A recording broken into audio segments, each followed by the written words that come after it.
of whole of site to mixed B2 and Class E. With reconfiguration of parking and creation of new loading and unloading area at Cowtree. Is it Cowtree? Cawtree. Apologies. Industrial Estates, Church Road, Griston, Norfolk.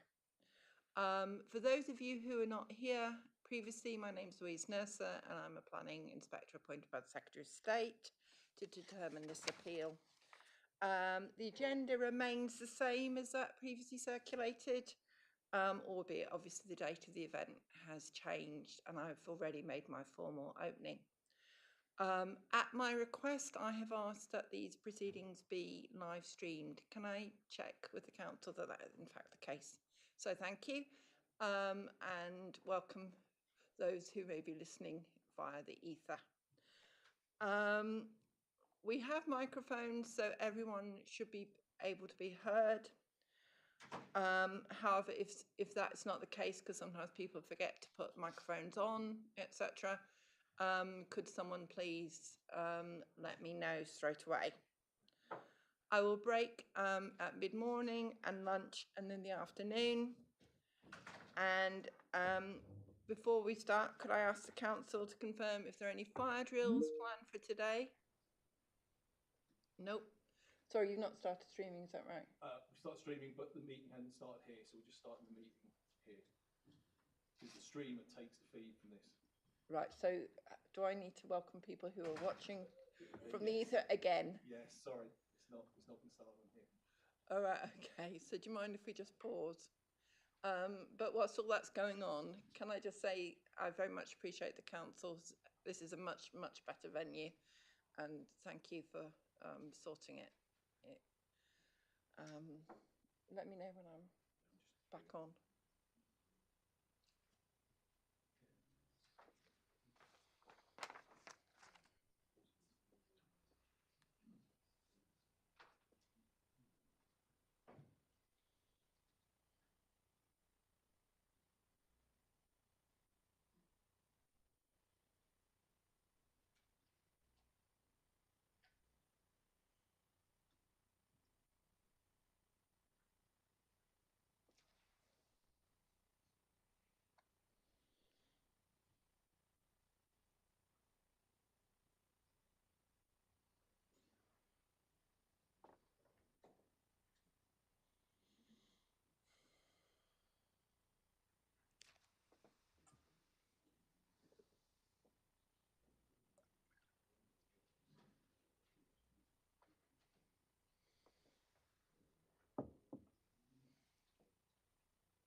How long is it likely to be? Yeah, just seeing how we get the screen burst through. I think that's what people see, but just seeing how we get on the screen.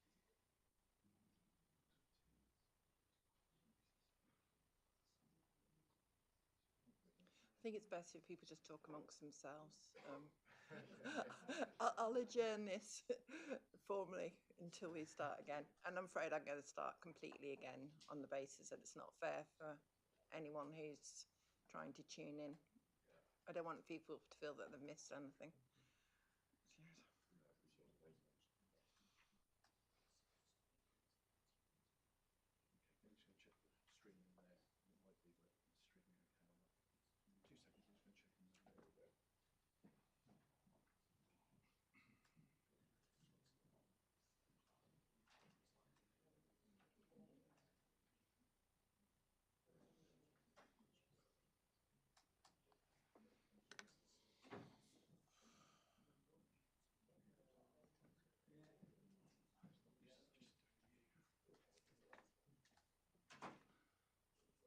Do you think this is an issue that's resolvable? Yes, yeah.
in 5 minutes?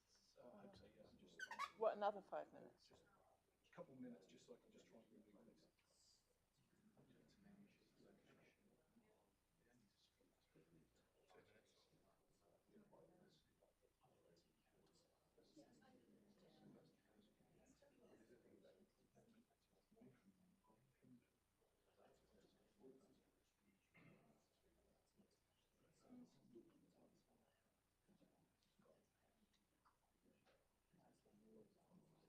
Mr. Fitzgerald?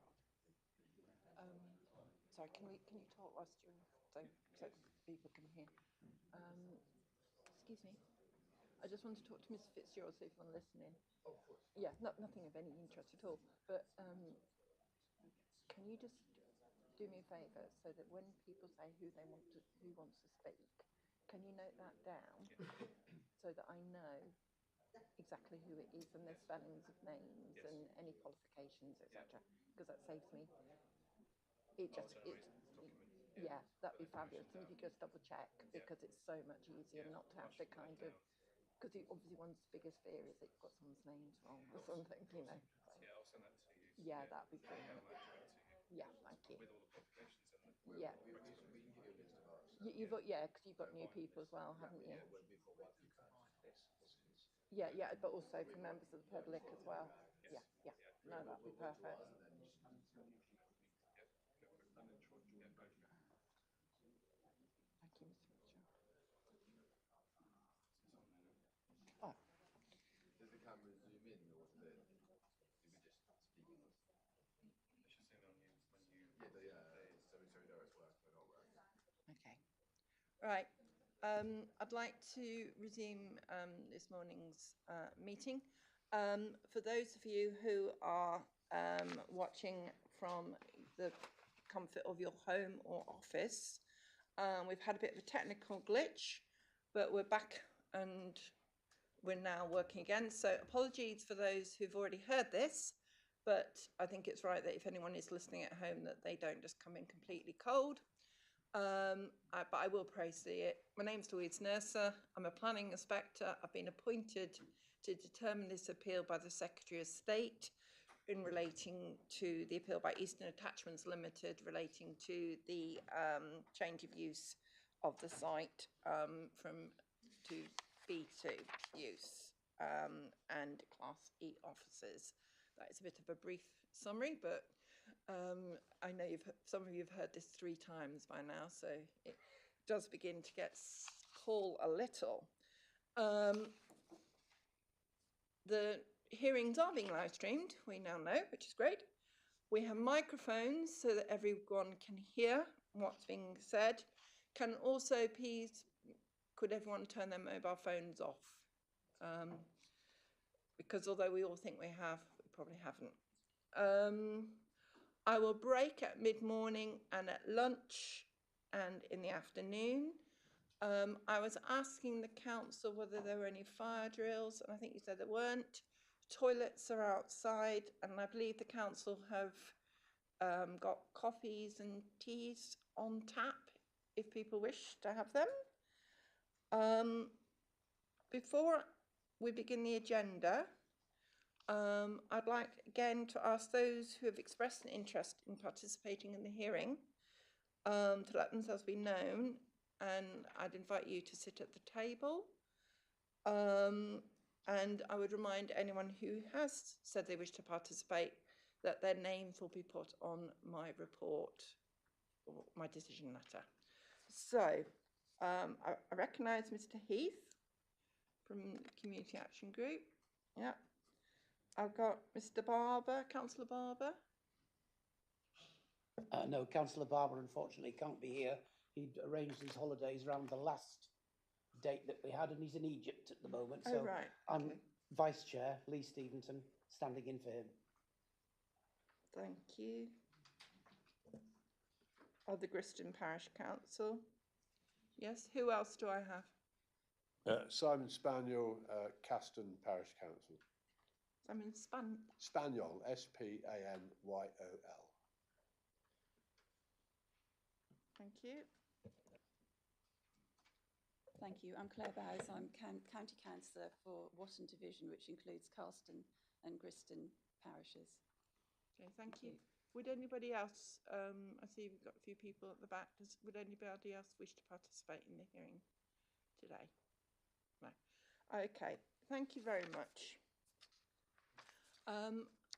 I will ask everyone else to introduce themselves, but not yet. Okay, I'd first of all like to reiterate that today's hearing sessions will be a structured discussion led by me. I think that's very important to make clear. The important thing is for me to make sure that I have the information I need to make a good decision. It's not the opportunity for others to ask questions of others. It's an opportunity for me to get information from people. However, if at the end of the hearing session someone thinks that I haven't got all the information I need and they wish to say something briefly, I'm very happy for them to do that so that I can go away with all the information that's required. Because God willing, I may be here tomorrow on the site visit, but I'm not intending to come back to do this hearing session again. Well, that's the plan anyway. Okay, so could everyone at the table introduce themselves, please? Starting with the appellant, Steve. Goes green. Yeah, I don't have patience for this. Sorry, good morning, ma'am. My name is Charles Merritt, which is M-E-R-R-E-T-T, and I'm the barrister instructed to act on behalf of the applicant on this, the appellant. There we go. I'm Jason Parker. I'm the planning agent. So I'm the planning consultant for this case. Oh, I'll try a bit louder. I'm Jason Parker. I'm the planning agent for this case. So I'm the planning consultant acting on behalf of the appellant. Well, I'll try and speak up. Yes, okay. I'll speak up. Yeah. Philip Leslie, one of the owner and directors of Eastern Attachments. I'm Edward Tyra. I've been advising Eastern Attachments on planning application over many years, and also did the highways report. Ian Rees, Adrian James Acoustics. I'm the acoustics consultant.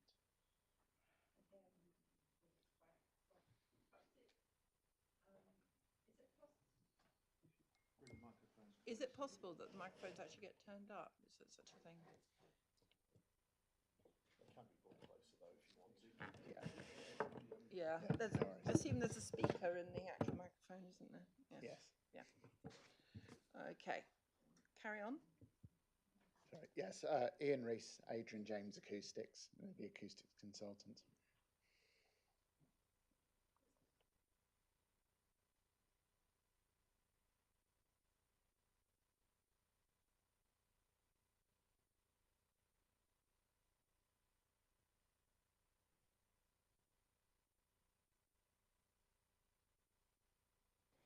I'm Tara Rasool, a quality consultant at Create Consulting Engineering. Create Consulting Engineers. Thank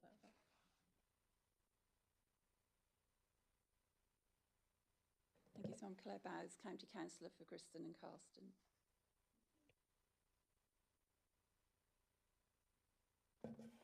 Morning, I'm Lee Stevenson, Vice Chair of Griston Parish Council and standing in for Councillor Barber, who is away.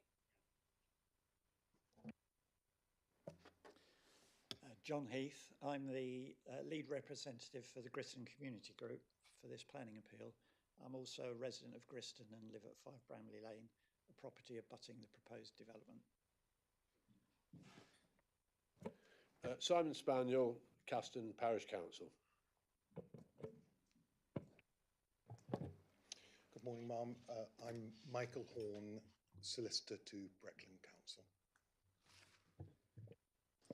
I'm Rebecca Collins. I'm Head of Development Management here at Breckland Council. You're the only person who can use the microphone. A regular at committee, I'm afraid. So you have an advantage over all of us. But what did you do to make it so clear and wonderful? You have to switch it on. Yeah, there is that, but I think your ones, you can adjust settings on them so that the settings. Mum, one doesn't need to adjust the settings. If the green microphone is not showing as green, it is not working. Yeah, I get And that. in order for it to work, the last person has got to actually switch it off for the next person to switch it on. Does mine override everyone? And you override, so you just overrode me there, Right, which is probably not a bad thing. But. Well, that's great, thank you. That's always good to know. And last but not least. Yeah, Chris Fitzgerald, Technical Support Officer for the Council. Thank you. Okay, thank you very much. Appreciate all that.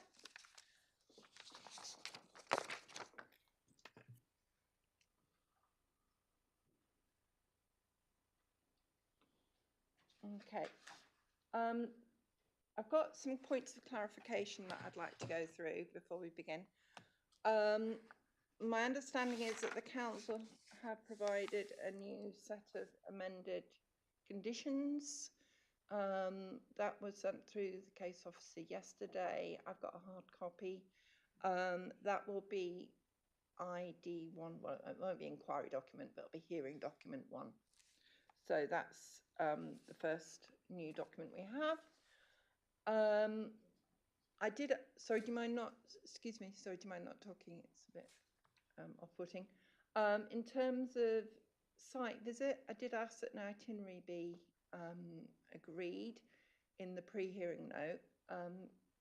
As far, I did have a look and I couldn't find one, but has one been done? If not, why not? Site visit itinerary was in the pre-hearing note. I asked you to do one. We can do one in the breaks again. Yes, I mean, I just assuming that you may want to take me, well, particularly it may be that third parties want you to take me outside the site, and if so, it would be helpful to have something sorted and agreed. I think given the agenda, it may be that the site visit probably will be tomorrow, but I'll try and get it done today. But nonetheless, if you could organise an agreed site visit itinerary, that'd be very helpful. Okay. Thirdly, and this is a little bit of a shot across both your bows, I'd asked that in the pre-hearing note again that you'd done that in your statement of common ground, that you would try and address the issues that were raised by third parties. And that would have been very useful for me, because again, obviously it helps me because I got more information, and it has the information in a sort of quite a easily accessible form, but also it would be helpful for the third parties. Your statement of common ground basically seems to say you both agree with each other, which doesn't really actually help in what I actually asked you to do. So in terms of just warning to you that when we're going through this technical stuff, I would very much like you to be addressing the points raised by the third parties, and so that we can have a clear, so that it's just not, oh, we agree. You know, I need to have a bit more meat on the bone. Okay. All right. Mum, just on that point, Mum, there is, I'm sure you've seen it, there's an addenda to the Statement of Common Ground, which is like a small Word document. And I think probably, I understand what you're saying. That's quite cursory, to be fair. It is very cursory. I think, we will take your lead and work on that. I think the difficulty, I suppose, we're facing is that there isn't actually a huge amount of disagreement between us and the parties to the hearing. But again, that's why I asked you to, with reference to what the third parties were saying. So I'd asked you to do something in relation to that. I know the appeal is between yours. Well, if the council had allowed the appeal, then you would have been in a situation where the fact that there was nothing between you wouldn't have been an issue. However, the council refused to appeal, and it's a hearing, and I'm the decision maker, and I've raised these main issues. So it's important that I have all that information. Okay. Right, you're looking confused. Sorry? No, sorry, I was just concentrating. Oh, right, okay. Don't worry, I've had that before. People say you look very odd, and I say, well, I'm just blinking, you know. So, not that you're looking odd, so I'll move on. Okay, so it's basically just a warning that you may have to do a bit more work on at the actual session on the technical issues. Okay. Status of local plan policies. I assume your local plan hasn't moved any further. There's no sort of emerging plan come out that's just going to go out for main modifications that I don't know about. No, that's good to know. Okay, I wanted to talk about my request re the EIA development issue. Just so that I have clarity.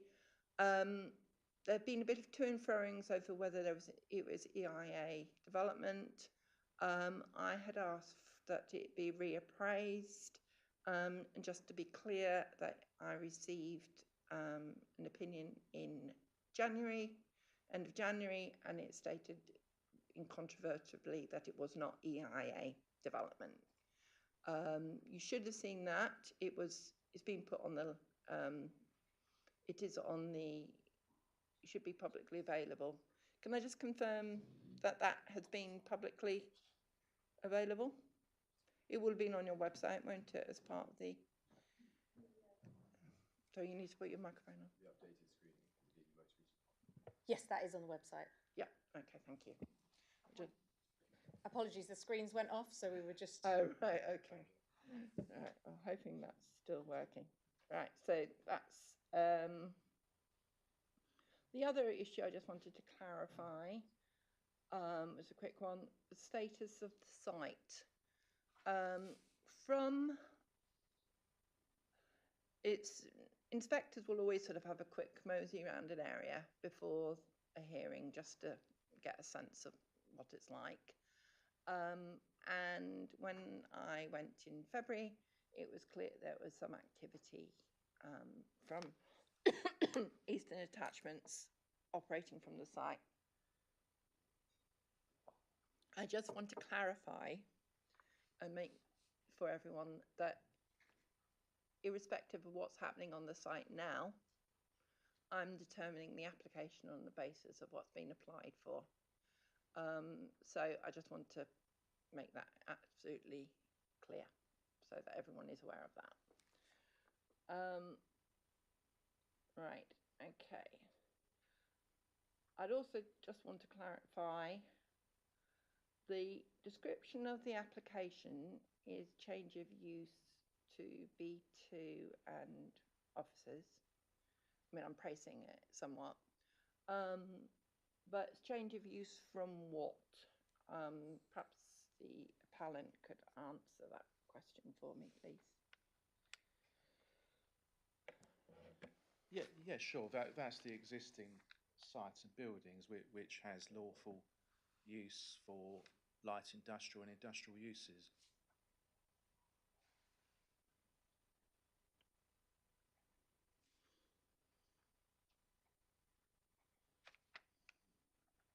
The council refers to it as a mixed employment site.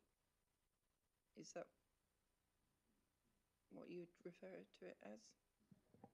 Yeah, so we would say it's a change of use of a mixed-use employment site, including B1, B2 and B8, now E, obviously at the start, and to just B2 and E.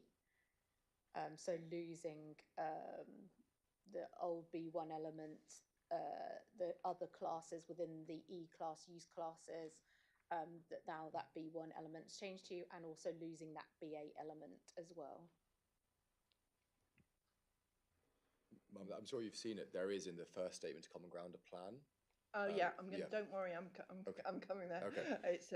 It's a torture situation. This, so you will get through it eventually.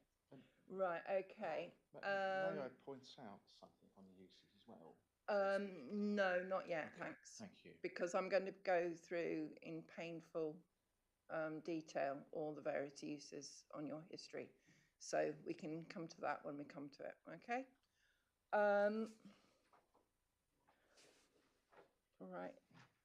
Another question I've asked is, what is the difference in floor area between the site at the time of the application and that proposed? I think you put it in your planning statement. I think it's, is it an increase by about 1,000 square metres? Is that right? That sounds right, Yeah. yeah. Could the council confirm that that's the case? We've put in our committee report that the increase is 1,266 square metres, Yeah. and that is in the 17th of January 2023 committee report in paragraph 3.2. Right, and that's to B2 use. The increase is to B2 use, yes. Okay. Thank you. Plan. Does the council have any spare of these plans?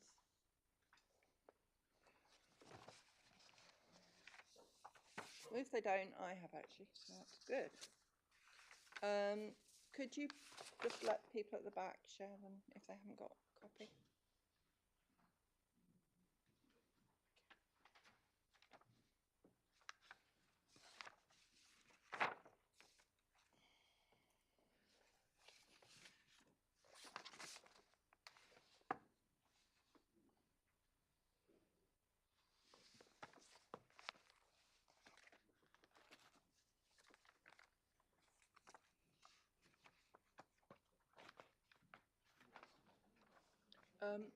Can I just say that this element of the morning is me just going through things, looking at the facts of the case, and clarifying matters.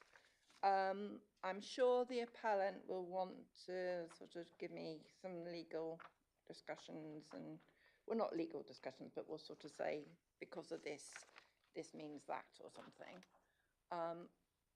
I don't really want to talk about that at this particular bit. I just literally want to know and clarify my understanding of the history of the site. Is that clear to everybody? Yeah. Okay, thank you. Right.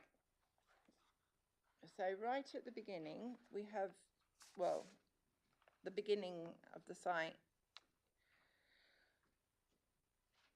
as per the history as we have in front of us. We had an application in 1987 for 8 industrial units. That's correct, isn't it? Right. I asked for the actual original applications, or copies of them, and of course when you look for something you can't find it straight away, but my understanding is that these 8 units are the 8 units to the east of the site. Is that correct?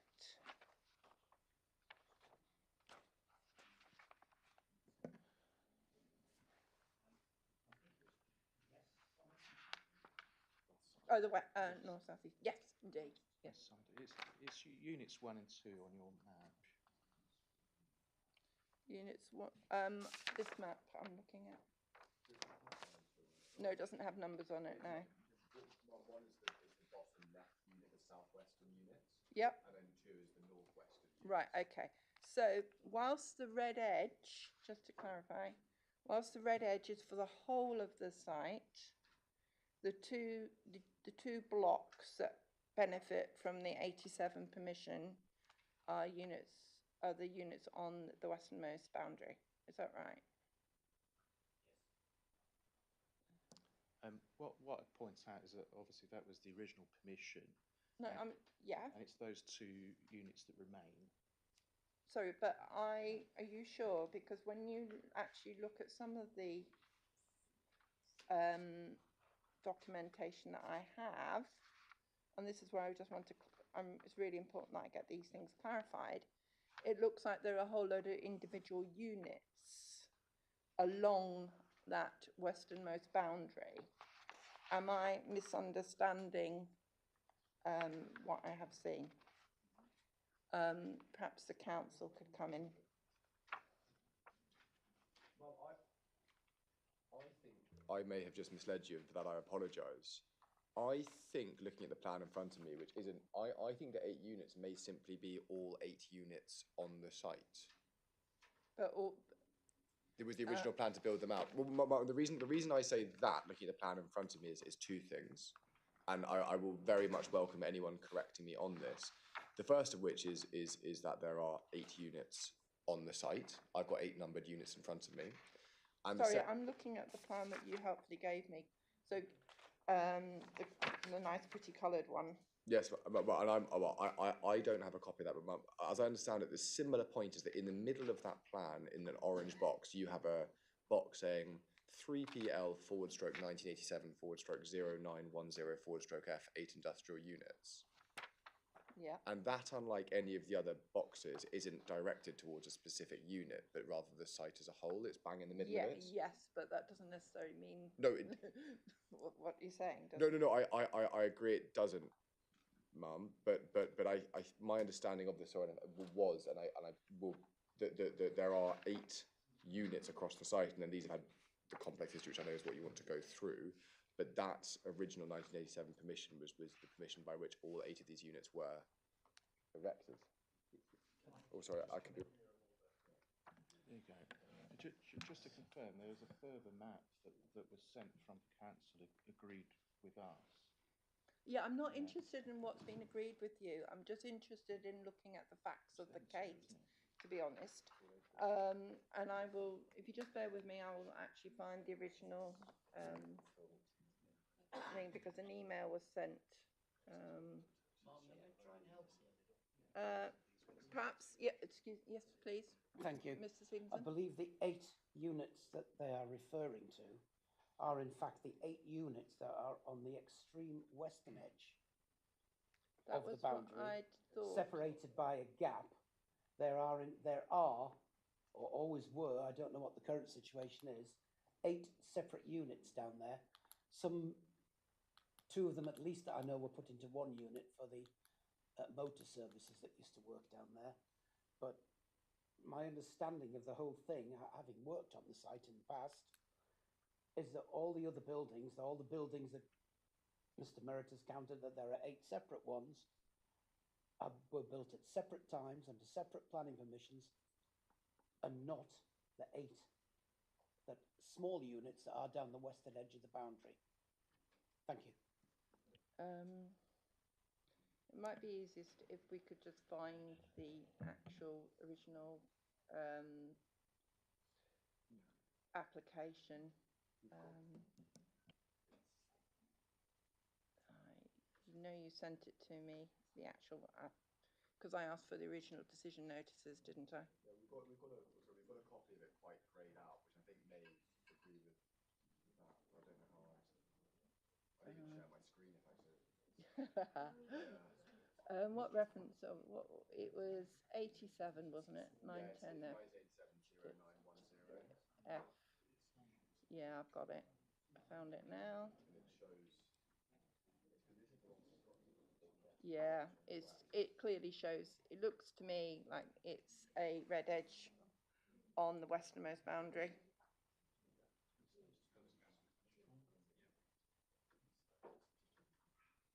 Okay.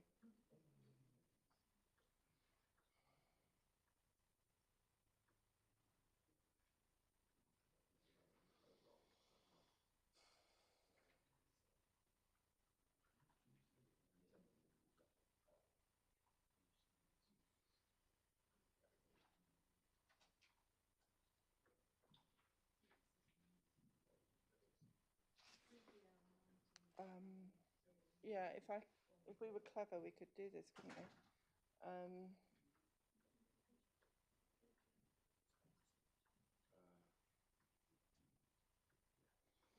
Sorry, you can. Yeah, that's I'm looking at it Yeah, on the so plan as it's well. that's clearly that. Yeah, it's got. Yeah. It looks like it's in the west. It's got the Yeah, yeah, rectangular yeah. box going on the West. western Yeah, edge, yeah, yeah. which I think means I was entirely wrong. But Excuse me, Mr. Fitzgerald. I mean, I don't know whether you want to. This is slightly unorthodox, but if it works, it works. Thank you. Do you see? That's your thing that you sent me. That looks to me like that's the red edge. Yes. So that's the western. Thank you. Okay. Right. Okay. Can I just check that both Mr. Merritt has agreed that that actually is on the westernmost corner? Does the council accept that that's on the westernmost corner? Okay. Right, thank you. So whilst the orange box is in the middle of the site, in fact, we're actually talking about, it looks like they were workshop units or something, were they? Individual workshop units originally? Right, okay, thank you. So that's one Do you want to clarify that? thing that we've agreed. Right.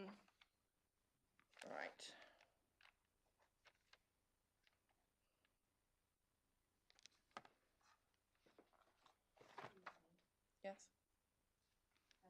Can I just say, if people shout things out, that won't be picked up on the live stream. The live stream comes directly from the microphones. So just so you're aware, if people shout things out and have separate conversations outside the mics, that won't go on the live stream for people at home, just so you're aware. Thank you, and also please don't shout out. If I want to hear from you, I forgot to say, if you want to speak to me, wave. Otherwise, I'll ignore you, and I'll be annoyed as well. Sorry, you can't. Sorry, no, the microphones aren't working. Oh right, okay. So can you make sure that you use your microphones? Oh, is the council turning theirs off? Yeah. Okay. Right. Okay. So we've looked at that. Does this impact on the appellant's case at all? No, I'm not going to ask that yet because we need to move on. Right. What other am I interested in? 980439, erection of two light industrial units. That's the unit at the northernmost part of the site. That has been implemented, yes? Yep, so that's a B1 use. You had the warehouse extension and they had the bits where the roof was going together, etc. But that's by the by, really, isn't it? It's just B1 or B8. Right. Thing that slightly confused me, and one that I want clarification over, is much play has been made of the change of use of the storage building to industrial unit and generator extension to building, which is the 1243F, and the resultant getting rid of the condition, etc. But in Mr. Sorry, I can't call you Jason. What's your second name? Mr. Parker's statement. He very kindly has shown some pictures, some Google Earth photographs of the site, which illustrate, it looks like some new build. The buildings to the south of the site were new build.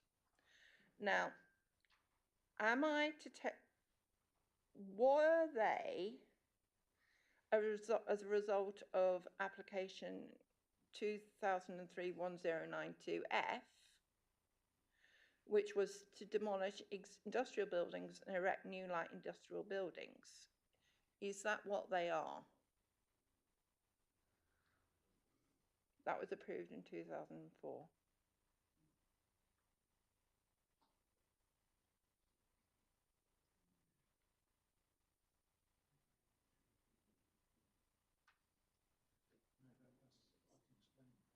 Sorry,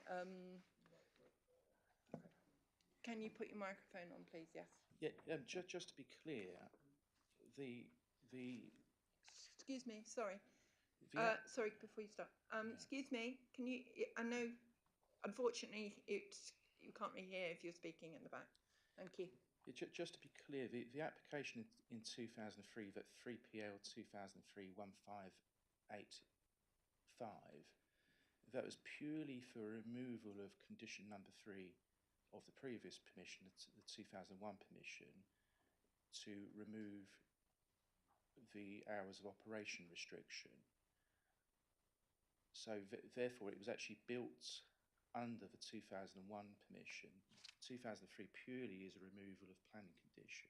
No, sorry. No, I'm talking about proposal, demolish industrial buildings and erect new light industrial buildings, improve access, including new security fence.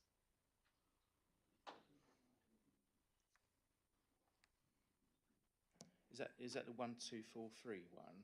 No, it's 1092.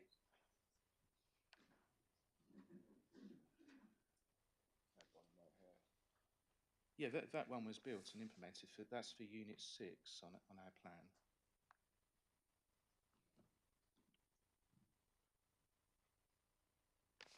Can we go back to the actual permission?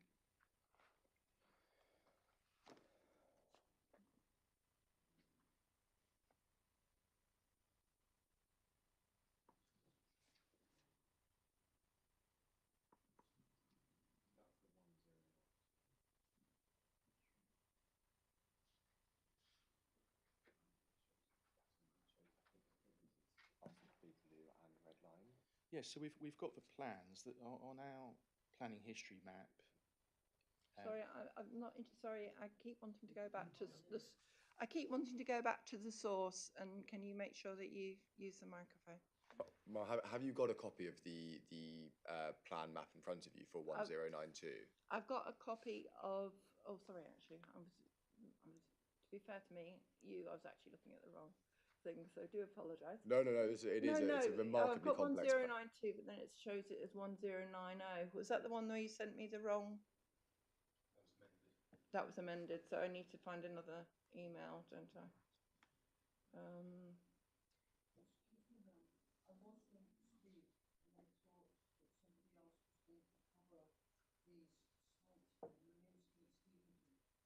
Oh, right, okay.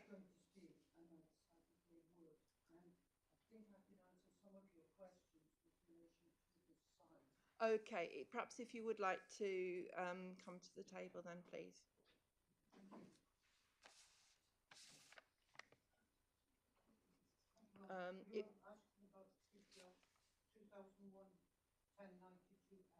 I am, but what I'm going to do is get the correct email up, because when they got sent, I was sent the wrong issues. I need to find that again. Sorry, I do apologise.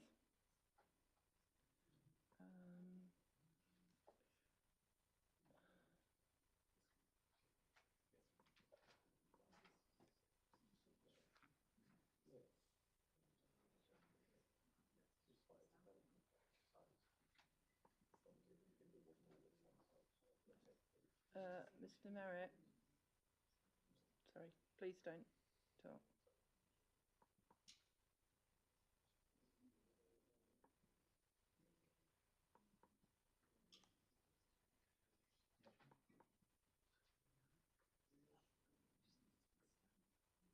Sorry, Mr. Fitzgerald, you said you sent me a different one, but it's actually 1585. I don't have 1092, don't think.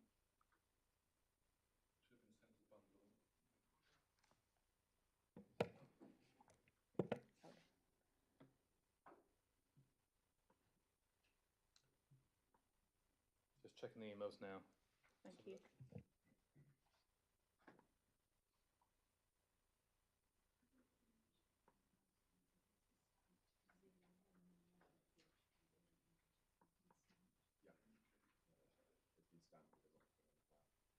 Oh, so I had the right one. Yes. Oh, 1090 is the right one, but it's the wrong stamp.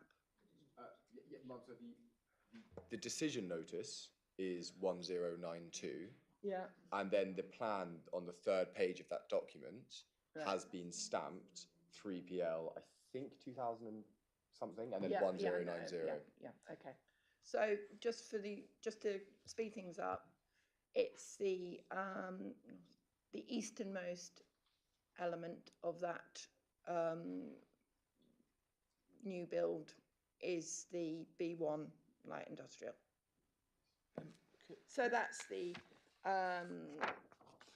2003 1092 is as on the plan on the easternmost side. So that's the bulk of the building is B1. Yep.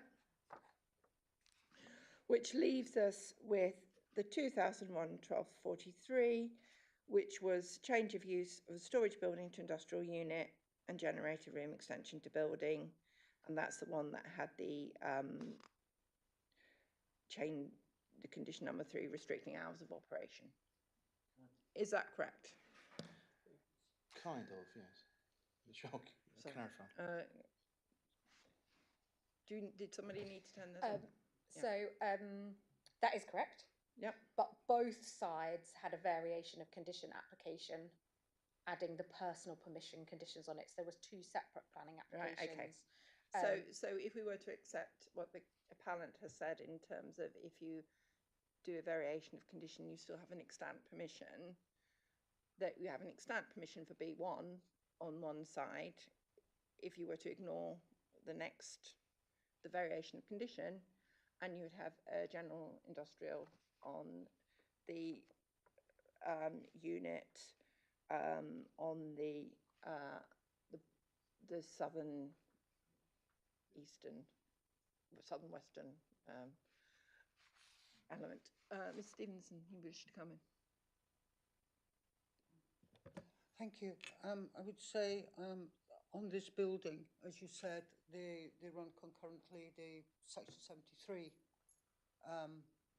permissions and the other permission, but the use, it's been argued that the use is B2, general industrial use, but actually you could choose between B2, B1, Class E, light industrial use, and general industrial use on there, and possibly the B2 or storage use on there. Okay, thank you very much. But what I'm going to do is I'm just literally trying to look at the facts of the case at the minute, and then the implications of it.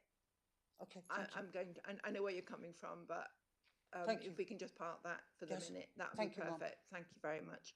I keep ignoring you, but you're coming in now. Thank you very much.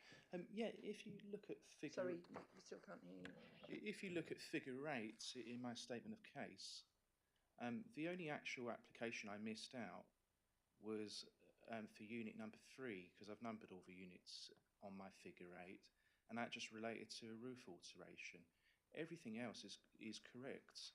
Okay, on that figure, and the point about the personal condition is that it's only limited to personal permission if you wish to breach the hours of operation condition. Okay, so all I'm really wanting to know is to work out the absolute history of the site, which I think I've done now, and I just want to clarify that we're all agreed that the existing, I'm talking about the existing use of the site at the moment, that the northernmost is B1 and B8, basically. Yes, is that right? The westernmost had permission for industrial. Now, whether I do actually note that actually on the drawings which accompanies those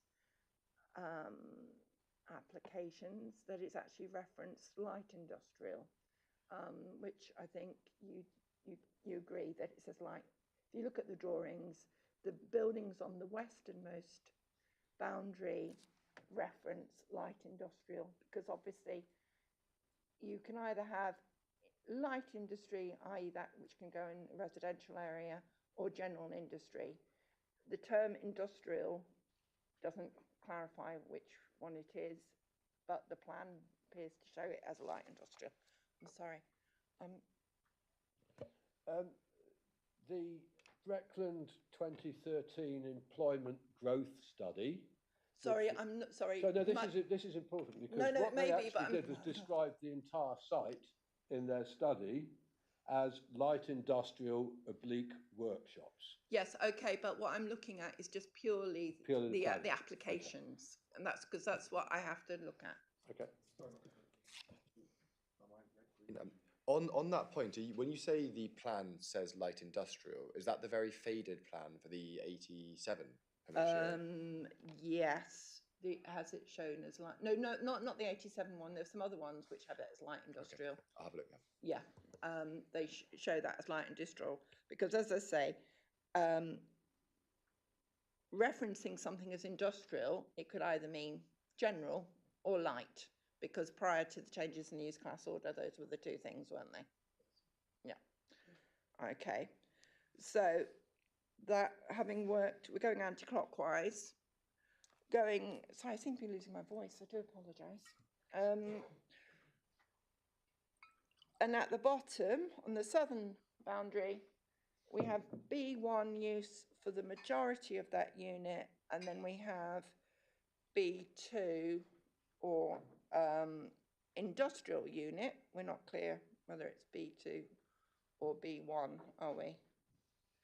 Is there any clarification for the bottom unit, whether it's B2 or B1?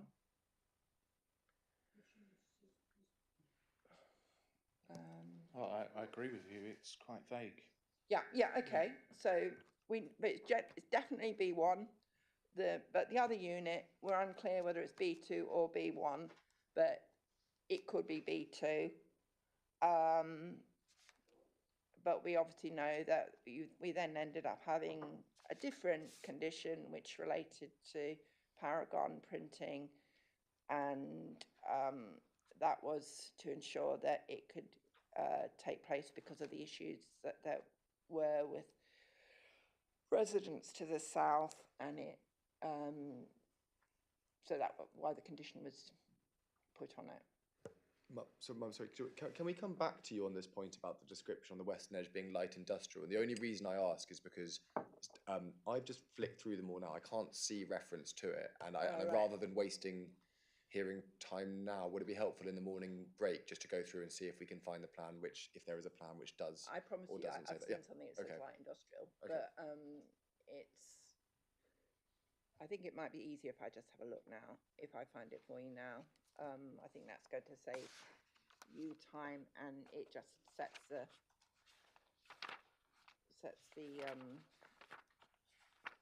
context in which we're working today.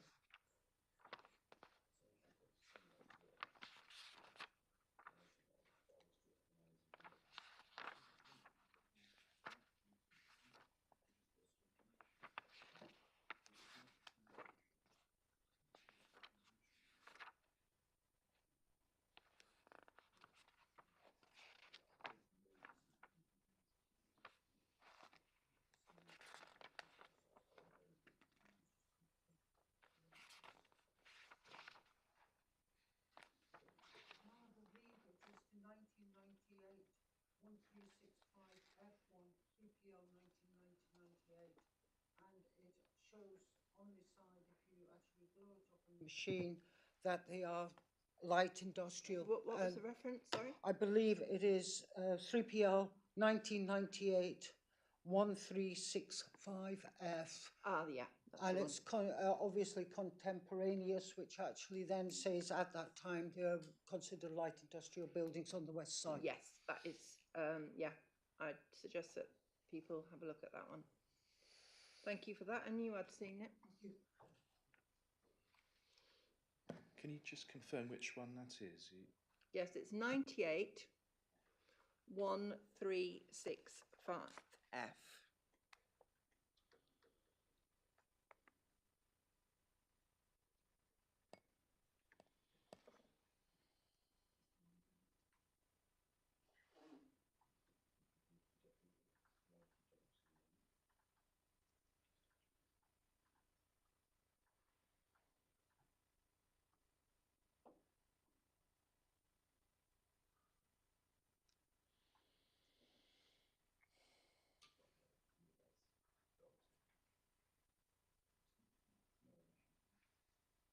got it? Yeah, can I make an observation on that one?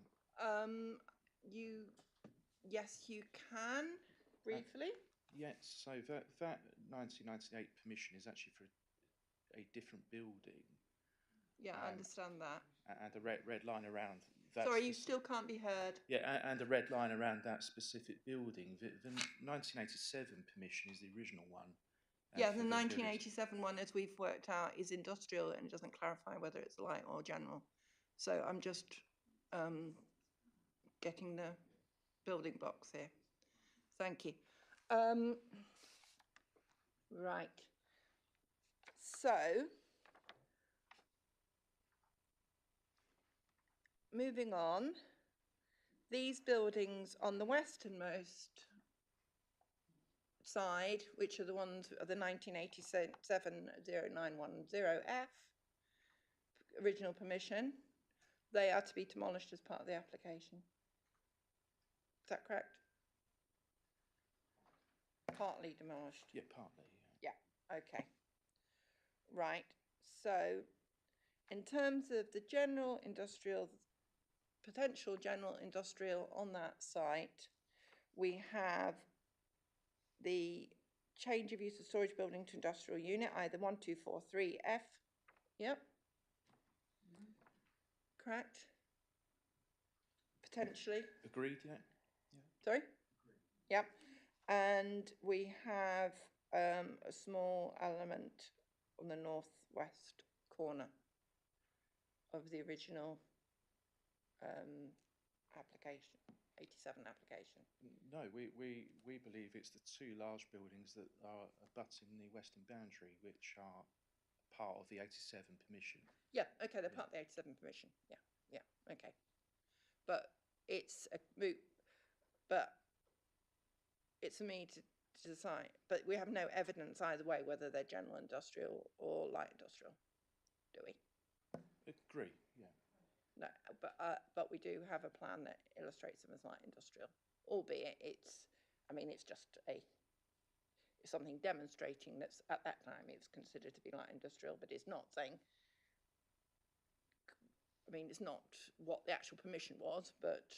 Yes, that's correct. It was not the actual permission. The permission of 1998 1365F, it's shown on the site plan, it indicates that the buildings on the western side, those 8 units, are light industrial. Yeah. Okay. 1998. Yeah. It takes some guesswork out of it. Okay. So, but everyone is clear where I have to make my decisions, but on the basis of, at least we now know that 87 isn't the whole site. We know that 87 is the western site. It's unclear whether it's B2 or B1. We know that B1 is, so the B2, which is the site on the south west corner or middle, right? Okay, on that point, it's 11. Oh, sorry. I do have one observation to make, because obviously what you're looking at is a very vague note on a plan which didn't form part of that application. But what's clear to me is that the buildings in the 87 permission were considered industrial, and that's made clear in the 2003 permission. So that's the 3PL 2003 1092F, which a description is actually to demolish industrial buildings and erect new light industrial buildings. So there's a clear distinction there. And those buildings that were being demolished were part of the 87 permission. But they weren't were they? Because the ones on the 87 permission were on the westernmost side. Well, it's making a clear distinction. It is making a clear distinction between general industrial and light industrial on the purpose of that buildings to the southernmost, but I don't think they've got anything to do with the westernmost boundary. I agree. So I agree with you entirely on that. I think it's just and I know you know this. I would have some real hesitance about using those plans from 10 years later. It looks to me, and I know all I think we can see from Breckland Council on this is that buildings were treated as industrial back in the 80s rather than light or general. That distinction wasn't made. And I don't know what you need to do for your decision, but I would have concerns about using plans 10 years later to interpret the permission from before as to whether it was light or general. I'm not sure that's... Yeah, yeah. I mean, I fully accept that I think no one can argue that the permission was for industrial buildings, but no one can argue whether it was general or light industrial. You can't say either way. However, it appears from not contemporaneous evidence that they were considered to be light industrial. And it's something that I'm not, to be honest, it's something that I'm just trying to understand the history of the site, because it's obviously quite fundamental later on in the proceedings where we go, or as a material consideration at least. So I want to make sure that everyone is clear how we have come to where we come, so there isn't any ambiguity. And obviously there is an element of ambiguity on the western side, but let's leave it at that. Mr. Stevenson, Steventon, is it? Sorry.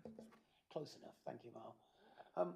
May I just ask a question of you? Does it, that the fact that there is some ambiguity on there, would that not be modified by the fact of what they actually were used for? Well, we've got to be careful that we don't get involved. I'm not giving, this hearing is not a lawful, to get a lawful use certificate, or it's not an enforcement proceeding. So I don't need to know the sort of be completely, I'm not going to be taking sort of affidavits of what it was used I for. understand that. I'm just trying to get my head around what the planning permissions suggest and say in particular points. So I'm just going to go back to my agenda.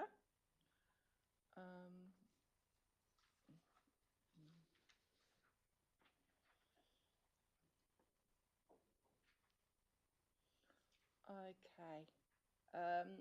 Well, we've established that it's not been a single planning. It's not a single planning unit, is it? From what you've been saying, the buildings are buildings operated independently, or were they operated independently? Yes. Okay. Thank you. Right, at this point, I'm going to go and help myself to one of those cups of coffee, and I suggest that everybody else does. So I will be adjourning till 20 past 11, and then we will resume, and we'll be looking at the main issues. On the basis that I'm going to be getting myself a coffee, can people give me sort of a couple of minutes to get it? Because it's important that I don't be seen to be talking to people. Okay, thank you very much, everybody. Thank you.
Thank you very much, everyone.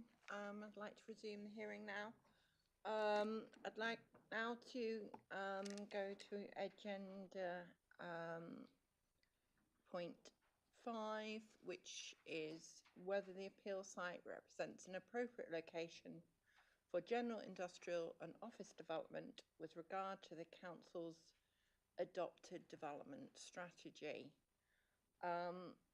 Could the council set out the relevant policies, please? So the principal policy that was considered in reaching a decision on the principle of whether the application was acceptable or not was policy ECO4 of the Breckland local plan. Okay. Thank you. There was policy Gen 01 was also considered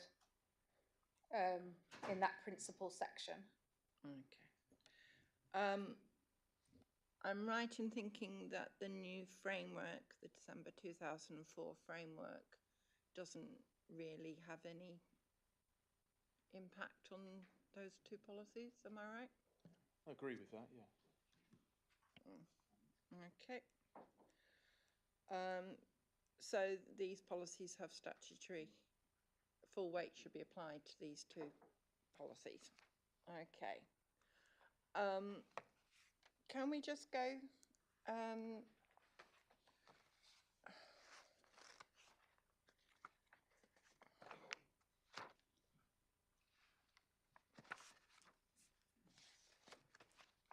I don't know, look at them.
Okay. Gen 1 is a sort of a standard development is to be sort of in a sustainable location. I don't think there's anything peculiar about Gen 1, is there, in any shape or form? Right, okay, so that's good. In terms of the actual application site, it's not an allocation per se, is it? Is it in the open? How is it referenced? It lies within the Griston settlement boundary. Right. It's not open countryside in accordance with our local plan, so it lies within the Griston settlement boundary, but it's not an allocated general employment area. Okay. I assume the appellant wouldn't have any issue with that? No, we agree with that. Right, okay, so it's within the settlement boundary. It's not allocated. Okay, so is it in accordance with ECO4? Before I go on discuss that, I've got very confused, to be honest, by an argument that the appellant has run, and it'd be very helpful if you could explain to me this issue about the rogue title. Yeah, sure. So on page 26 of my statement of case, what I've got is an extract of the inspector's modification report informing the council how to modify the draft version of the policy. And what that clearly states is that a new subtitle, and I use the word title, is to be installed, and and that title was existing employments, and in brackets, outside general employment areas, employment allocations that have not been superseded, and proposed employment allocations. So that clearly relates to this site. Under the subtitle is the text that applies to that title. So our position is that as this is an existing employment site that conforms to the subtitle, all we're required to do is conform to the text underneath it. Bearing in mind it's a title in that policy. The way the council's produced the policy is to make it all parts of the same text, not making it clear that that's a new title. So you are, I just want to be, as I'm just trying to understand what he's saying before people can come in. So you're saying that the or the pre-penultimate even, yeah, it's the penultimate paragraph in ECO 3 isn't a paragraph at all. It's a title. The title is the existing employment, and in brackets outside general employment areas, it's that one. It's the second to last paragraph. Yes. And then the paragraph underneath it is what it needs to be complied with. Okay.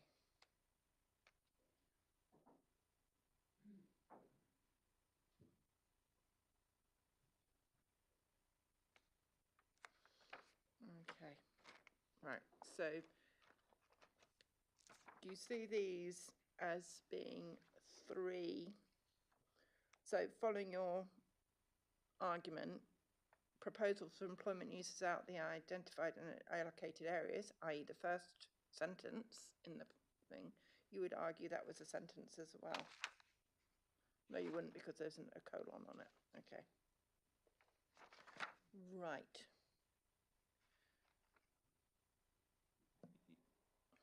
Can I clarify why? Why? I mean, yes, you can clarify why, yeah. Yes, so as made clear, the inspector said that that should be a title, and no other part of the policy deals with existing employment sites. So that is here, and all the policy asks you to do is to actually retain it for employment purposes. Okay, right, thank you. So,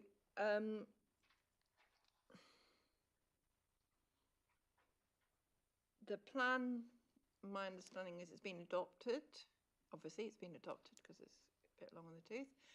And nobody challenged the policy as written. I agree with that because the text is correct. It's just that the council haven't picked up on that is actually a title, the second to last paragraph. So it'd be more helpful if it was underlined to make it clear. But that is a subtitle, as the inspector said. Okay, if the council would like to come in. What Mr. Parker's saying, it isn't incorrect in that in the main modifications it did show that as a title, and that is fact. That hasn't been translated into the final document that's been on the website some 5 years, and that policy wasn't challenged. But also you need to look at policy ECO4 as a whole. You can't pick out the individual elements of that policy. So it is a new use in that location. So we've looked at policy ECO4 as a whole, and will continue to do so. There are various other... Sorry, I'm not going to have people backwards and forwardsing. I need to ask my questions.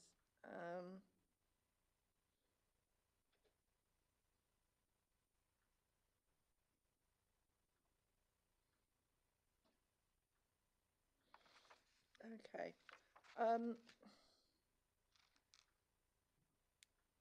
Do you concur with the council's approach there, that it should just be that particular paragraph should be read, stands on its own? No, I think it's quite clear, because if you look at the rest of the policy, you've also got another subtitle. No, I don't think you heard what I said. Sorry. What I said, do you agree with the council?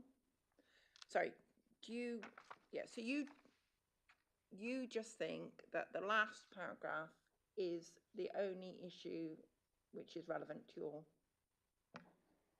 application. Agree, and I've got further comments about if you do take the council's interpretation of the whole That's policy. what I was going to ask you then, is that you were then going to tell me that it fulfills the other elements of the policy because of criterion A and B, etc.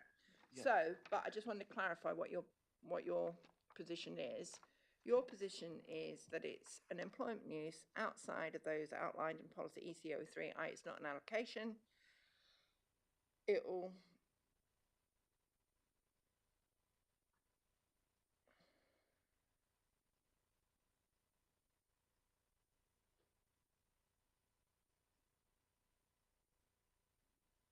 I don't understand why you'd want this, to be honest.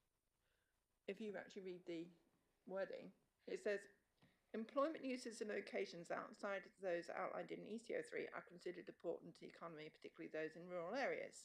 Yep. Yeah, agree. Yeah. I think everyone can be happy with that.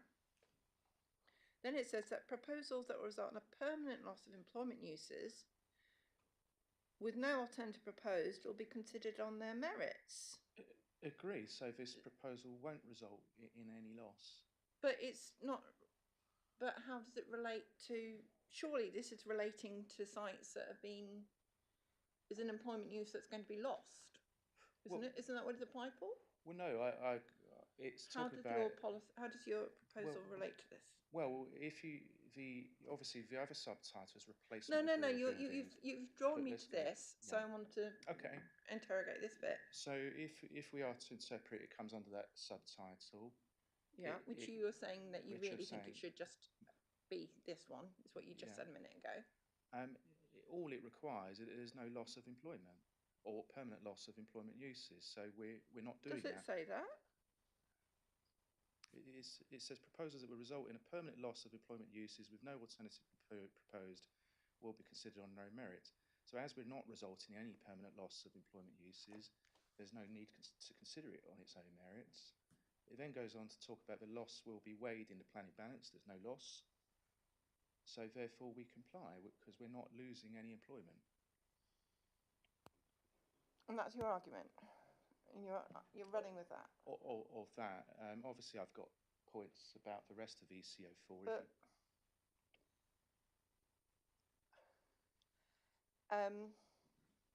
we sometimes get told that we should articulate where we're coming from. And I think in this case, I think I will. I just think it doesn't make any sense whatsoever what you're saying. Mr. Merritt, can you help your client here? Yes, ma'am. I think it's an unusually worded policy, and I think one which hasn't been put perfectly. I think we all agree that there isn't a loss of employment at this site. So either I think we're in a case where this subheading doesn't apply because there is no loss. In which case, I think we just go as the council, Ms. Collins directed earlier, to the A, B, C part test above. I think that's what the council is saying. Or we can add on Mr. Parker's point, which is that sort of alternatively to that or not, because there is no loss, we gain this support, whether explicit or implicit from this. I mean, I'm sure you're familiar with the Canterbury case a couple of years ago about site allocations. And the case law, the idea was that because development was put towards certain locations, the policy said development in these locations is appropriate. Yeah. The correct interpretation of that policy was therefore development in other locations is not appropriate, even though it didn't explicitly spell it out. Yeah. Okay. And as I understand Mrs. Parker's point, is that sort of Canterbury point, where because it says where if it's a permanent loss, it will be considered on its own merits. The converse of that, the Canterbury converse, is if there is no loss, then it's okay. That being said, I would suggest that in any event we should look at the test A, B, and C at the beginning of ECO4. Okay, I'm not necessarily convinced by your argument, but you've tried, so that's good. That's what you're meant to do. Yeah, that's fine, because we've got... sorry. Perhaps so the council would agree that this is...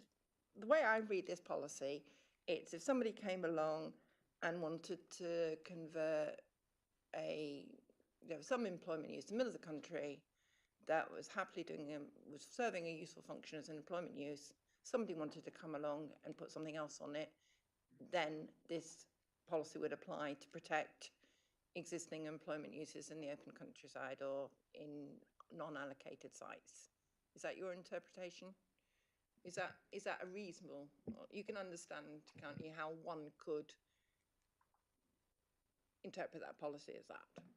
Yeah, that's fine. That's why we've covered off the other part as well. Right, okay. So your initial argument is that, but we then move on to the ECO for proposals for employment uses outside the identified general employment areas and allocated sites will be permitted where? The permissive, well, the positively worded policy relating to development outside of employment allocations. And we're all agreed it's not an employment allocation, correct? Yep. Okay.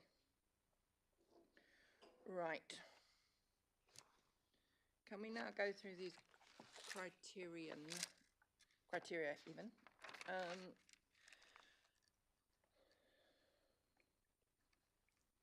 It is demonstrated that there are no other suitable sites available on identified or allocated employment sites. Has any evidence been provided to say that there are no other sites? Yes, that was provided with our statement of case and with the. Okay, can you direct me to just give me the reference? It's paragraph 7.9 of the statement of case together with appendix 4 in the table contained therein, and that sets out identified 22 general employment sites and goes through them. Okay, so you've undertaken a sequential test for, well, not sequential test, but you've gone through all the sites. Okay, so okay. So, criterion B, I mean, rather unhelpfully, then the policy in criterion A talks about and or, which rather doesn't help me as to whether I should take it into account or not. But anyway, criterion B, there are particular reasons for the development not being located on an established or allocated employment site, including the expansion of an existing business. Prior to the application coming in, were Eastern Attachments operating from that site? 100%. You were? They were operating there already, yeah. Were, perhaps the council could come in.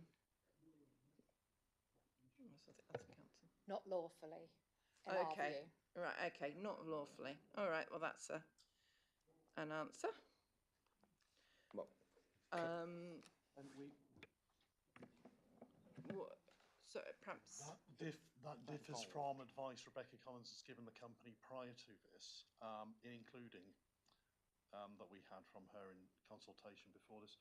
We were permitted to do some operations on the site from occupation, which we did. Excuse me, we cannot hear at the back. Right, okay. Can you make sure you please use the, thank you very much. Sorry, can you use the mic? Can you repeat that and use the microphone? Yeah, he will come back in. Sorry, you still, yeah, I'm asking your colleague to come back in. Yeah. Do you want to come back in then? Yeah, there have been some permitted operations on the site since we occupied it. These were discussed with Rebecca Collins and others at Breckland Council before we did. Okay, so your business was operating from the site lawfully?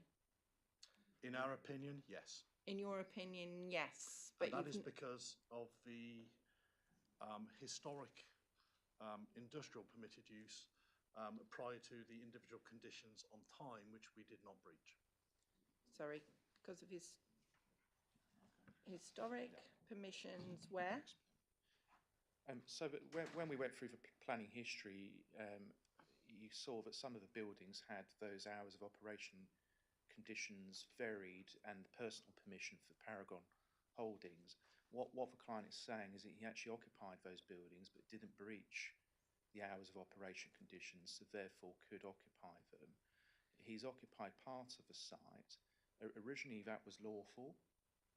Sorry, you need to slow down. Yes, sure. So you occupied the buildings which got the personal permission of Paragon printing. So were we talking about the B2 one at the bottom? That's right, yeah. So you were doing that, but that had a condition relating to Paragon in terms of noise, etc., etc., etc. That was only to allow them to breach the hours of operation condition, you see. So because the client didn't go beyond the original operation hours, he did not need to benefit from that variation. Okay, but I don't want to go back onto the whole B2 thing, but whilst it didn't have a specific general industrial permission, did it? Or was it, it was industrial?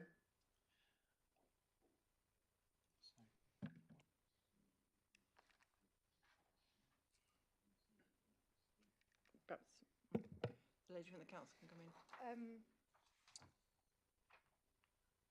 So I think the appellant's point, and I'm happy to stand corrected, is that without the later permissions adding the personal permission onto the site, then part of the southern buildings, as in the part to the west-hand side, is an open industrial use. However, the council's position has always been that if you implemented the later permission, i.e. with the personal condition, then you couldn't lawfully use that building for a B2 use because it had a restricted permission condition on it. So just to clarify my point of saying not lawfully, and then as we've covered off, the buildings to the western boundary of the site, the council believe have an open industrial use on them. I know there was some discussion about whether that was light industrial, but the council's position at the time of making the decision was that those buildings had an open industrial use on them under that 87 permission. Those buildings could have been used by Eastern Attachments, was our opinion, under a B2 use because they have an open industrial use, but those buildings in fact weren't being used. Those weren't the buildings that were being in use.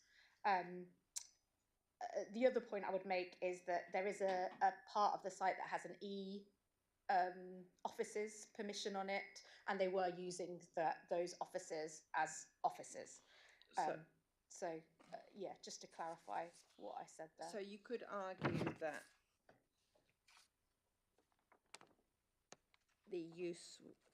the site was being used, you have doubts as to the Paragon element of the site, but otherwise you were happy for them to use the westernmost buildings and that B2 element for their operations. Is that right? At the time they occupied, the council then spoke to the applicants. We shortly had a live planning application, and therefore any consideration on the lawful use or appropriate enforcement action was parked, awaiting determination of that planning application, as is standard practice.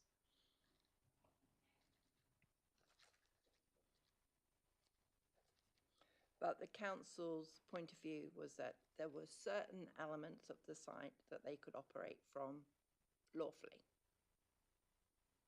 Agreed. Yeah. Whether all of their operations were lawful is not what you were, it's not really what I'm getting. It's because we're talking about expansion. Sorry, sir, unless you want to get involved in the whole event, I'm afraid no, sorry, sir, unless you want to speak. No, sorry, sir. Sorry, sir. Unless you want to come and sit at the table and be part of it, you can come, but if you don't, I'm afraid it's a discussion led by me for people around the table. So, sir, if you want to come and say who you are, please.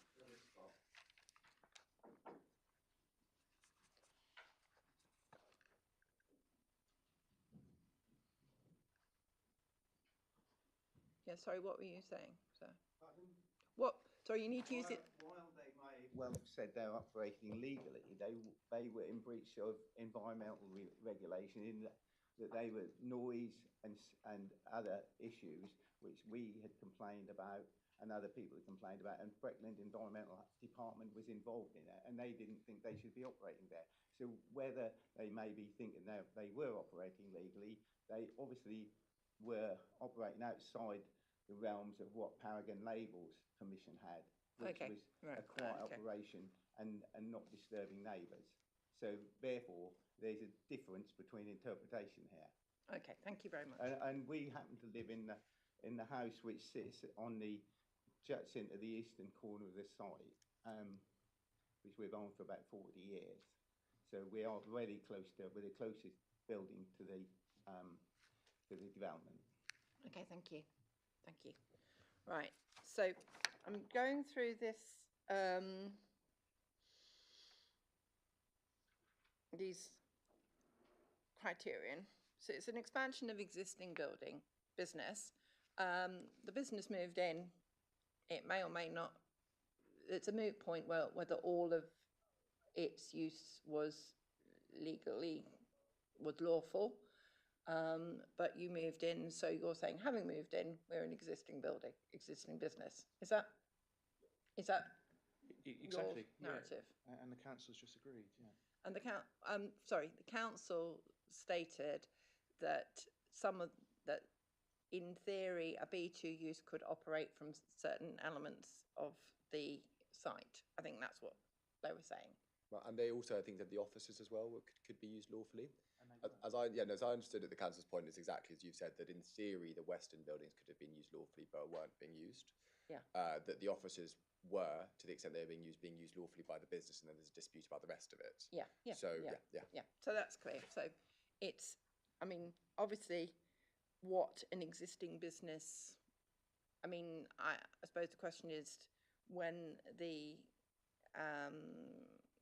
because I don't want to talk about what's going on now. I just want to talk about it's very difficult to unpick what is happening now from, as I've said right at the beginning, I am determining the planning application on the basis of what they've applied for. I can't do it on the basis of what is necessarily happening now, because I don't want to prejudge any potential issues there. However, in terms of the existing business, and this is where it does get complicated, there's a theoretical opportunity to operate for the B2 elements of the site, which the council stated. The appellant has moved in, and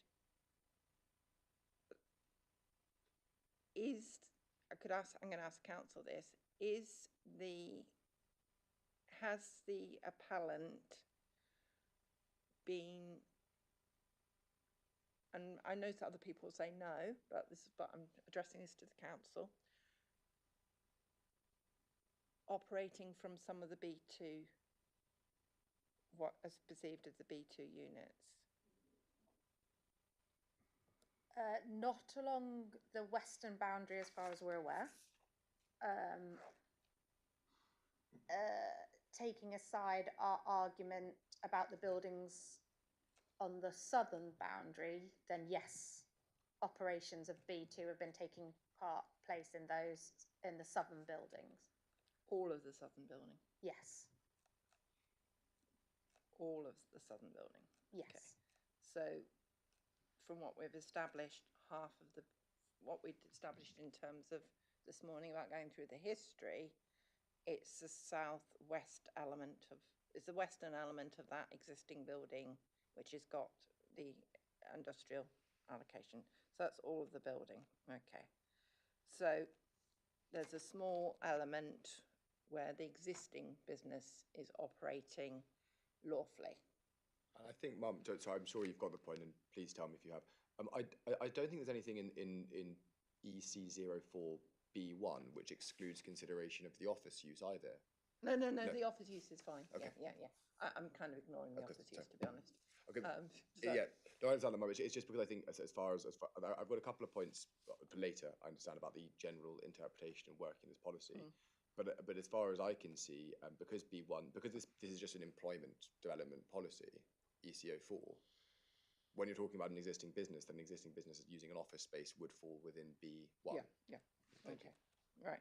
Thank you, Mrs. Steventon.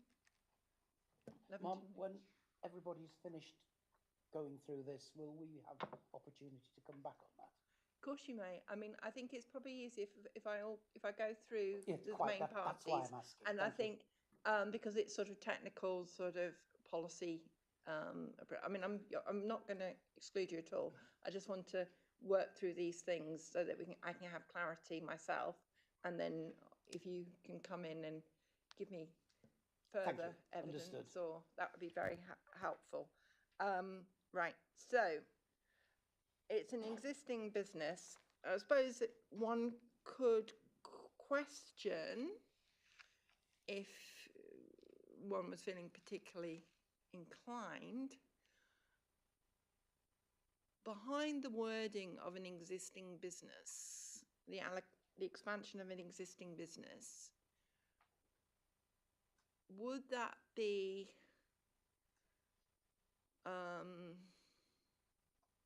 say I ran a chip shop, okay? Right? My business is a chip shop, but I only run half of it from my house, and I use my neighbour's house as the place I sell it from, okay? So my chip shop is my existing business. If I wanted to expand my business, would you expect all my business to be the existing business, or would it be... Is the whole concept of an existing business a business that's all of which is functioning as per, without requiring planning permission or a new planning permission? Do you understand where I'm coming from? I do, Mum, and I think to answer your question with the example of a chip shop, Yeah. I think obviously you see it huge amounts where you expand a restaurant business to include takeaway facilities or something like that, and that may require some kind of licensing or permission because you're changing. No, I'm talking about physically. Physically expanding. Well, I mean, as I understand, and it is, I trying to go behind such a broad wording as an expansion of existing business. I think it is broadly speaking about a physical expansion, but of course, because you need, I mean, it has to be something which requires permission. Otherwise, why would we be in ECO4? Yeah, but what I'm asking you is the existing permission. Yes. Is it the assumption being that existing permission is discrete? You know, it's working within certain parameters, this existing business. The existing business, it's got planning permission, it's working away quite happily, and then it says, oh, where I'm working isn't big enough for me for what I need to do for my operation, therefore I need to expand, and therefore I'm going to extend my existing business. So, on the basis that, from what I understand, that the business, I'm trying to work out whether the building as operated is the existing business per se is all within the B2 and office use, or that existing business has extended out with, therefore the existing business isn't a kind of discrete building business. I'm trying to articulate myself, and some people are looking confused, others look as if they understand where I'm coming from. The council, please. So as you'll already be aware, obviously the council's position is this isn't an expansion of an existing business, and that's because the application is for the business as a whole, a B2 with ancillary offices, and therefore we've looked at the permission as a whole, and we've looked at the business as a whole. So it's not an expansion of an existing business because the business as a whole wasn't operating lawfully, in our opinion, from that site. And that is why the council's position, and I appreciate you have a different position, but that's where the council's position is this isn't an expansion of an existing building in the context of ECO4.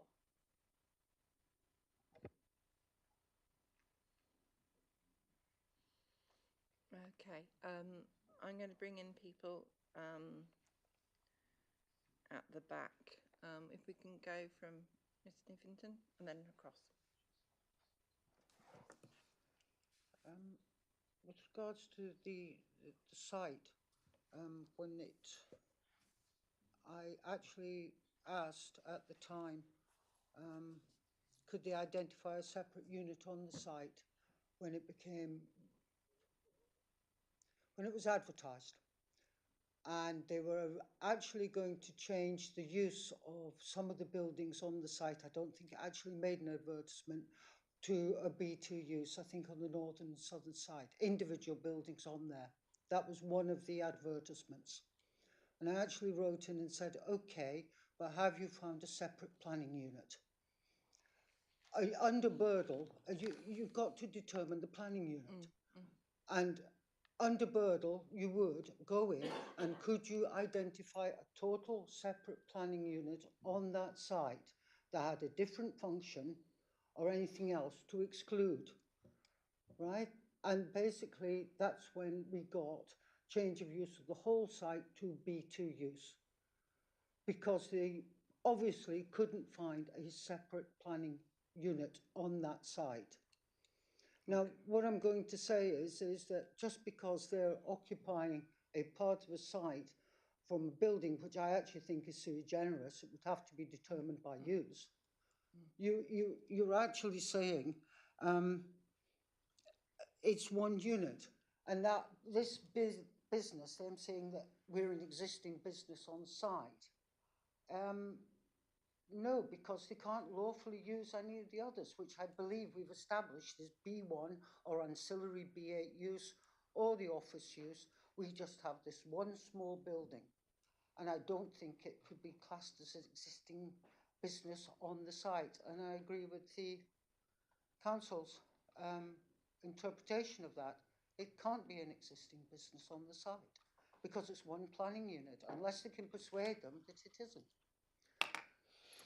I know that sounds terribly garbled and I'm out of practice, but that's No. what it is. You obviously have some professional background in planning. Yeah, I was a planning enforcement officer for 17 years with Northern Norfolk District Council. Oh, okay. Hence the Birdle. But I retired in 2015. I'm not up to date. Okay. Mr. I guess my question is to understand the definition in planning of existing business, because obviously Eastern Attachments is an existing business, albeit one based originally in Attleborough. So Eastern Attachments is an existing business within Breckland. It was operating from the industrial estate in Attleborough, and then in 2022 acquired the site in Griston and moved part of their business, including offices, to that site. And as we've heard, assuming that they are occupying the southwestern corner, that was entirely legitimate to be used for a B2 use. However, as I understand it, they moved further parts of their business following a fire in Attleborough and are now using large parts of the industrial estate, which, as we've established, are B1, but they're now being used for B2. Okay, well, but it's existing business. It is one existing business, but on two locations. And I was just trying to see how that fitted. Thank you for that. Mr. Heath? The only point I wanted to make was that the application is for relocation of a business. It isn't for expansion. Well, it's change of use, isn't it? That's the application is for change of use. Okay. Very quickly, please. I'll pick up on the points of the chair of the... Sorry, no one can hear you. Sorry, just pick up on the points that have been made, particularly the chair of Caston. Yes, we are an existing business. It depends on how you define it, whether it's per I still site. think people can't. Can Sorry. people hear? Yeah, okay, sorry, I'll try and speak up. Just try, don't look at me, just look at that microphone. I'll look at the microphone. Sorry, ma'am. We depends on the definition of existing businesses was made by the chair of Caston. We are an existing business. We have been wanting to expand and have a history catalogued with previous planning permissions of wanting to expand. The reason for this application for the change of use was to accommodate said expansion. And anybody who can compare the two sites, the one in Attleborough to the one in Griston, will see that is very readily seen in the scale. So yes, it is very much to accommodate an expansion, a necessary expansion to maintain the running of a business, but also the employment of staff and the continued investment that we have within the sector. Okay, thank you. So just to clarify, in terms of the argument that the appellant is running, is the argument that the existing business is operating from the site, or it's just an existing business, hence if I had a business in Scotland and I wanted to expand my business, I would have an existing business? rather unhelpfully, Mum, it's both. But what we are, but in the sense that there is what we are saying on B1 is that there is an existing business on the site, and that is being expanded. Okay. What Mr. Leslie has also just explained, however, is that on the council's approach, which is saying looking at the business as a whole beyond what's currently on the site, and that's, I think, as I understand it, what on the basis Ms. Collins said, there is an expansion looking at the business as a whole. In response to that, Mr. Leslie saying there is also an expansion in that sense. So whether you are saying that B1 is what you are considering there is a business on a site being expanded, which we say yes it is, or if you take the council's view, which is the business as a whole, which I in my view isn't the right reading. I think that'd be quite a novel reading to go to that, but if that is the reading that you would choose, well, as Mr. Leslie just explained, we also meet that because the business is being expanded. So on either which reading, we are saying the business is being expanded. Okay, thank you. Sorry, sir. Just harking back to the dealings with ECO4A, where the claim is that there were no other business sites available. That does not jibe with the fact that at the time of purchasing the site, the applicant had an outstanding planning permission on a very suitable site in Attleborough off London Road that, according to what the applicant said at our village meeting back in 2021, was not being taken up because of political reasons. Now, that does not sound like there are no other available sites. Moving on to the expansion of an existing business, the applicant moved his Eastern extinguishers onto that site after evicting all the businesses that were currently on the site, which is in no way or scale the same as his Eastern Attachments business that he wants to move onto the entire site. That's all I've got to say on that matter at the moment. Okay, so Eastern Attachment and Eastern Extinguishers are two completely different operations, aren't they? I believe they're part of the same group. Sorry, no, I'm asking the appellant. We'll come back on that. Yeah, of course. Eastern Attachments, E-Precision and Eastern Attachments are all part of the same group company. They're all under the banner of Eastern Attachments, who own all of the subsidiaries to Eastern Attachments, so they are the same company. It wasn't just Eastern Extinguishers that moved onto the site, it was part of Eastern Attachments also that moved onto the site at the same time as Eastern Extinguishers. I take issue with the point of evicting. No, sorry, can I just go back to you over this Eastern Extinguisher and Eastern Attachment? The application for Eastern Attachment. Yes. And are you praying in aid Eastern Attachment or Eastern Extinguishers as part of your... Eastern Attachments. You're praying in aid Eastern Attachment, not Eastern Extinguisher? Completely, yes. Okay. And that's the group company. Yeah, and Eastern Extinguishers were leasing the offices from Eastern Attachments, if you want to make an even greater point on that. Just to clarify that, the point about eviction that was made, do well to speak to the companies. We Sorry, I'm not interested in the I'm not. that's fine. Okay, sorry, I'm not fine. interested in the evictions. I'm perhaps interested in the Attleborough site. But just to be clear, The Attleborough site. Yeah, not the Attleborough site. The the one that you could have. Right, there was a previous application agreed and approved through Breckland Council. It was for land adjacent to what was termed the Victory Park on London Road. The reason that that wasn't taken up is there wasn't a means of supplying power to the site. Oh yeah, I remember. Yeah. And that same function, that same issue was the issue with other sites that we were looking at locally at the time, which is something that we're still addressing within Norfolk. And I've been working with the local enterprise partnership on trying to remedy that for other businesses. Okay. Thank you.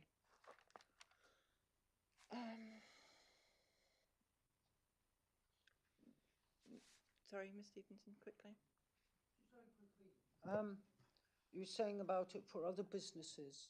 Will you actually be looking at moving your business from? Sorry, Portishead? I'm not asking for people to ask questions to people. If you want to ask questions, I'm sure at lunchtime you can hobble. You can hobble these people. I just want to answer my questions. Sorry. No, don't worry. Don't worry. It's easy enough to do that. Okay. So it's for me to decide whether it's an expansion of how the wording of that criterion, whether it's appropriate or not. So not the wording, but the interpretation thereof and application. Okay, let's go to B2.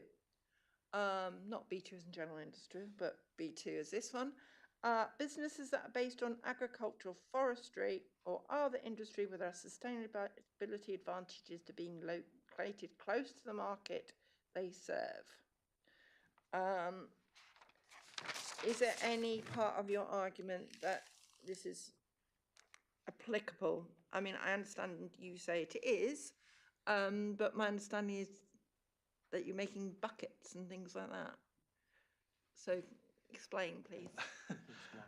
Yeah, I know it's an oversimplification of what we do, I'm sure it but is. still, we supply probably around, well, it's just over 80% of the agricultural market within the UK for the attachments, the specialist attachments that we manufacture. East Anglia is well known for being the breadbasket of the UK. You know, it is one of the areas where it is agricultural history, and it is one of the reasons that we set up here. That, in my statement of case as well, I set that out in paragraph 7.13 onwards. Okay. But you're a national company. We're a local Norfolk company that supply nationally. Yeah. Okay. So, to be located in close proximity to the market you serve, you're saying that East Anglia is quite a big market, and therefore you're in close proximity. It represents over 1/3 of all we produce within the East Anglia region. Okay. Sorry, you represent a third of what? Of what we produce. So over 1/3 of what we produce stays within the region. Whilst we supply nationally, a lot of it stays here. Okay.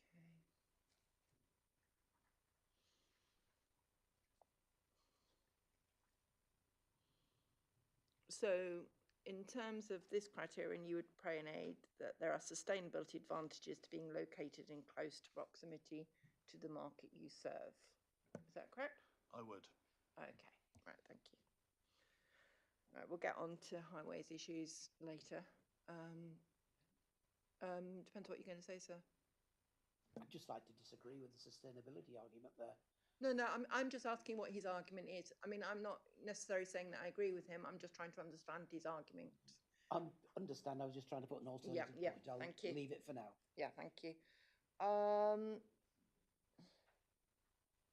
Right. Sorry, Mr. Mayor. So, were you about to move on from ECO4? Because there are, I think, a couple of points of... No, I wasn't. Okay, I'm perfect. afraid I'm still ploughing my way through, to use the agricultural pun.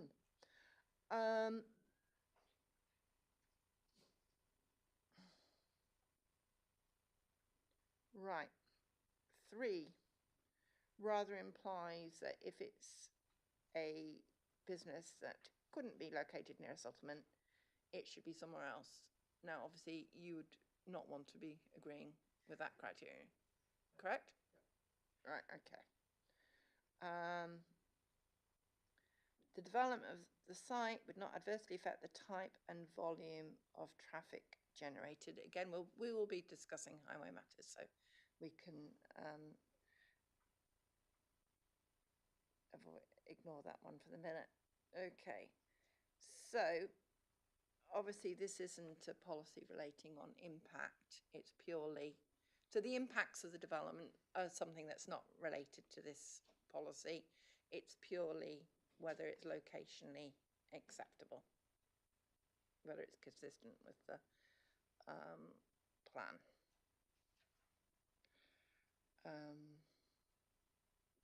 So can I just confirm that the appellant takes that, accepts that? Were I to find that the policy, that the proposal meets the criteria set out in ECO4, would that be the end of it? In terms of ECO4? Or in terms of my determining whether the location was appropriate? Well, there's also policy Gen 01, but I don't understand there's any disagreement that that's met. Yeah. So the only other policy which for the location is the ECO4. So we agree that if you find compliance with the ECO4, the conclusion is that it's an appropriate location. But what I'm saying, I'm trying to get at, is that the whole issue is about, it could fit all those criteria, but you could argue that for whatever, I'm not going to use it as an example, but that there may be so many other impacts related to the application that there'll still be other policies that are relevant. Correct? Yes. Yeah. I know it's self-evident to you, but it may not be self-evident to everyone else. So I want to make sure that everyone's clear that I'm not where I'm going. Okay? Right. So it's up to me to determine whether I actually agree with people's interpretation. But the council's interpretation is it's not an existing business. Would you concur in terms of that there's nowhere else for them to go? It's an and or policy. So the council has always been of the position that it only has to meet some of those criteria to be acceptable under ECO4. What the council is saying is there's non-compliance with policy ECO4 as a whole. Appreciate we'll come on to other material considerations. Sorry, I don't understand what you're saying there. So because it's an and or policy. It's an and or policy. Yeah. So I think the council's position has always been it will be unreasonable to fall back on it being an and policy, like that every criteria had to be met for development outside of general employment areas to be acceptable. Right, so I think the council as standard interprets those as it only needs to meet one of those criteria, but looking at each of those criteria individually, the council felt at the time of determining the application that there is overall non-compliance with policy ECO4, and that is the council's position. Right, you're going to have to, sorry, I need a sugar rush on this one. Sorry, because this was the point that I was hoping to address as well. Just on Yeah, ECO4, okay, yeah, please do, because it's slightly challenging. Sorry, I have this in front of me. Oh, no, I don't.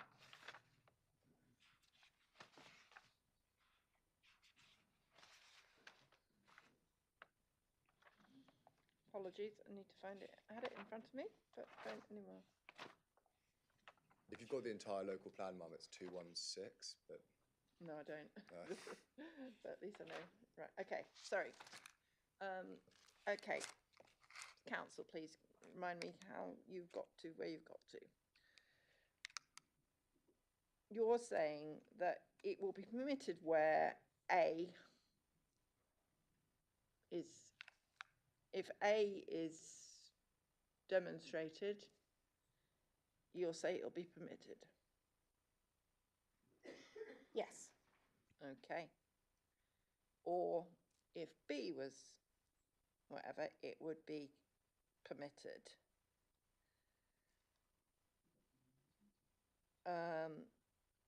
Is C an and/or is C something that has to be read with the others? I would say that A and B are your ors. And C that is... C is a requirement. C is a requirement, okay. If not, sorry, the and/or would be after both. The full stop of B3. It's just my view. Okay. Then you go to say it's and/or, so it's either, all you have to do is comply with one criterion, but then you said, but the council's position, which from the way you're phrasing it sounds like it's not actually your position, but anyway, the council's position is that it doesn't comply with the policy as a whole. Is that right? Yes. Right, okay. So how is that? If in one point you said it had to comply with one bit, and then you said it's the policy as a whole. So at the time the council determined the application, there was insufficient evidence to demonstrate that there were other suitable sites available, so Part A. Yeah. And in addition to that, with regards to Part B, the council do not consider this to be an expansion of an existing business, nor that the business is based on agriculture. So the key word there is based. Not that it supplies an agricultural chain, we don't deny that, but we see the key word being based. Right. And therefore, given that we don't believe there was sufficient information when we determined the application with Part A or Part B, then the council were unable to say that the principle of development complied with policy ECO4. Okay, right, okay, understand. Sorry, I thought you were saying that even if it complied with one element, which would require, which would grant, give it the opportunity to be deemed to have permission, you're saying that as a whole, but you've clarified it. Okay, Mr. Merritt. So I think that's very helpful, and I actually think that there's less between us than I thought, because my understanding of the council's position originally was reading as the and/or as just an and. So I agree with the council that the way this policy works is that you fall within ECO4 if you meet at least one of A or B, and if you meet two, that's great. That's obviously how the and/or works. So we say, Mum, and so you've got, I think it's Appendix 3, I said Appendix 4, it's Appendix 3 to Mr. Parker's proof on ECO4A. And then ECO4B, you've just heard the discussion as to 1 and 2. The only other point I would add on to B, and it's just a point for your note, is that 1, 2, and 3, the criteria therein, it's not a closed list. Compliance with B, all it requires is particular reasons for the development not being located on an established or allocated employment site. And if there are any particular reasons, we say you fall within ECO4B. And that follows, ma'am, from the fact that it says including 1, 2, 3. It doesn't say only or namely or specifically. It says including, which is definitionally an open list. And those are just illustrative of some particular reasons which would be sufficient to meet B. Now, I'm conscious that we haven't put other reasons in front of you, but just to make sure we get this policy correct. Okay. And then finally, I would agree that C has to be met regardless of whether you're within one of or both of A and B.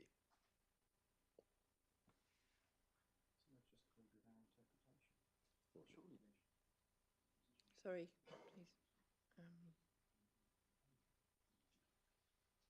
Right, okay.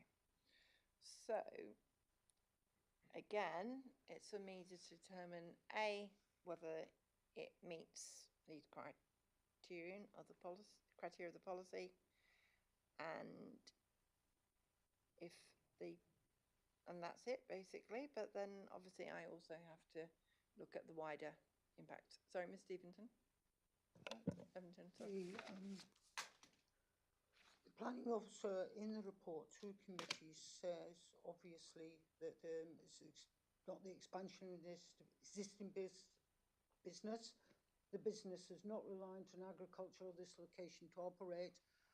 Therefore, this is the bit that rather outraged me, therefore compliance with other parts of policy ECO4 of the local plan is not considered relevant either. That's at 1.8 under principle of development.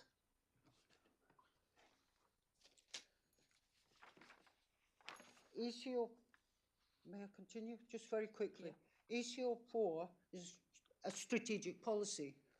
It's not the colour of a door, it's not anything else, it's a strategic policy, and I would contend that ECO4A, which is proposals for employment uses outside of the identified general employment areas and allocated sites, will be permitted where there is no other suitable sites. That has to be demonstrated. Breckland has always allowed sort of 12 months over a 2-year period. It can be overcome by other matters, the ones I have looked at, but I would say it's a strategic policy, and that ECO1A is there to protect the overall strategy of Breckland's council's development of the Norwich Tech Corridor, Snetterton, general employment area. So, and actually in the refusal notice, the board was put up.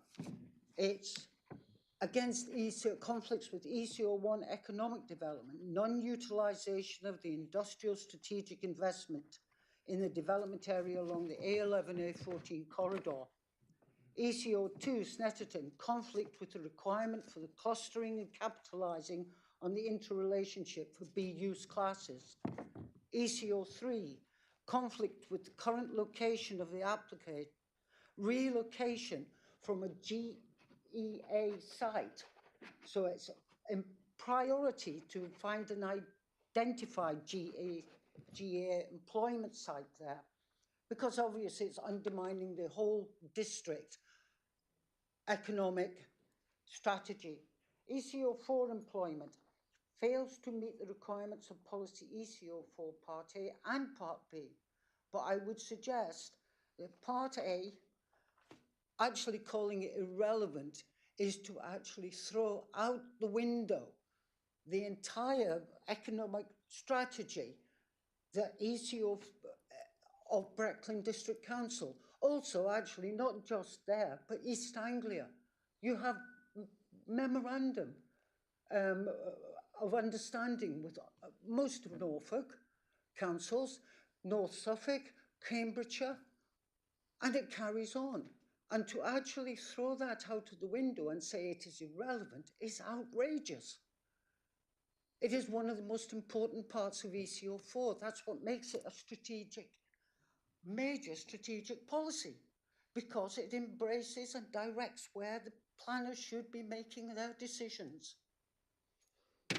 Thank you. Thank you.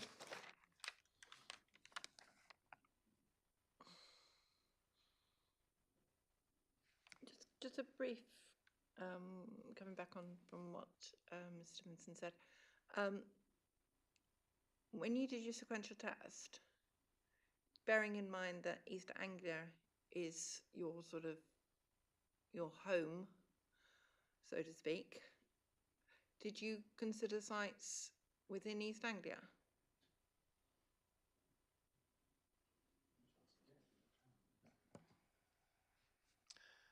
We searched the radius of which our employees were willing to travel. Okay. Which is there's a map that was produced. Again, I won't ask you to turn it up now, but there is, in Appendix 3, there are some screenshots of maps which show the radius of search.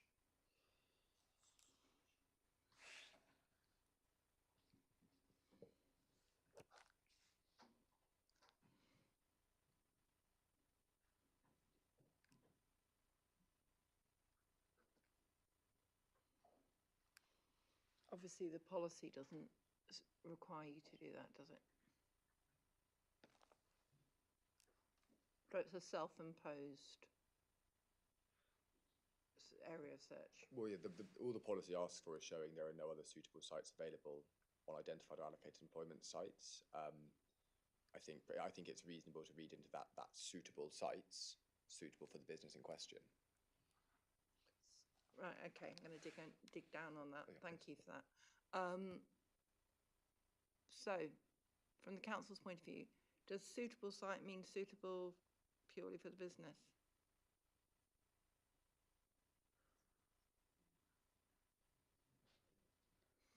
There is criteria, isn't there, about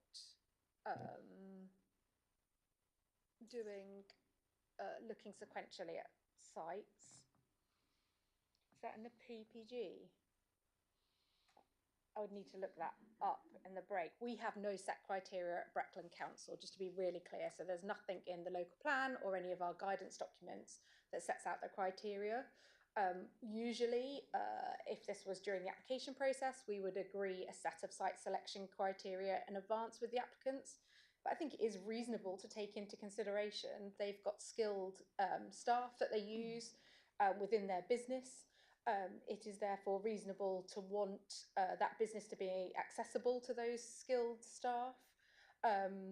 But we would expect them to look at key locations within Breckland and usually within our sequential assessments, unless the sites are very close to the boundaries, we tend to require those, not require, that's the wrong word, we would tend to accept that a Breckland assessment of available sites would be acceptable, and we would certainly assist with that as a council. Okay, right, thank you. All right. Okay. Right, sorry, Mr. Spaniel. There is actually some very important guidance that Breckland themselves published on industrial sites. It was a report called Breckland Employment Growth Study, final report November 2013, in which they assessed all of the industrial sites within their area. And there was a series of criteria which they used to score them. If I may, the light industrial workshops, as described in this report in Griston, there were 7 criteria, and I'll just go through 4. No, sorry. So I'm. Sorry. Can you just tell me what you? Yes. Okay. If you just tell me. Okay. Guiding the policy of Breckland, they commissioned a study on the industrial sites within Breckland. Yeah. And they scored these industrial sites on an average score on a range of 7 criteria. Yeah.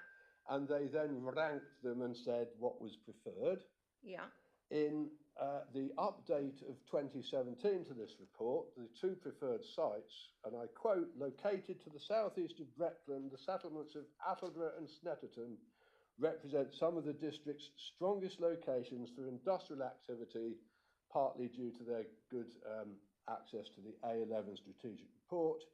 Griston disappeared from view in the 2017 update. How do you mean it disappeared? Well, it was there in the 2013 report with an average score.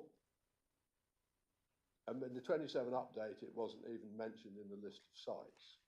Okay. And and when Ms. Collins talked about criteria, there are 7 defined criteria to say how good an industrial site is. But they're not planning criteria. No, but they will guide decisions of planners and policy. I don't think they would, to be fair, in being brutal. So you don't write a report. Sorry? You write a report and have criteria for industrial sites, but not then use it. I don't want to get involved in the whole issue between economic development and planning, but from a planning point of view, we're talking about whether the council has got an SBD or an SBG or something with it related to the planning. We haven't seen. Well, this. I think to be honest, I don't think we need to go there. Right, okay. Ms. Collins, you don't have anything else to raise on that?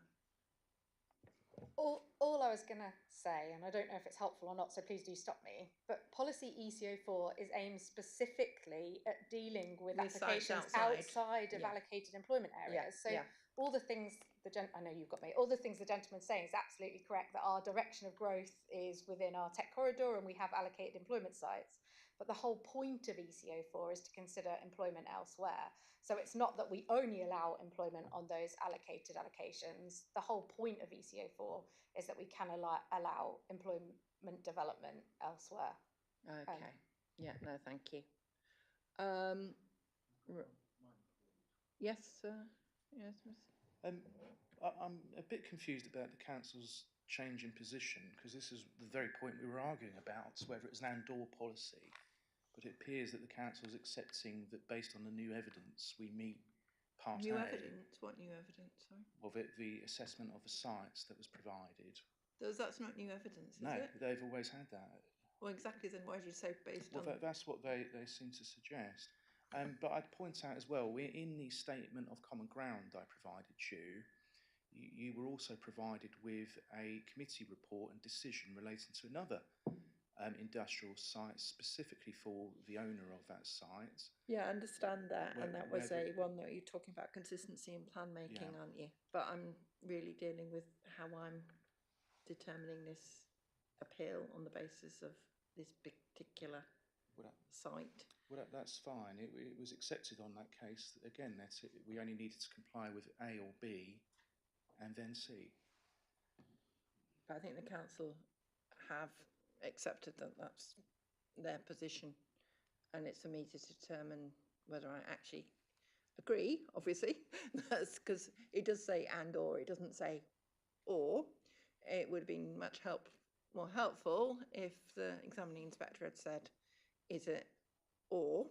And that begs the question why it does say and or, which is something for me to interpret. Well, I think I'd interpret that to be that you could comply with both, or one or the other. Yeah, but it relates to whether you are required, isn't it? And I think that's the issue with the policy. ECO4 actually has got rid of the or, and it actually says so what? Sorry, A. It goes to point A. The new ECO4. What's the new ECO4? Oh, sorry, the replacement, the proposed ECO4 in the new plan. Is there an emerging plan? Well, yes, there's an emerging draft plan. Sorry, I thought I asked about the development plan status. I mean, that's... in draft, and it actually sorry, dropped the or. Okay, so can we go right back to the beginning when I asked about examining emerging plans? There is a Reg 18 plan which has got ECO4 with just an and. Is that correct? Yeah, of course you can respond. So we had a Reg 18 consultation with emerging policies on it, and then the latest version of the MPPF was released with significantly higher housing figures in it for Breckland. Yeah. So Breckland have had to go back to the drawing board, and we will have to do a brand new Reg 18 consultation with the new housing figures. So that's why that emerging plan doesn't hold any material weight at Breckland at this time, because it's not a plan we're pursuing in that form. What's the policy? I'd like you to provide me with a copy of that policy, please. Yeah, I mean, obviously you haven't got a choice, to be honest, have you? Let's be frank. Can you do that at lunchtime, please? That would be ID2. So that's the emerging plan. So if we can just, I'm not going to go through it. Are you saying it's exactly the same, but same apart from it says and? Okay. Right, okay. So I would like a very brief discussion then. Sorry, this is taking ages, but this is why this application has been such a long time. Excuse me. Right. So you're saying on the basis that Reg 18 isn't going further forward because you're just parking it because of the housing issues, you think that no weight should be given to it, or a little? We can give no material weight to that plan. It has been through a public consultation, but we'll have to revisit the complete evidence base, How will including the evidence base impact on that specific policy? because we've got increased housing numbers, then we Yeah. have to provide for increased employment. We may have to. We don't know the answer to that question. So unless we revisit the employment evidence base about how much employment space we need, and that then impacts other policies about affordable housing, about housing provision. So You you know, our think- whole plan is undermined by the new housing figure. So Right, so and or will impact in relation to a policy that purely relates to employment users outside of employment allocations, because this is what it is, isn't it? Which at the moment says will be permitted where and or you're saying that an increase in housing supply will make a material impact on whether you're going to say and or. well, one, I don't know what that policy says, but two, I don't think we're in a position to say that that will be the final version of our plan at this stage. So Mr. Merritt, you might be able to help here. On the basis that it's an emerging plan, obviously you give as much weight related to the extent to how far advanced it is. Is the council's approach, if the council's approach is completely abandoning the plan, or they're going to, are you abandoning the plan? Is it abandoned, or are you just doing are you going to do a new Reg 19? We can't proceed to a Reg 19 under the existing MPPF arrangements Because you're going to have a completely brand new plan.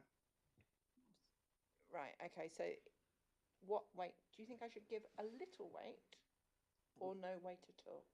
My general position would be no weight to Reg 18 plan policies regardless.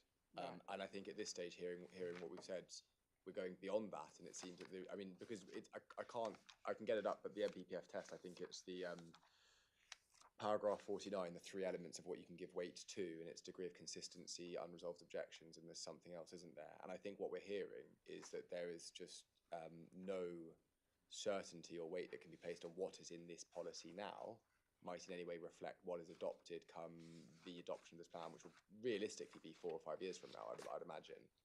Yeah, but it's also it's an intent though, isn't it? It is an intent, Mum, and I think it is worth noting. I've got EMP08 in front of me, and we'll get a copy sent to you.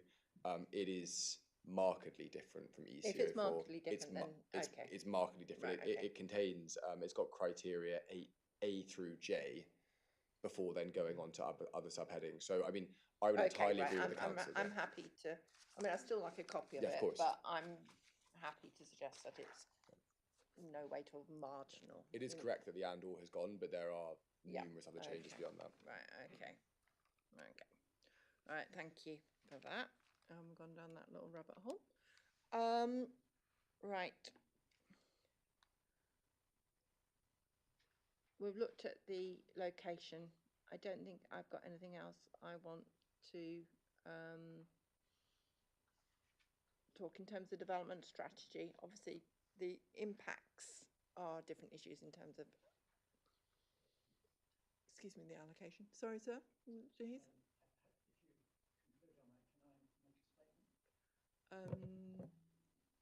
On those items. Very briefly, unless it hasn't been raised yet. Yeah, there's 4 areas really I just wanted to comment on with regard to that appropriate location. Yeah, have you, is this based on the statement that you sent in previously? No.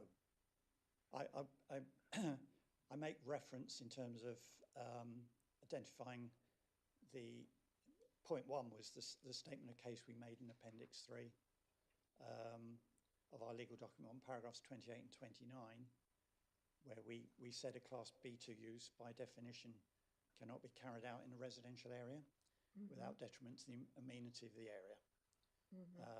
And therefore the change of use for us really is inappropriate and harmful and unsustainable. Right, I think you might, if it's just an overall summary of the whole thing, Yeah. it might be better to wait, because I'm just looking at I mean, in terms of discussing whether B2 is appropriate per se, Yeah. that's something that I was going to come in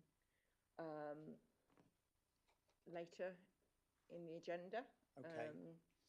My other point on it was that Griston is not a sustainable location.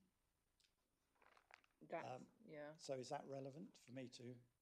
Yes, I think to say whether it's a sustainable, okay, that is relevant, yes.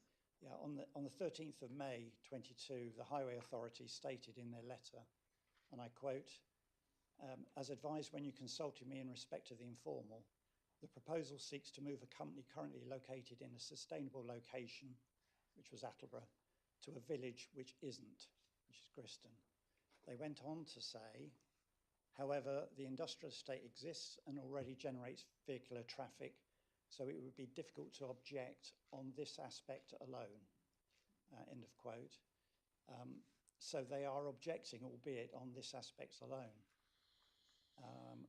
We would add that this was stated when highways were under the misunderstanding that the applicant could operate on the site without requiring permission.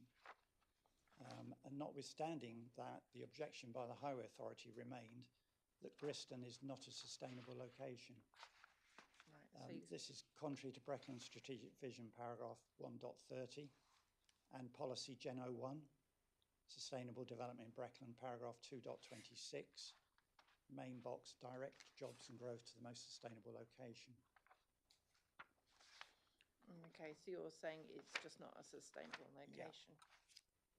I had 4 points. I'm very quick. My third one was about the risk to the village amenity and its viability. We think the applicant is impacted on the viability of the village amenity with the eviction of the small enterprise businesses on this trading estate. Well, I don't think that's necessarily something to... Okay. But please park it. I mean, make sure you Yeah. tell me, I'm not saying you can't say it, I'm just saying I don't think it's appropriate at this particular point. Okay. And finally, the fourth one, which just has been highlighted, was that the utilisation of the industrial strategy investment should be along the A11, A14 corridor. And it's contrary to Breckland's strategic objectives, development in the right place, paragraph 1.32, items 1, 2, 3 and 4. And it's contrary to Breckland Local Plan, section 1.7, 1.8 and 1.9, Localism Act 2011. And it's contrary to Breckland's duty to cooperate, Local Plan Statement 2017.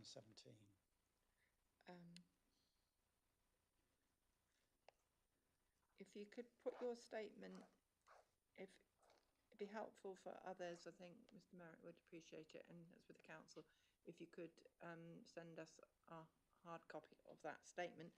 But it also conflicts with the requirement for clustering and to capitalising on interrelationships for B-use classes, which is contrary to policy ECO2 Snetterton Heath, section reason justification, paragraph 6.27.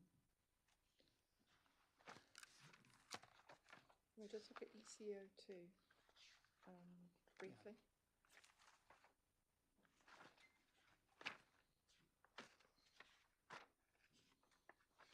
Don't think I've got ECO2. Remind me what ECO2 says. It's with regard to Snetterton Heath. But aren't we dealing with a site that's outside of the general... We're dealing with a site which clearly, if it was within... In an ideal world, Eastern Attachments would have found a site that was allocated and they would be on that site, which would be consistent with the plan's development strategy. That's the ideal world. We're dealing with an application which is on a site which falls outside the allocation, and we are it says there are no other suitable, the criteria I'm having to use at this particular, are those in ECO 4? Because that's the policy that's most specifically related to the application. And I think that's where I really have to push myself into. We're not looking at whether it should be an allocation, which is a sort of a separate sort of element, really. We're just talking about whether it actually fulfills these criteria. Does the council? You'd agree? Yeah. So in terms of the development strategy, this particular policy is actually part of its development strategy as a whole. I think that's if a local plan person was here, I think they would say that this policy was part of its overall strategy. So it's sort of like the nitty-gritty element of the council's wider strategy for employment uses. So they're saying, ideally, we want these places on allocations, but if we can't get them on an allocation, be located on an allocation, we would then determine our strategy is to determine to have this policy to judge applications which come forward like this.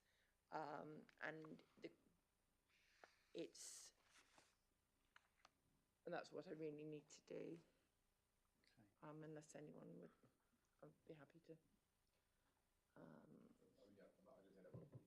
We entirely agree with that.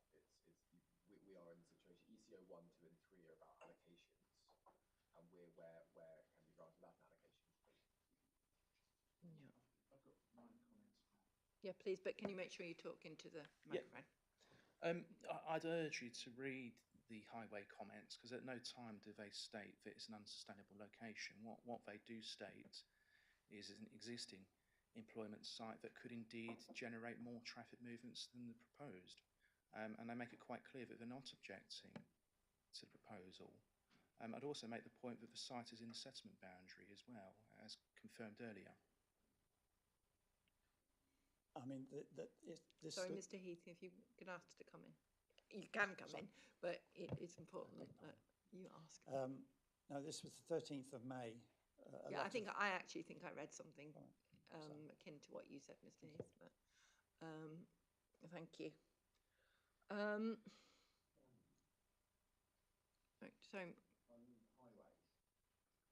I believe after I spoke regularly to the highways officer at the time about this application, and she made it quite clear that on the original application, which was submitted by Eastern Attachments, it was only for light industrial use, and she had no, as stated in her reply, she had no objection to the while she didn't agree with it, clearly states that she couldn't object to it on the grounds because it was an existing light industrial estate.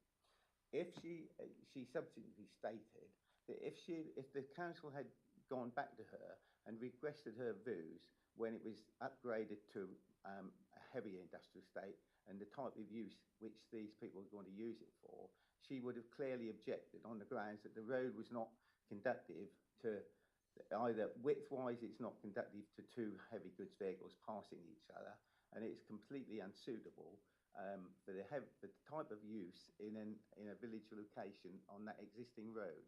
So it was clearly an error on the part of the council that she was not consulted on the type of use it was going to be used for when it was subsequently upgraded to the type of use when the village convinced Breckland that it was going to be used for this type of use.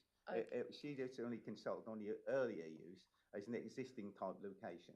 So I think there is some ambiguity here in this highway thing. While technically this guy's right, she didn't object to it, but if it was submitted to her now, she would have objected to it. Well, that's right. Ms. Collins, can you just confirm thank you very much, what happened? The application came in for, as You changed the description slightly, didn't you? But it's fundamentally it's been for change of use to B2, hasn't it? And office. And the highway people responded on the basis of that description. That there are no other highway. I mean, it's a moot point whether because clearly your report weighs heavily on the change on the fallback position, and whether or not that is, which is something obviously you'll want to discuss later on, whether or not on the basis that we've looked at all the history today, whether that is appropriate or not is something to be discussed later on in the day. However, the Highways Authority did make their representation on the basis of a fallback position, and that's where we are, isn't it, really? But as the council hasn't, since the application was determined, changed their position on the fallback situation. I mean, I don't know whether they might want to further today, but it has, that's what the Highways Authority has. And whilst they may have spoken to you about it and said they would have done something else, I don't have anything before me to suggest otherwise, do I? I agree with what you're saying. You know, they weren't consulted on the new position. Well, it's not. Well, Still, we have to accept that we are where we are. But however it stands, with the use it's now being put to, it does not comply for heavy goods vehicles to pass on Griston Church Road without encroaching on the grass verges or yeah, I'm going to have a pavements either separate side. session. I've got a separate agenda item on highway safety anyway, so I don't really want to veer too much into that quickly. Quick point. Sorry, Anne. Was advertised solely for operational development for 9 months, and it was under that. There was no change of use. It was first advertised for operational development only. And for 9 months, everybody was consulted on that basis. Sorry, can I have some clarification here, please? So when the application description was updated, a full reconsultation was done with all statutory consultees and neighbours and the parish council and the ward members, and that formed the basis of their comments, which informed the subsequent planning decision. Okay, thank you. Just to make that point good, I think you see in the, just to make sure I get the dates right, the April 2023 committee report, where the description is effectively what we have now, including a change of use. That's where you get the detailed response from Highways saying, effectively on the fallback position. Yeah. And just to finish off the point, then there is that subsequent committee report in March 24, same description of development, including change of use. And that's where Highways say they have no further comments to make since their last one. So they have been consulted on what's in front of us, and their position, including the change of use, and their position has been consistent throughout. Right, thank you. Okay. Right, I think it's fortuitously 5 to 1, so it's a good time to break. We will break till 2 o'clock, where everyone can go to Tesco's or wherever you want to go, and we will resume when we're going to look at the technical issues relating to the plan and the framework in relation to amenity, which is planning speak for what impact, noise, smell and air quality. I know your lunchtimes are special, like for everyone, but I would be very appreciative if you could refresh your memory of what the interested parties have put forward as the basis of their argument in relation to the technical issues. And if you can perhaps give a little brief sort of overview of how you consider that you have addressed or at least negate, as you see, what the third parties have as their issues could the technical people please do that? That would be very helpful for everybody if you sort of just start the ball rolling with that overview, because I think that would then help the context of the discussion, because I know that the council and yourselves have agreed various things, but there are other people at the table. Okay. Right, so we'll resume at 2 p.m. Thank you very much, everyone.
Welcome back, everyone. I hope everyone is feeling refreshed and ready to go.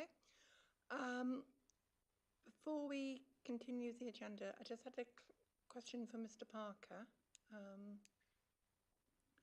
My understanding is your note, I was looking for the sequential test or the sort of the looking for the evidence that you've done. And I don't know whether it's the way that the case officer has put my files, but you said it was your statement of case appendix 4, is that right? You said? 3, Mum, sorry, 4 was my mistake. 4 is the EIA.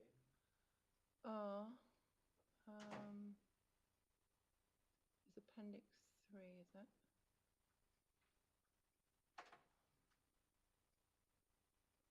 Just bear with me.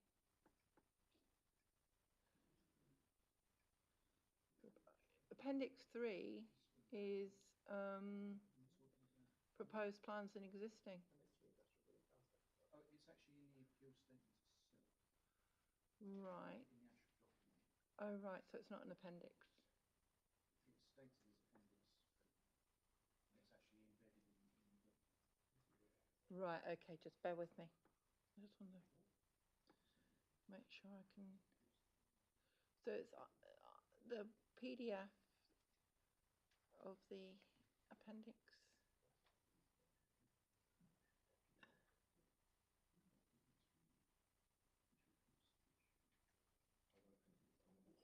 Yeah, you do refer to appendix 4. I do. Appendix 4 is also correct for the table evaluating employments. Yeah, it's appendix 4 of the actual statement rather the yeah, right. Yeah, that's. Apologies for all that. Yeah. Oh no, it's fine as long as it exists. That's all that matters. Thank you. Right. Okay, so we're going to carry on. I've noticed that something's been put on my desk, which always annoys inspectors when people put things on their desks. But nonetheless, I won't be that annoyed. So this is the new policy that I asked for. So that's ID 2, the emerging plan. Thank you.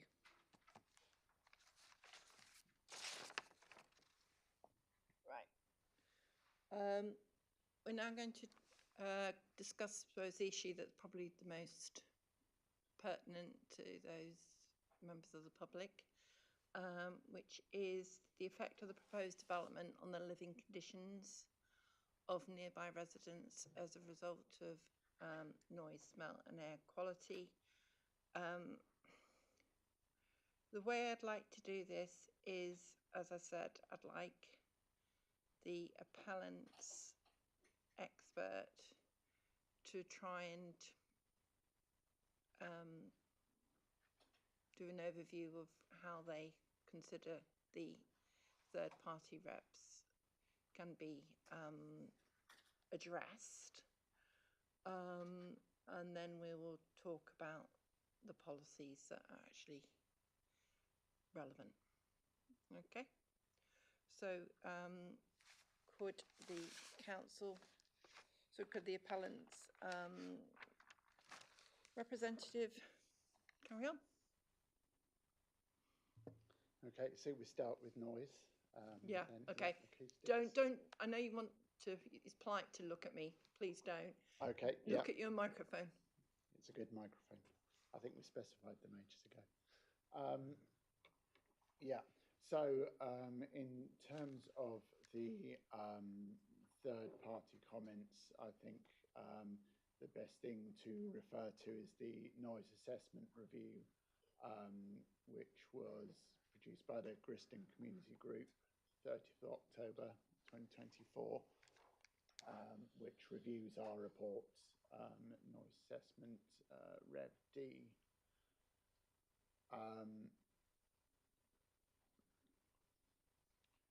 There are obviously various comments as we go through.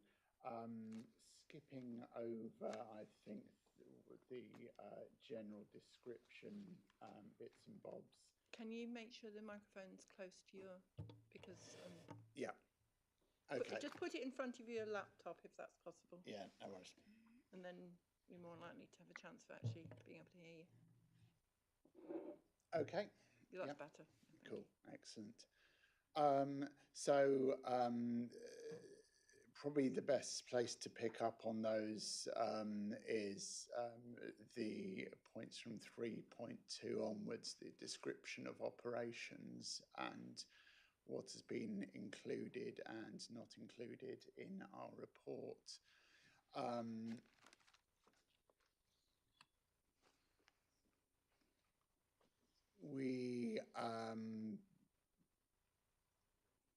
We made the note that the intention for the operations is that as much as possible those will happen within the buildings and with doors closed, with essentially when forklifts go in and out, occasionally there'll be fast opening doors, which we've taken into account in our report. And generally there will be considerably less movement between in and out than tended to happen on the Attleborough site, and the client's been quite proactive in making sure that that noise is contained as far as possible. There is a mention of external storage areas, which we have included movements to those as part of the forklift movements and lorry movements stated in our assumptions for the external noise. There is, it goes on to section 4.4, talking about external operations. I note there's quite a bit of discussion of vehicle movements actually on the road. I would note that BS Form 42, which is the standard we have prepared our noise assessment to, and which has been accepted as appropriate and within current guidance, that specifically excludes any vehicle movements on public roads, so that wouldn't form part of our assessment. So essentially we are just focused on vehicle movements on the site related to the industrial operations.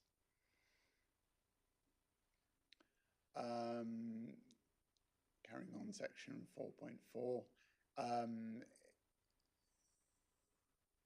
there is talk of the scrap metal bin dumps, which we had included in our assessment. Obviously that is intermittent, but it is very infrequent, and we've included that. We have taken that into account in our assessment of applying an appropriate feature correction to that. The scrap metal contains... Sorry, I didn't catch what you just said there. Sorry, yes, just mentioning there is a suggestion that that scrap metal bin dumps have not been included in our assessment, but they have, and we have assigned a feature correction to those accordingly, based on not only that the level, but also the infrequency of such occurrences. The scrap metal bins are will be in the south yard, the southwest sort of yard, where we will, or the client will have an acoustic barrier that will be erected along the south side to control that and mitigate that. So I think that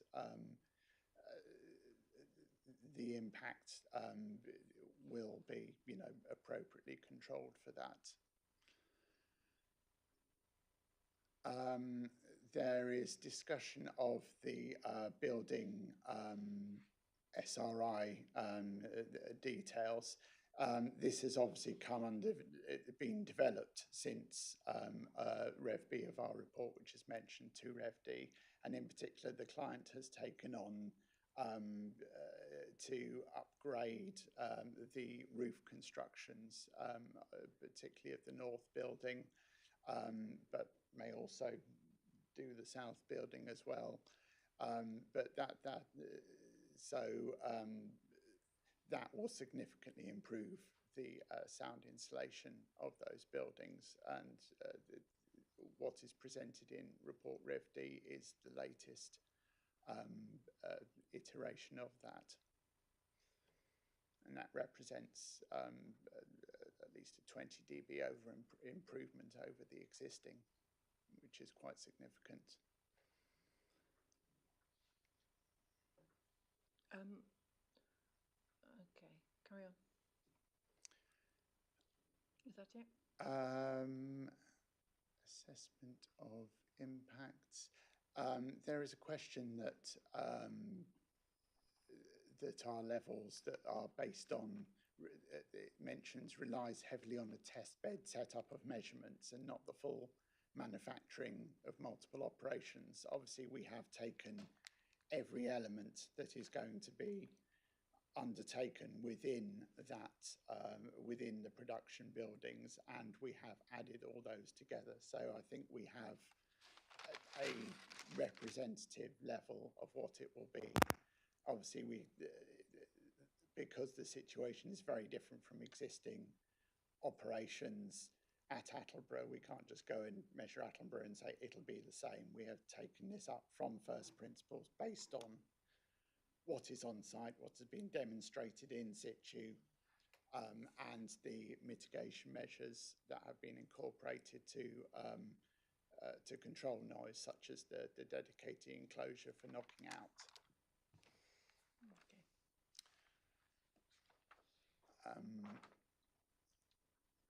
I think that probably covers off most of them, but I'm obviously happy to take any queries. Right. Could I just ask a few questions before I'm sure Mr. Heath would like to make his points? I'm sort of being a bit key stage one about this, but it helps me, and I'm sure it'll help other people. In terms of your improvements, you talked about improvements over the assessment. What are you assessing? So this is looking at noise breakout of production processes within the buildings, particularly of, you know, with particular sensitivity was the breakout from the north building and to the residences to the north there. So sorry, I'm perhaps not being clear.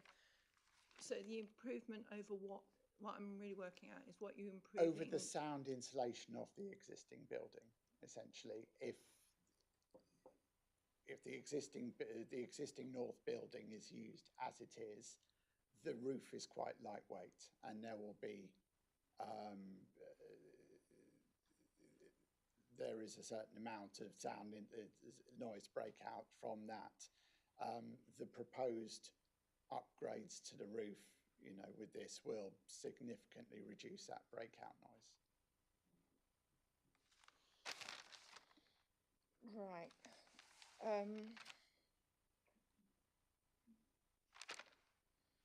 So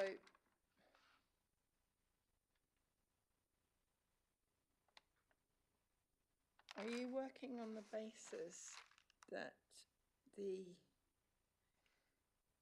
use of the site, in terms of how much noise you imagine the site would be experiencing? Yes. Without your client's operation, how do you determine what that level of noise would be? Well, we have done as BS form 4.2, and the assessment essentially compares proposed operations noise from the industrial site versus background noise in the absence of those operations. So we have taken a background noise survey over, I think it was about a week's period, and essentially we take from that the lowest levels within the reference period, or a typical level which tends to represent the lowest, and that is essentially the baseline. So we are comparing noise from the site versus background in the absence of that noise.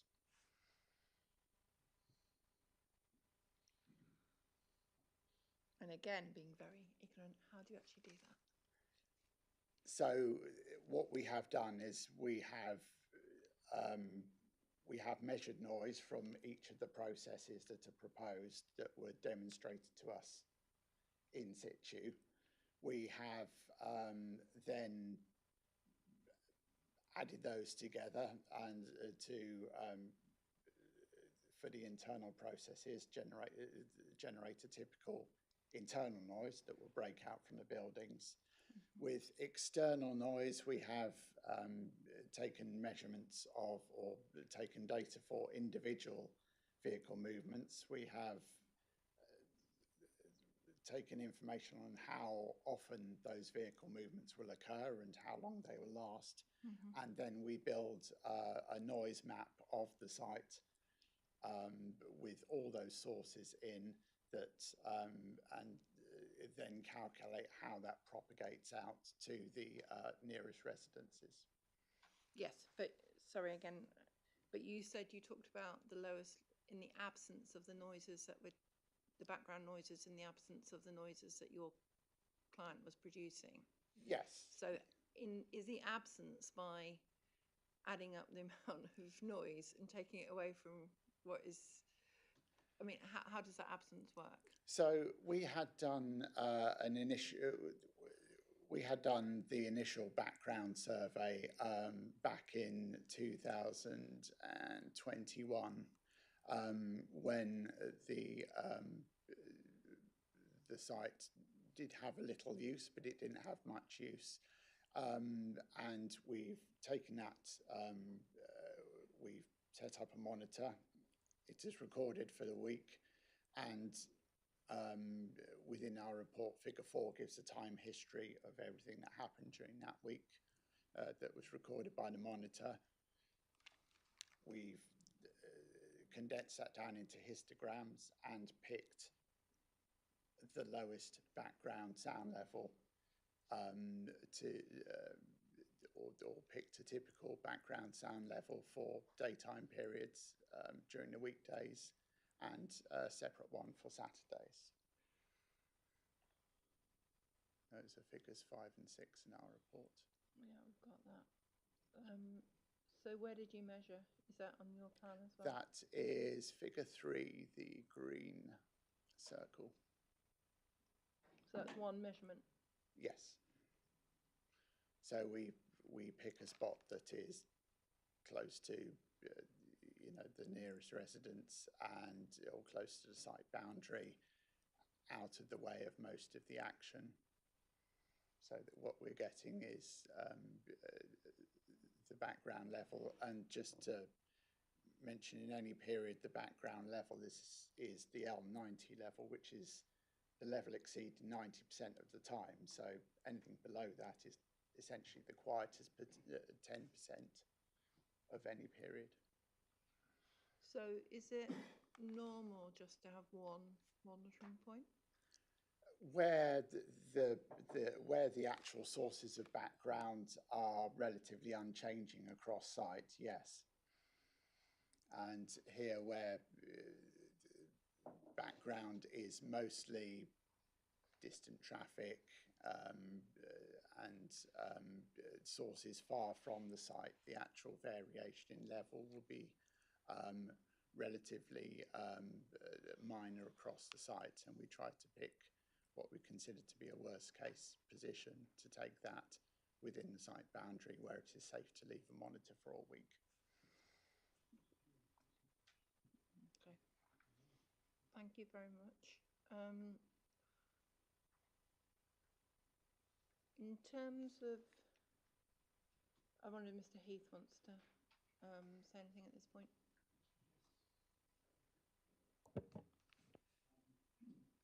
Please make sure you got your microphone on. And if you've got yours off. So, yeah, thank you. Yeah, for us, the noise assessment made by the applicant shows large amounts of breakout noise. Sorry, can you move your microphone to yeah. Shows large amount of breakout noise. We think it's faulted and inaccurate, and some incomplete information has been provided to various parties and consultees. And we refer to our statement of case, that Appendix 3, Document 1, paragraph 49 to 59 for our representation regarding this worrying matter for us. As a noise assessment report produced by the applicant has had key aspects missing, which does not enable us to make a safe conclusion, our noise assessment review provides that evidence, and it's in our statement of case Appendix 6. We also raised the matter that there is uncertainty as to which noise report is to be relied upon. Breckland's conditions reference the noise report of 19th of August 22, but the last noise report was the 18th of April 24. The later report had no wall insulation values, while the previous report had no roof insulation values. So it was all a bit chaotic for any evaluation for us to make. Additionally, we challenged the notion of an ambient noise level purported to be 57 decibel, which was never quantified or qualified to be used, and which the applicant uses to justify the proposed levels of operational noise. We refer you to our statement of case, Appendix 3, Document 1, paragraph 51, where we describe this error. The environmental protection response was posted on the 31st of August 22, also questions the subjective impression of the noise consultant and noted that, and I quote, "The nature of the ambient noise has not been quantified within the report," end of quote. This remains a concern, and particularly as the initial and later noise report measurement methodologies did not take measurements from the nearest adjacent residents. Only modelling has been applied. Our evidence provided in our statement of case Appendix 6 indicates that there will be a detrimental effect from high breakout noise on the residents' environment. Their health and well-being will be affected, as will their amenity.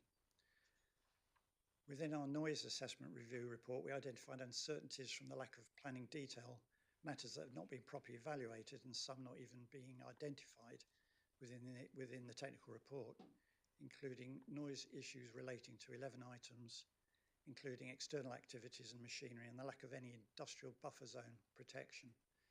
We would wish those to be taken into consideration. We feel this is contrary to policy COM02, healthy lifestyle, sections 7.11, 7.12 and 7.13, and contrary to policy COM03, protection of amenity, section 7.24 and paragraph 7.25, main box item 7. Thank you. Thank you. In terms of the, is there anything, first of all, that the appellant's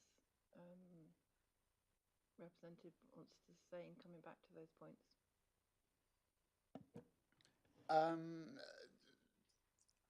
Only that, well, a couple of things. In terms of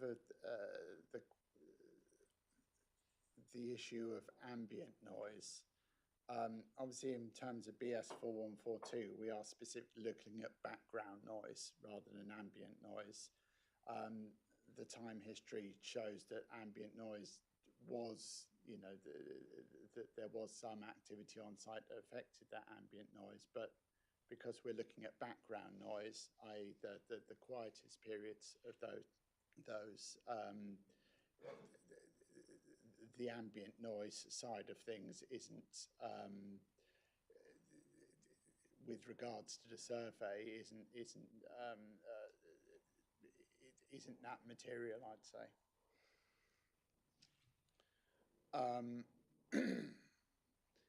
In terms of the process, what we've included in the assessment, I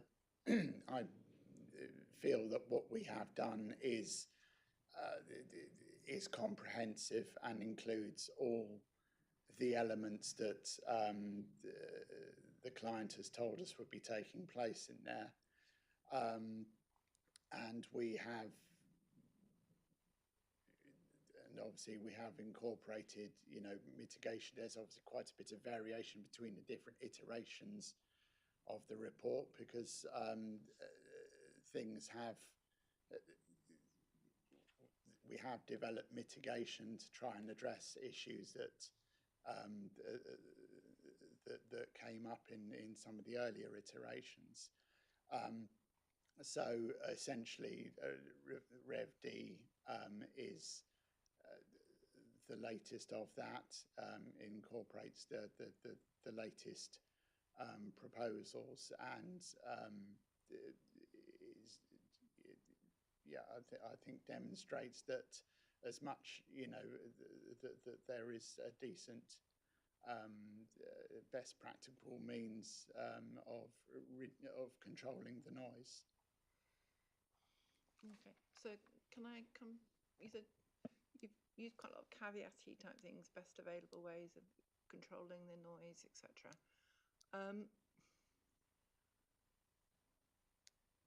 On the basis that, I suppose the elephant in the room is that it's a B2 use. So, Mr. Parker, you can explain what a B2 use is?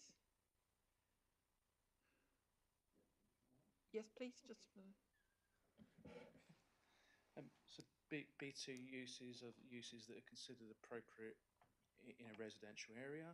B2?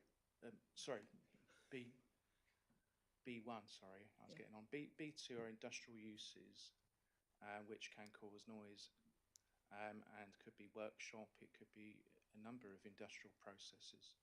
So I suppose it begs the question, why didn't your clients apply for E3G? Sorry, I'm sorry, I'm having a little, bear with me, I need to have a little break here. Sometimes my eyes go funny, I apologise. Yeah, sorry, a bit of a cliffhanger there. E3G, why didn't your client apply for E3G?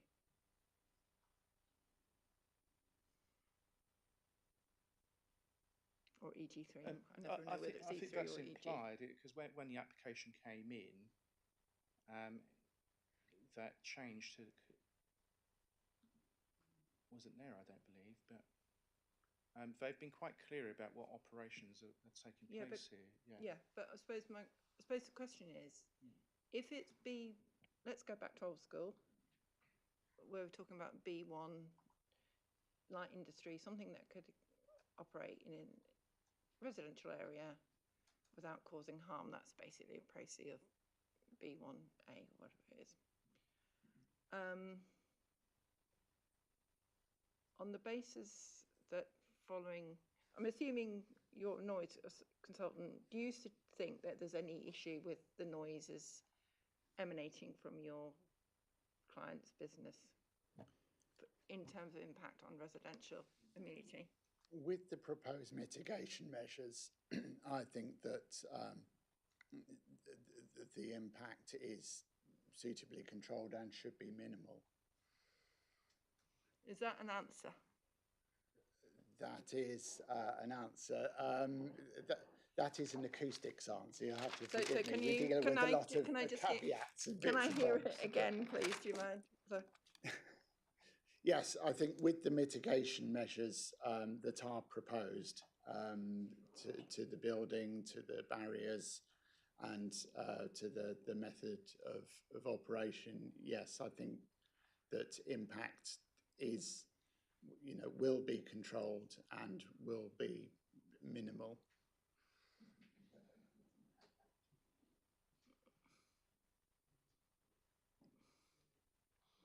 So, I know you want to comment. Yeah. So on that basis, you're saying that actually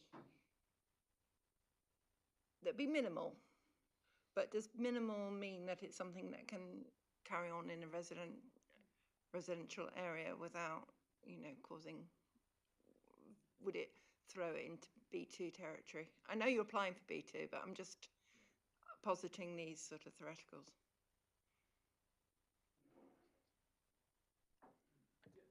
Sorry, no, I'm asking you. Sorry, this the gentleman here is has got he's got a duty to me as a professional, not to whoever's paid him, and he knows that, and that's why I'm asking him.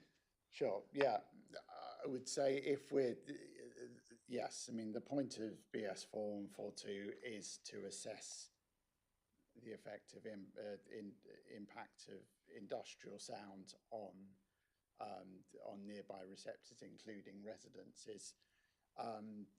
If we're mitigating the noise to keep it below the point at which an adverse impact is likely to occur, then I'd say yes, we're controlling that it would be controlled adequately. That's not to say that it will be inaudible.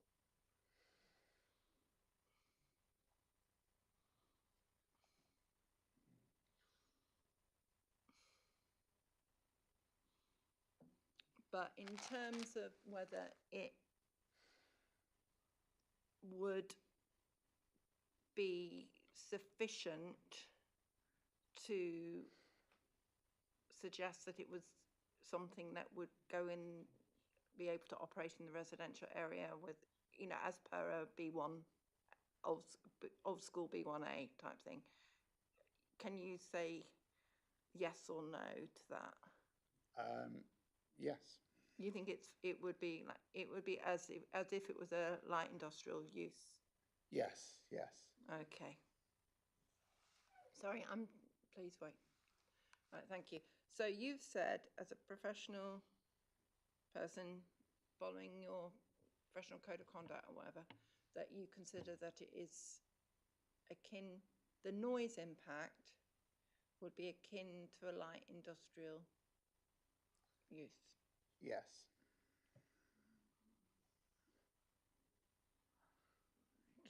Okay.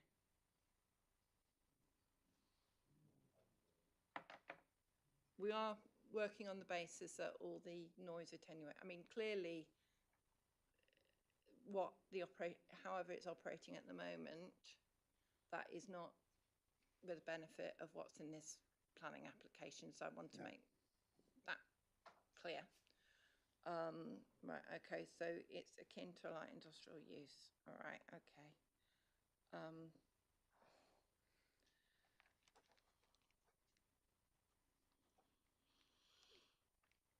Right, but I'm just reminding myself of what the actual uses are. It's metal pressing and various bits and bobs like that, isn't it? It's quite extensive, but I understand that there's sort of sound attenuation things, and you're doing it in boxes and stuff like that. That's right. Yes, some of the noisier processes, such as knocking out, they have built an enclosure for that to happen on site, and we have taken the effects of that into account. There is some tonal noise likely from welding processes in North Building, and that's tonal noise. What's a tonal noise? Essentially something that is a buzz or something that's identifiable as a tone, and the welding machines do produce some of that. But again, the plans to upgrade the sound insulation of that building, particularly the roof, will mitigate that considerably.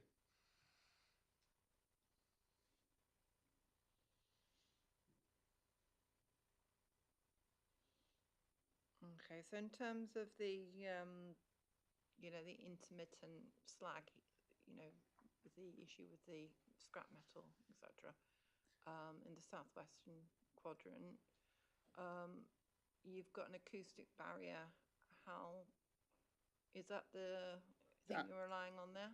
There is the south barrier, which will protect the residents to the south. That's 4 metres high, I think. So that will take care of that. And also its position round the west side of the south building will provide some screening to other residences, particularly to the east.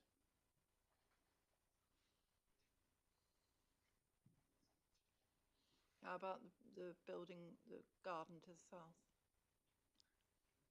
The garden to the south? Yeah. Yes, the barrier So will be there for that. You're relying on the acoustic barrier? Yes. There. So the intermittent noise, you're saying people will be able to hear it, or? It will be audible. It's obviously a very rare, relatively rare event, the actual emptying of the scrap metal bins. We have, is it 2 to 3 times a week? I think what we said. Let me check. Yeah.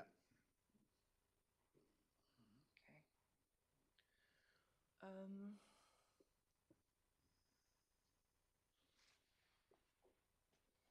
I can see you've got your hand up, Mr. Heath, but I'm not ready to hear yet.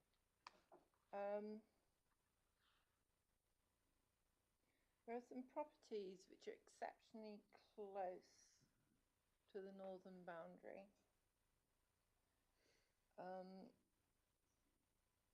Again, with your professional opinion, are you happy that those people won't be affected when they're enjoying their gardens? Sorry, I just need to pick something up. Yeah, with those are the ones that are potentially most affected by the breakout from the north building and will benefit the most from the sound insulation works to the roof for that north building. In terms of what happens within the external areas, they will be screened by that building from that external noise. So it is the breakout that mainly drives that, and I think we have that reasonably well controlled. Okay, so my understanding is there'll be welding and spraying going in there. That's right, isn't it? With yeah, and assume there'll be lots of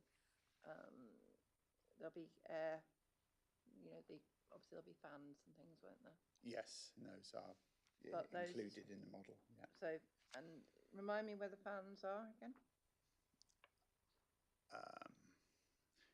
There's obviously the extract that's on the east side, but we have a couple of local ones at coming out of the roof, I believe, in terms of exhausts.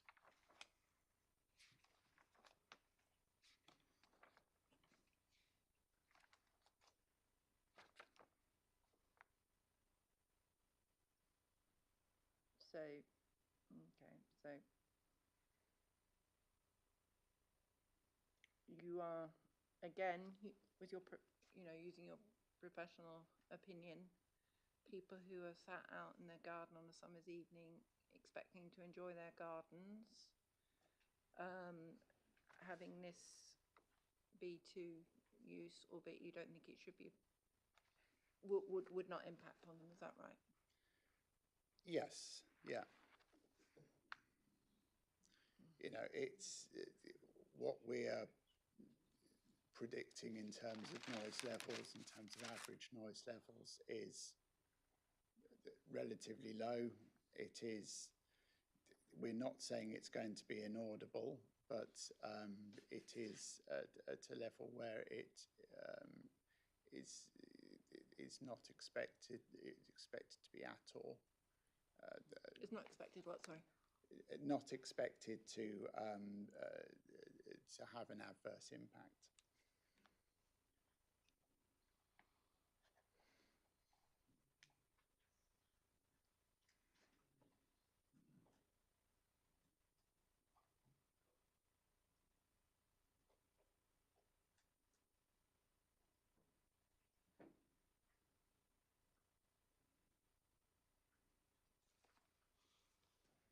The council, I understand, doesn't have any, you've got nothing, no evidence to suggest that the appellant is, no technical evidence, is that right?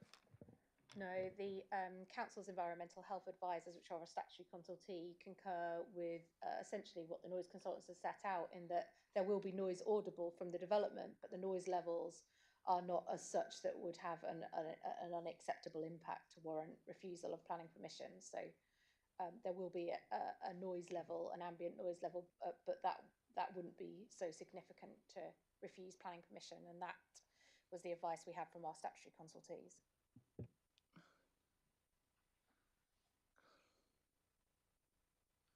So, I know the environmental health officer isn't here, so I can't ask them their opinion. It's not to have such an extent as you wouldn't refuse it. Is that predicated on any of the sort of established use or any of those issues? It's purely from a as if there was nothing there approach. The environment health officer would suggest that that was acceptable, is that right? Yeah, so under the BS standards, taking the approach from nothing on the site, so they've not taken into account what could be on the site, so there's no fallback position applied to this argument. Exactly. So they've taken the position of what's not on the site, and then looked at the BS reports, and then they've said about, which then set out what the acceptable noise levels are over and above the background noise, and the development falls within the parameters of those acceptable noise levels for one to live within proximity of, as set out in the BS reports. So that guidance says that there's an acceptable level of noise that you can still live and operate and function, you know, your daily lives with, and they sit within the parameters of those acceptable levels, and that's what the noise report has demonstrated, as per what our environmental health team have said. Okay, so in terms of being an acceptable, I'm obviously sort of trying to pry as much as possible here. In terms of being what acceptable is that with such as it's not going to cause you harm, or acceptable as in that it's perfectly reasonable that you won't, you know, that your life won't be impacted? So in our committee report of the 17th of January 2023, paragraph 4.3, where the environmental health officer was consulted on that exact point, they said the levels within the accompanying noise report indicate that the development will comply with the WHO guidelines and the levels required in BS 8233 for both internal noise and noise within garden areas. So they are acceptable noise levels that one would expect to see in their expect to hear in their everyday lives, in their everyday environments, as it was explained to us. Okay, I mean, I'll look at that at my leisure, that environmental health officer consultation. Does anyone else want to come in on that? You can come in later, Mr. Heath. I think as the council said, really, that Sorry, you're very quiet. Okay, as the council have just stated, it's they've taken the statutory consultation as being what they've judged, but we have given evidence to both council and to yourself in our statement of case of the level of noise breakout using the technical reports calculations, and they are in excess of what would be reasonable, and I believe that there are some that could be harmful. We're currently experiencing external scrap bin and slag bin dumps. Yeah, I mean, sadly, what you're experiencing now, although it's very real, it's very may real, not actually, very noisy. I mean, I don't know whether it's real, but I'm sure. I mean, obviously, in terms of they haven't put up a fence, they haven't done any of this noise mitigation matters, so I can't really take that into account. But and the other matter for us is, there is no industrial buffer zone protection at all. Yeah. Okay. It's just, it's a B1 site, it's not B2. Actually, you've casting my mind back to the environmental impact assessment and the screening report. My understanding is that the conclusion was that there would be an impact, but it wouldn't be a noise impact, but it wouldn't be such as to raise the threshold of the EIA requirement. Is that correct?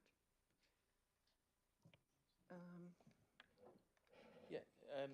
mean, obviously, any proposal like this would have a noise effect, but that's what's been assessed, and that's the conclusions of the expert.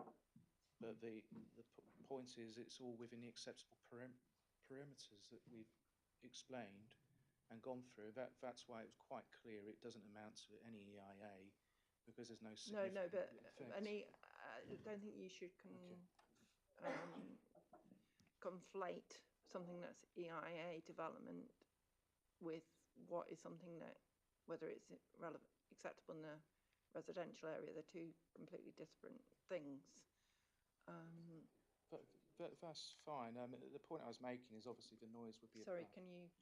Sorry. People can continue. Yes, I completely agree with you on that. It's two different things, but the point I was making is that the noise experienced from the site is at certain locations, as pointed out by the experts, higher than the background noise level.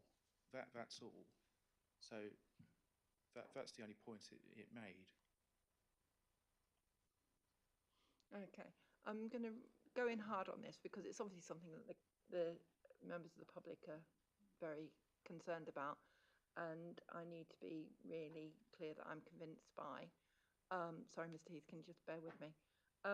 These additional sources of noise that you're talking about, which, the noises that you're saying that the other noises won't be much more than, that's what we're saying, isn't it? Essentially the background level, yes. Yeah. What is the source of this background noise? Let me check what we put down. There will be a certain amount of distant traffic, usually. Sorry, bear with my pen's run up.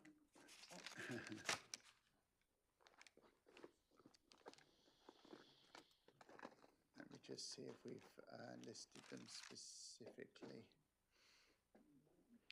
Yeah, so we had distant and local road traffic. There may be other things such as birdsong, wind in trees from time to time. But in terms of what most influenced the background sound, it was distant traffic noise.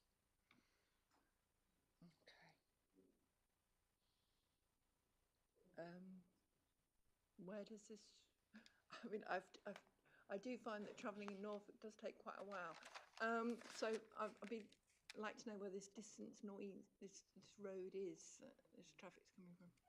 Is it the? Let's. Bear with me, please. Yeah. Let me just find on the map. Certainly the 1075 to Watton will have a bit of that. It might also be at that distance, Norwich Road through Watton might be contributory as well. It's a long way off, but please, I mean, can you? But no area is silent, and yeah, it tends to be the distant traffic that is quite non-directional, tends to come in from wherever, but having reviewed the audio recordings from that monitoring period, that's what we picked up. So. Again, I don't like to sort of overdo things, but So the source of the background noise is road traffic, bird song, correct? You did say bird song. Yes, that can Wind be in an intermittent trees thing. and traffic noise. Yeah. Right, Yeah. okay. And you're saying, again, I don't want to come across, I just need to know, because obviously I have to make this decision on the basis of the evidence before me, and you're the expert, and you're the one who can tell me these things. Sure. So you're saying that all those noises are, because I don't want to get it wrong, because I know Mr. Merritt will get me in the High Court, are commensurate with the noise from your client's operation? Yes, with the mitigation measures in place as an average over the reference periods. Okay, right, okay. Which is how we determine it for BS Form 42. Right, so it's an, did you just say it was averaged out? Yes, essentially for daytime, it's an average of an hour. Right, okay. But use the feature so corrections the peaks and flows of noise kind of get. Yes, so essentially it's an average, and then we use the feature corrections applied to account for more noticeable features such as impulsivity or tonality. Right, so if you're sort of sitting in your back garden drinking your gin and tonic or what have you, the changes in sort of sound going intermittent and things like that. Yes. You're saying that you've taken that into account, or you haven't taken that into account? Yes, we take that into account with a feature correction. With a feature correction. What does the feature correction do? So essentially we add a penalty to the rating level of +3 dB or whatever it may be, depending on how noticeable those features would be over background, and that's at the receptor, taking into account all the mitigation.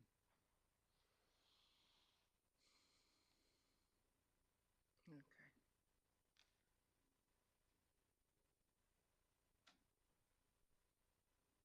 Okay.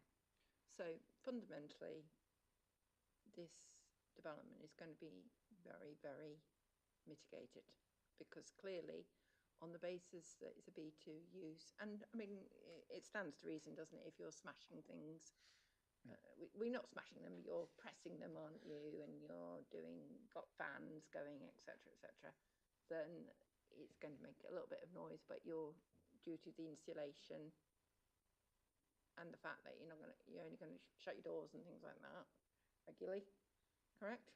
Yep. That this will be mitigated against. Mr. Sorry, carry on. Just to make out the point, the machinery we're using is the latest state-of-the-art machinery. Yeah, I understand that you're putting a lot, trying to put in. It has stop-start technology. It is incredibly quiet. You could whisper by the side of it while it is in operation and still audibly hear each other, as members of the council have come and witnessed for themselves. Is that all of the Is that all the machinery? Not all of the machinery, but the majority. So what's the rest? I think the one that was picked up on most is the welding, because it has the tonality, the buzz noise of welding, which is why we're looking to put such extreme mitigation on the buildings where the welding is done.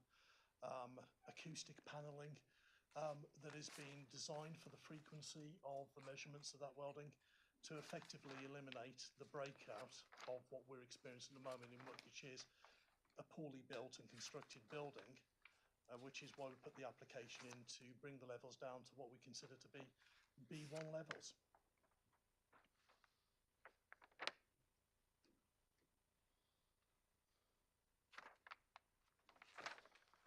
I just want to. And if I could just make one more point. Yeah, I'm looking at the plans that I've got here. The ones which say what's happening in all the different rooms. You've got welding in the room in the building at the north, don't you? That's correct, yes. And you have the pressing in the southernmost building, is that right? That's right, yes. Yeah, and the southernmost building is to take place in That's correct, as shown on the plans. in boxes. Or in, And just on the point about enjoying your gin and tonic in your garden, we've already agreed to conditions with the council, albeit at your discretion, for what we consider to be extremely stringent additional noise levels already, and also a significant restriction on the hours of operation. So any evening you go out into your garden, we will not be making any noise.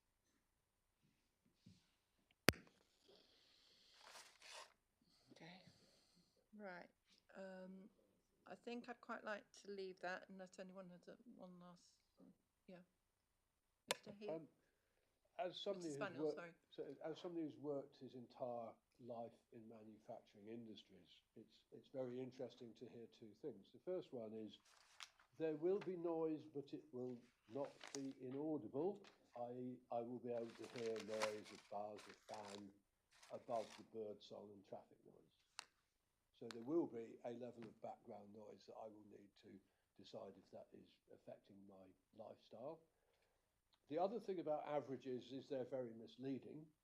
If I have my feet in a bucket of ice and my head in an oven, my average is okay, but I'm very uncomfortable. And I am uncomfortable because doors do open, doors get stuck open, and you don't stop a factory because a door's open. You will be using scrap bins, and I would hope on your site visit you may have the opportunity to witness the level of noise and have a view yourself as to just how big a fence you might need to mitigate that. And you have vehicles with reversing sirens for health and safety moving around yards. So whereas I may have to put up with a level of not inaudible buzz, hum, whatever, there will be sudden outbreaks of noise which will occur, which won't necessarily affect the overall average, but would certainly possibly cause me to spill my drink. Thank you. Okay, Mr. Heath. Mr. Heath, I thought you wanted to say something, Mr. Heath, you clearly don't. Yeah, I just wanted to add that one of the missing items from this has always been air conditioning.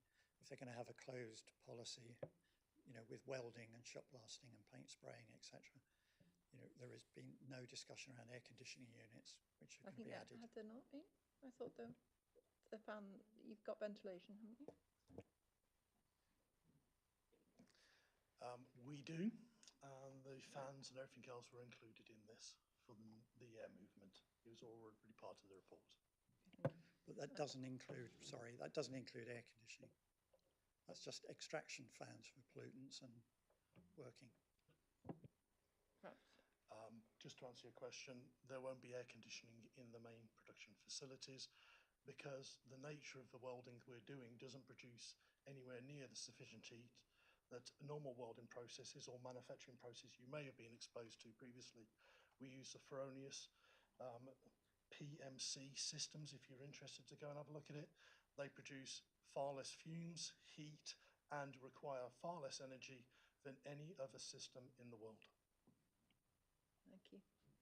You wanted to? Yeah, my final comment is that it's a factory, it's enclosed units. You know, operationally, when the sun comes out and it's a summer's day, the doors will be open. You know, you have to look after your staff in terms of. So, no, can you? I'd like you to sort of at the end of this session, if you just sum up. Yeah, thanks. Sir. Yes, thank you, Mum. I noticed that Mr. Leslie was saying people in an evening aren't going to have a problem, but what has been overlooked completely in any of the deliberations is there are a large proportion of people moved into the village to buy retirement homes. So a large portion of people round and about, certainly I know some of the people on Bramley Lane are retired, would actually like to enjoy their gardens on a summer's afternoon as well as a summer's evening, and will be prevented from doing so by this. Also, the acoustic expert was full of, should be, I think, I expect. What happens is once all these have been taken into consideration, and because you've taken the average, as Mr. Spaniel was saying, head, feet, and all that is absolutely fine, the once you've got a B2 business operating on this site, and somebody comes and complains about noise, we've got no protection on noise whatsoever, because all, with respect to Mr. Leslie, has to come and say, and I would as well, I've done my best to keep it down. And that's the end of the story. Thank you. Okay. Sorry, can we not have any of that, please? I mean, yeah, sorry. No, you can, yeah, I want you to speak. I just don't want people to go here, or anything like that, because that just doesn't help me in any shape or form. Yeah, we've heard quite a lot from the acoustic expert on mitigation circumstances on the building to the north and the building to the west, building to the south rather. Just a point on the building to the north. Building north was granted planning permission in 2006, and it was specifically restricted to light in to storage use only, and that was at our instigation because we lived next door to it. And that was granted. So why is it now 20 years later this can be just overruled? It was not. It was specifically excluded from use of manufacturing or any machinery. So that's one point. That's just overriding Breckland's own rules. And secondly, we've heard a lot of mitigation, but what about mitigation to the south? There's no mitigation measures to the south of the site, and there's houses there, especially the Hollies, which sits to the south of the site and it juts into it, which is where one of the main extraction fans is, which was erected without planning permission, by the way, and that emits, whether it emits low noise or not is immaterial, it emits fumes which you can notice constantly. You know, it's 100% all the time when they're using it. So that's emitting paint fume fans, which are probably a health hazard.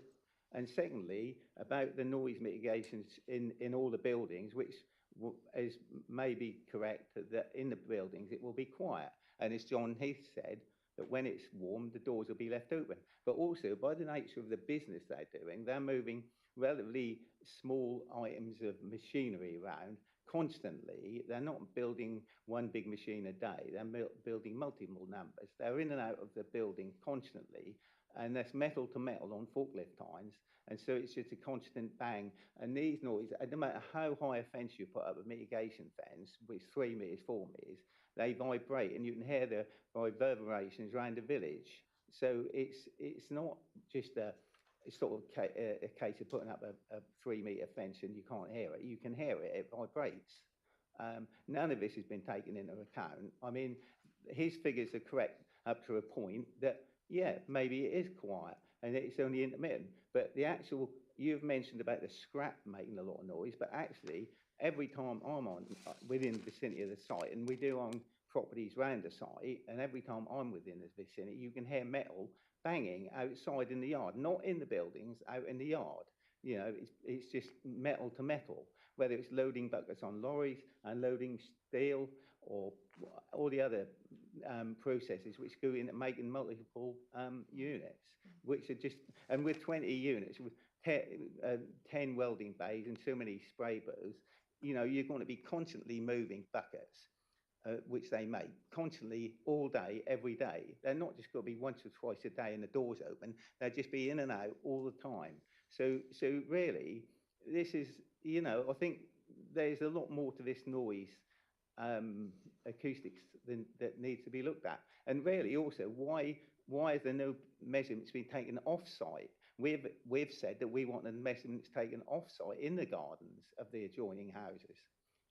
None of that has happened. It's just they've just taken measurements on their own site without, you know, supposedly independent measurements. Nobody can verify that. If they came and took some measurements in somebody's garden, they could stand there and listen and see that you know, what noise there is.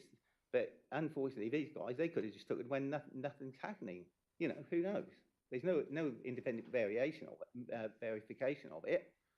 And I said the other issue is that, you know, why is it acceptable for, there's a huge extraction fan at the end of the welding and paint spraying building, right on the end of the north building, which is actually 15 meters maximum from the windows of a residence. You know, we're so going to be the looking at, resident have the windows open. They're going to be breathing the, and it's within the prevailing southwesterly wind, so it's always blowing towards that house. yeah, I'm going to come to smell later. I'm just concentrating on noise, but thank you for reminding me about the external noises. You talk about metal in wooden pallets and etc. etc. So how's that going to work? And how often are your doors It's going to open? interesting hearing people speculate on how we do business, but I mean, to be fair, they probably on this particular point, the whole reason for the application, including the extensive mitigation on all of these areas that we're discussing, is so we minimise these impacts.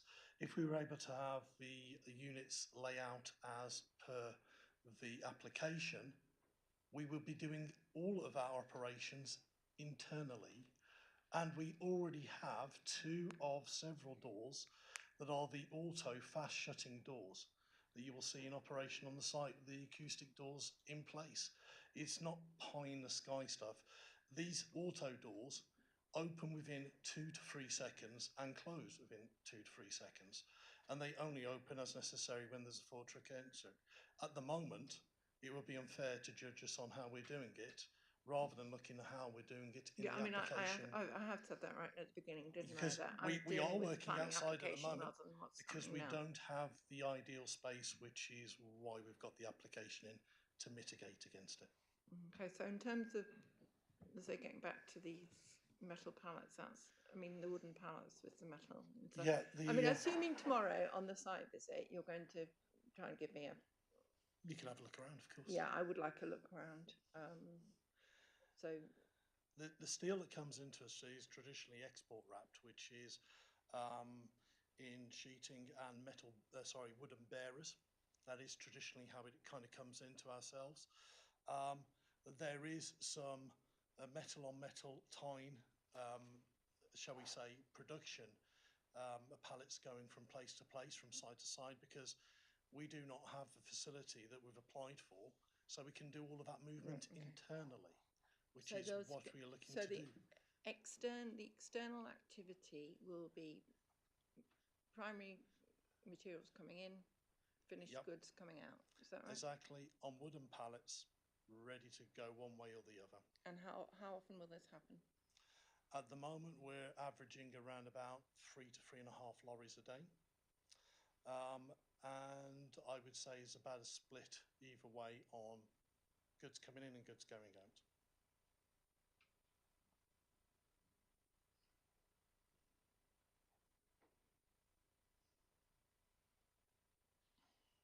Okay. Just one other thing, and then I think we're going to have to break for another cup of tea. In terms of the hours of operation, I know we're veering into the conditions, but it's sort of relevant in terms of noise. If you were to, we've just talked about Paragon Printing, which sounds wonderful, people who had hours of operation, and then if you were to remove, what's to say you as business people, you invest vast quantities of money in your capital, correct? Yep. Therefore, a rational business person would want to put in another shift, wouldn't you, basically? We have never, since our starting business in 1996, ran an additional shift. Okay. Right.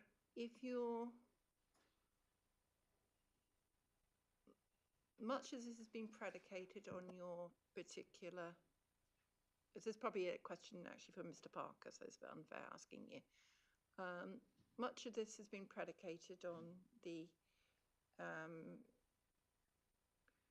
specific requirements of eastern attachments, and when we're looking at conditions, I'll talk about what other conditions that could perhaps be imposed, which perhaps would give a bit more sort of sucker to the idea that the noise elements won't increase, but say sadly Eastern Attachments were to go out of business due to whatever reasons. I mean, let's face it, we're not in exactly the best economic terms at the minute. Were they to go out of business, you got a B2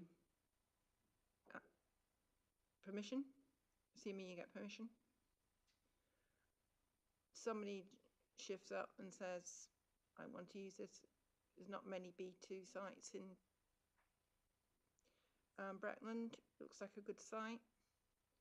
How realistic is it if a B2 permission has already been granted, which have got restricted hours, that the principle of extending those hours would not be allowed?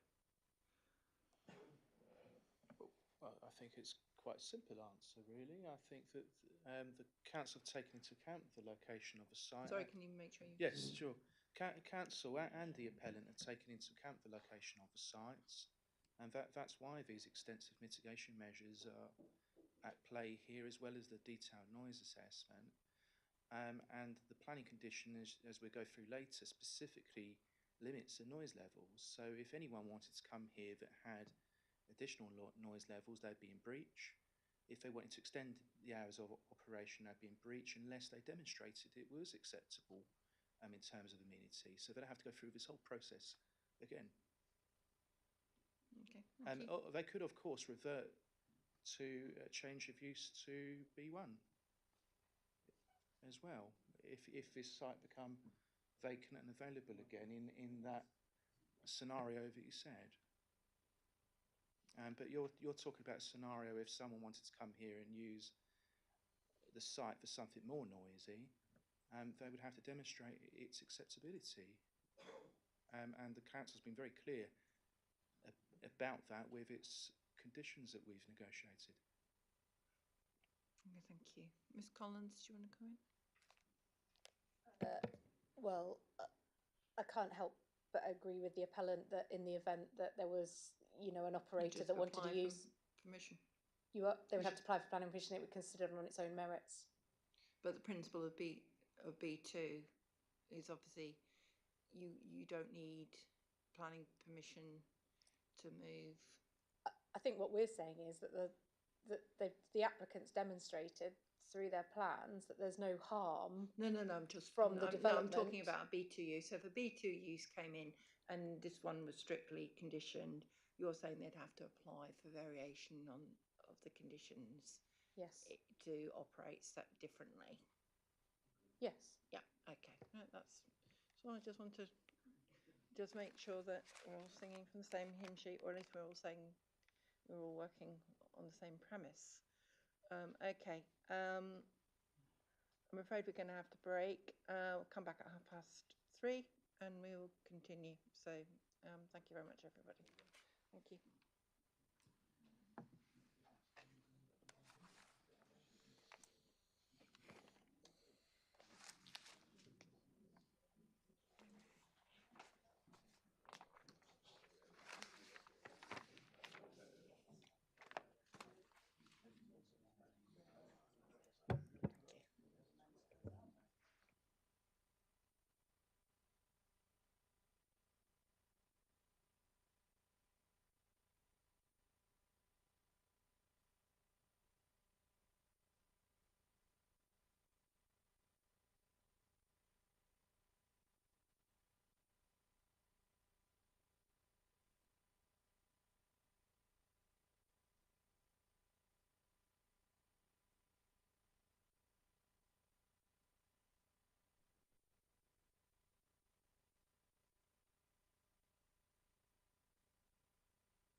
Thank you, everyone. It's now 9:30. I mean, not 9:30.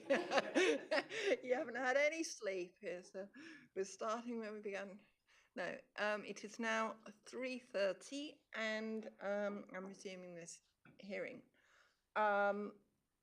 Just to say that we're going to look at the policies at the end of this particular session, so don't think I've forgotten about it. Okay, smell.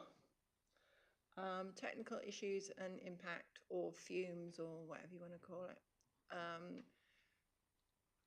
Mr. Parker, who has this fallen to?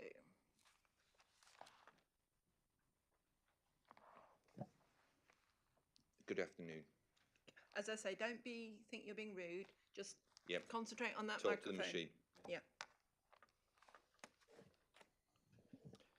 So you asked us to look, ma'am, at the what the third party had raised in terms of technical issues, and having a quick review of what appears to be the issue in terms of, I'm going to cover odour, dust and air quality all in one. Is that okay for you? Yeah.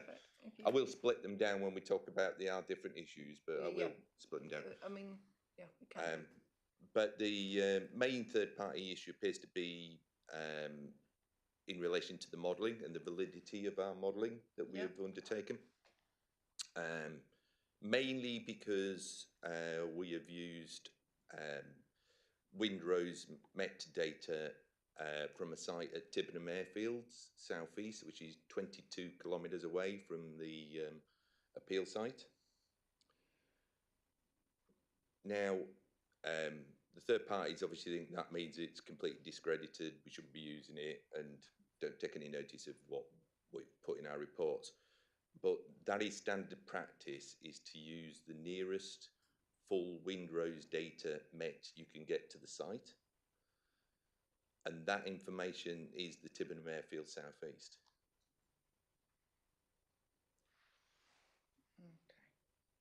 So to deal with some of the other issues that the third parties have raised, which is obviously it doesn't take into account the what the site's like and everything else because it's 22 kilometres away. You do put factors into the model as well over and above the windrows data. And that includes as a factor for topography, and there is a factor for ground cover that we put in.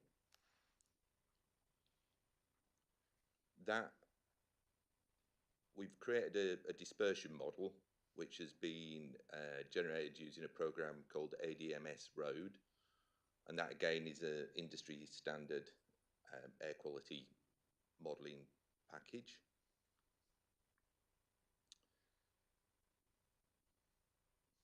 And that is what we have then used to inform not only the dust and the odour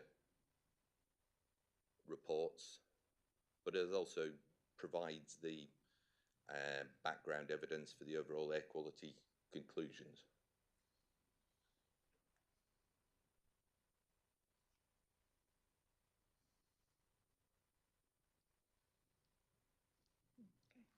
There wasn't any other real specific issues raised by the third parties apart from the validity of our modelling data. But I'll just go through what we did, how we got to it, and everything else. So if we take the construction phase assessment, which we've done for odour, dust and air quality, the construction phase doesn't use the dispersion model.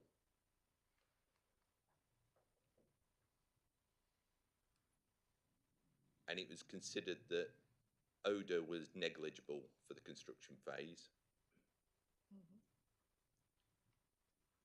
Dust had the risk of obviously during construction of being created. We've actually listed quite a long sheet of site management processes, mitigation measures, and just control procedures that you would put in place to manage dust throughout, which would all get secured through a CEMP. And we're quite happy for that, everything that we've listed in the report to be adopted in that document. As a result of that mitigation, we then believe that the dust impact to the adjoining sites would be negligible, subject to all the measures being undertaken and managed. Air quality in the construction phase, we again don't think is a major issue. We'll come on to that in the operational phase. So this is where the dispersion model comes in, is on the operational side of it. And the model, we'll do odour first, because to actually model the impact of the odour from the site, we actually took samples from a test weld in bay and a test spray in bay that was set up on site.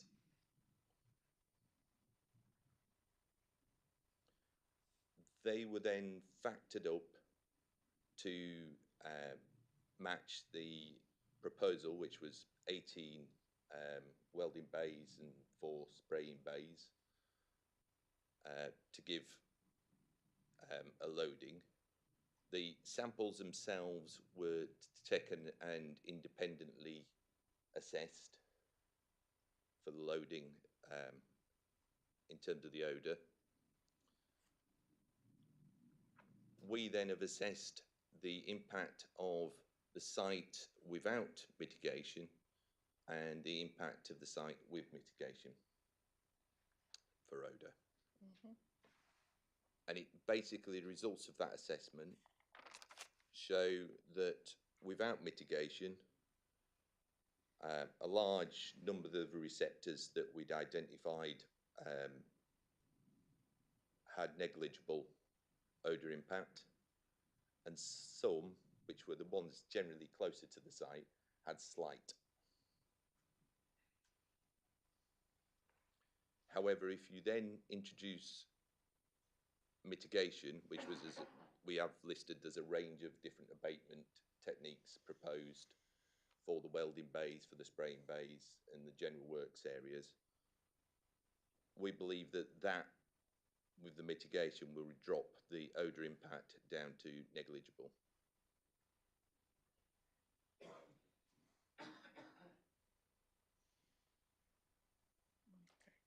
Okay. With regards dust, each of the internal operations were split into their different sections.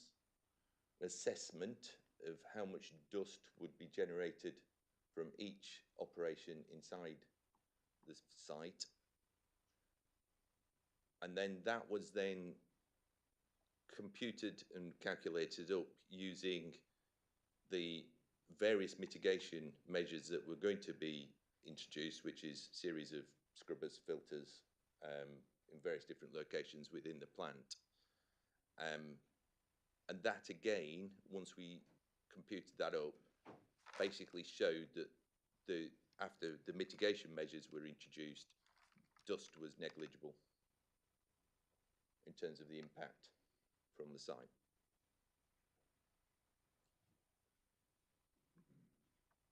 So overall, we've got NO2 is negligible, PM 2.5 was negligible, and PM 10 was negligible.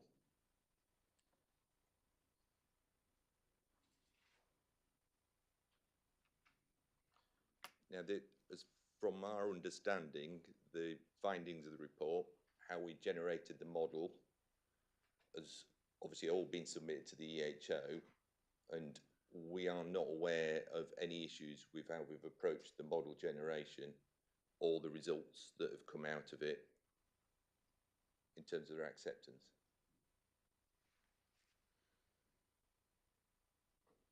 Okay, thank you. So,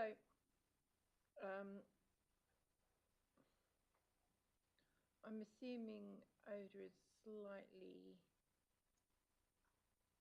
you've just done your theoretical receptors are, you've got your receptors on your we've got 50 figure 4.3. 53, I think, of them dotted around. Yeah, and those are predicated on a theoretical model of where the wind will be blowing and Yes.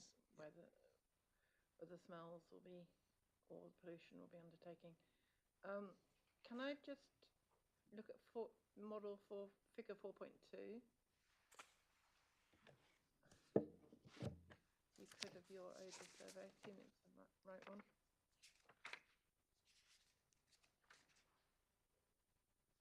Yeah. Right, we've got 3 yellow dots.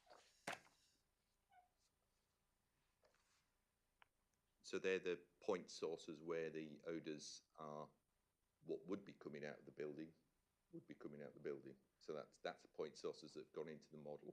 Right, okay, but my understanding is that, sorry, I haven't got his name. I should have his name. So you've got no modelling from anything from the southern buildings. The only buildings you modelled are the welding. No, yeah. Yeah. You haven't modelled anything else. No. Okay. And are all the extraction these? I just want to look at the plan, to be honest.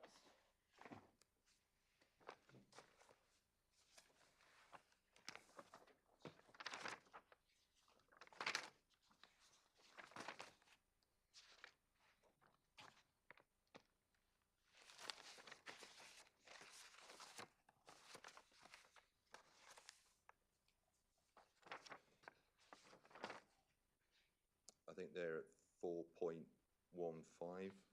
ma'am. It tells you the various different filters that are put on. No, I'm just looking at the actual plan of. I'm looking at the plans of the actual application. Yeah.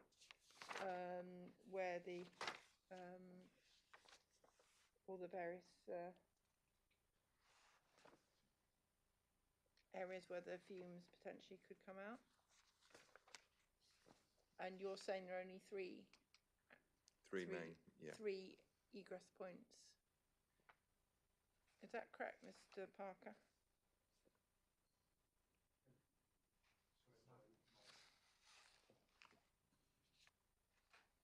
Just to be clear, there'd be no odour emitted from southern buildings at all. Yeah, okay, but because you will just be pressing there, yeah. But I'm looking at, I've got the north block elevation, and I've got some, I'm looking at plan, proposed elevation 15A 20018/E.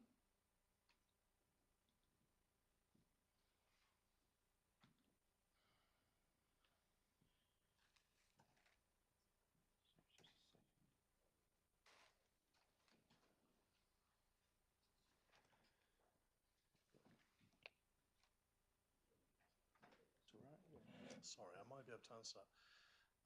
In some of the early elevations, it showed that the extraction from the spraying area was on the western side, closer to the northern boundary. So the plans are wrong?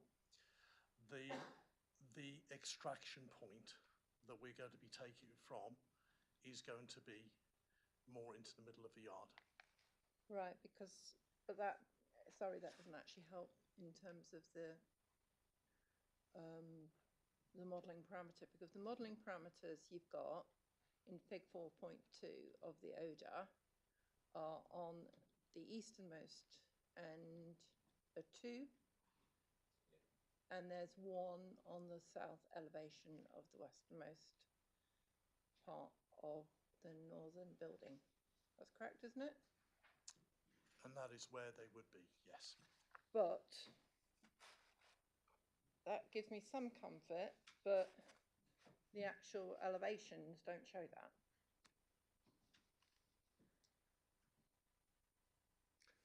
That may be an older elevation drawing that has been submitted there. Yeah, there is a new north block elevation that was submitted. Is there?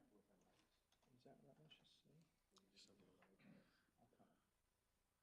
Which plan? I don't. If I've got the wrong one, please let me know.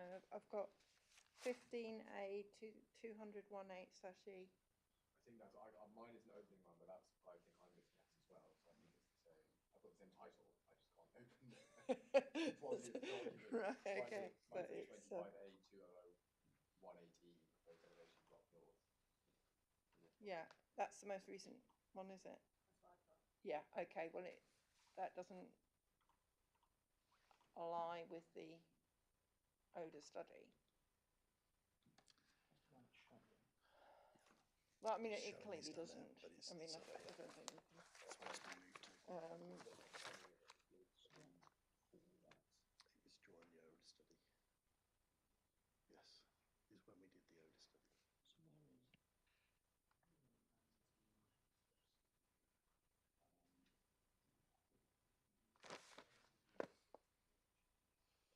So, I suppose the question is, have you got a copy of that plan? Does one of your colleagues want to provide you with one? Or at least, I mean, to be honest, I can provide it with one. Which plan are we discussing? Sorry? Yeah, thanks. Yeah.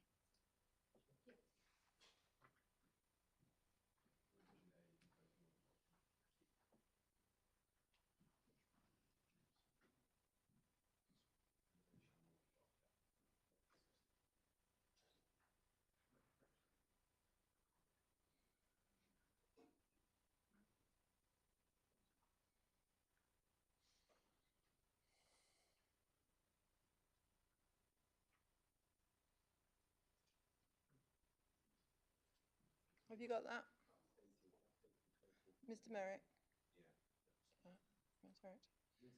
Ours is dated the 24th of January 2022. 24th. Yeah, 24th of January 2022. Yeah, that is what mine is. Yeah, yeah. And this one's dated June 22.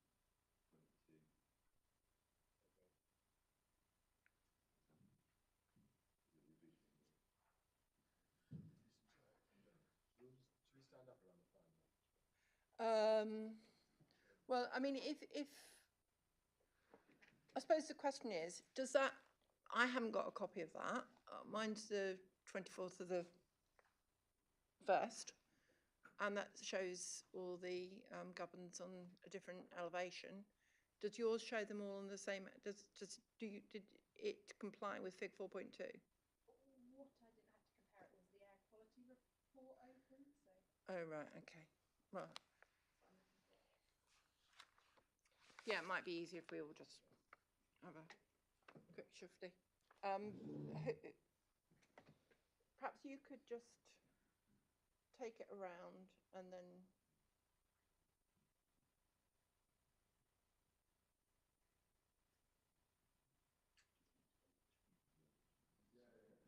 Sorry, I mean, we'll be here all day, won't we? But I just need to be sure that.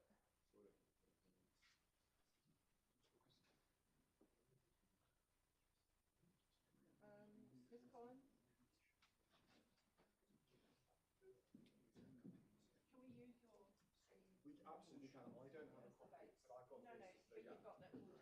I've got this. So this is just, I think, this is, and we were looking at this one from the odour assessment, yeah, Fig 4.2. Which we then got on elevation plans that the point sources have been moved. That's the June 2022 one.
proton and the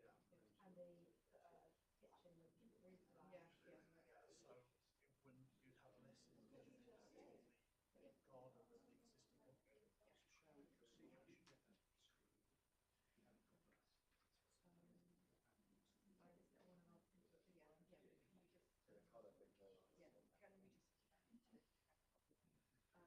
Right, okay. It seems that there's a plan which was dated June 22. When was the application reviewed? Oh, not till March 23. Yeah, yeah. So to be fair, I've been looking at the wrong, or I haven't got the right elevation. But I'll just pass this around in case people.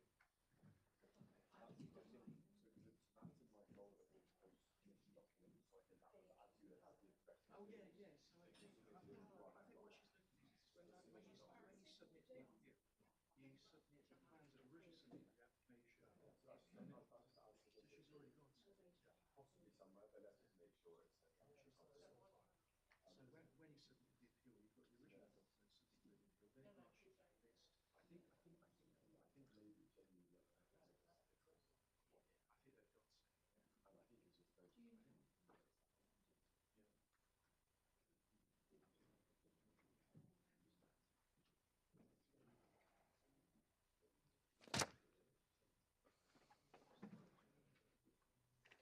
Okay, so to sum up, the dispersion modelling seems to relate to that revised plan. Yeah, okay, thank you. Right, the gentleman, sorry, I'm terrible with names. No, not you. No, sorry. You were saying before, weren't you? You were worrying about the fumes coming out. That's correct. Right.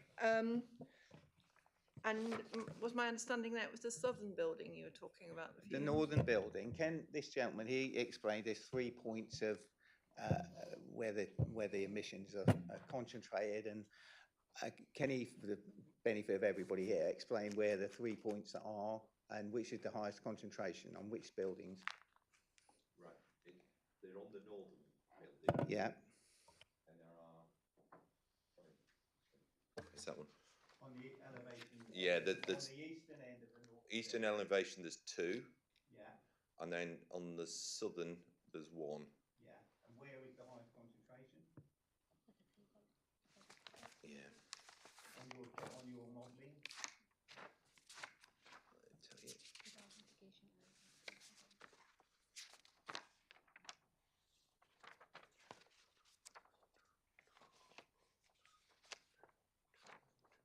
Right. So the highest concentration. It hasn't got. It doesn't show, does it? Oh yeah, go to the graph.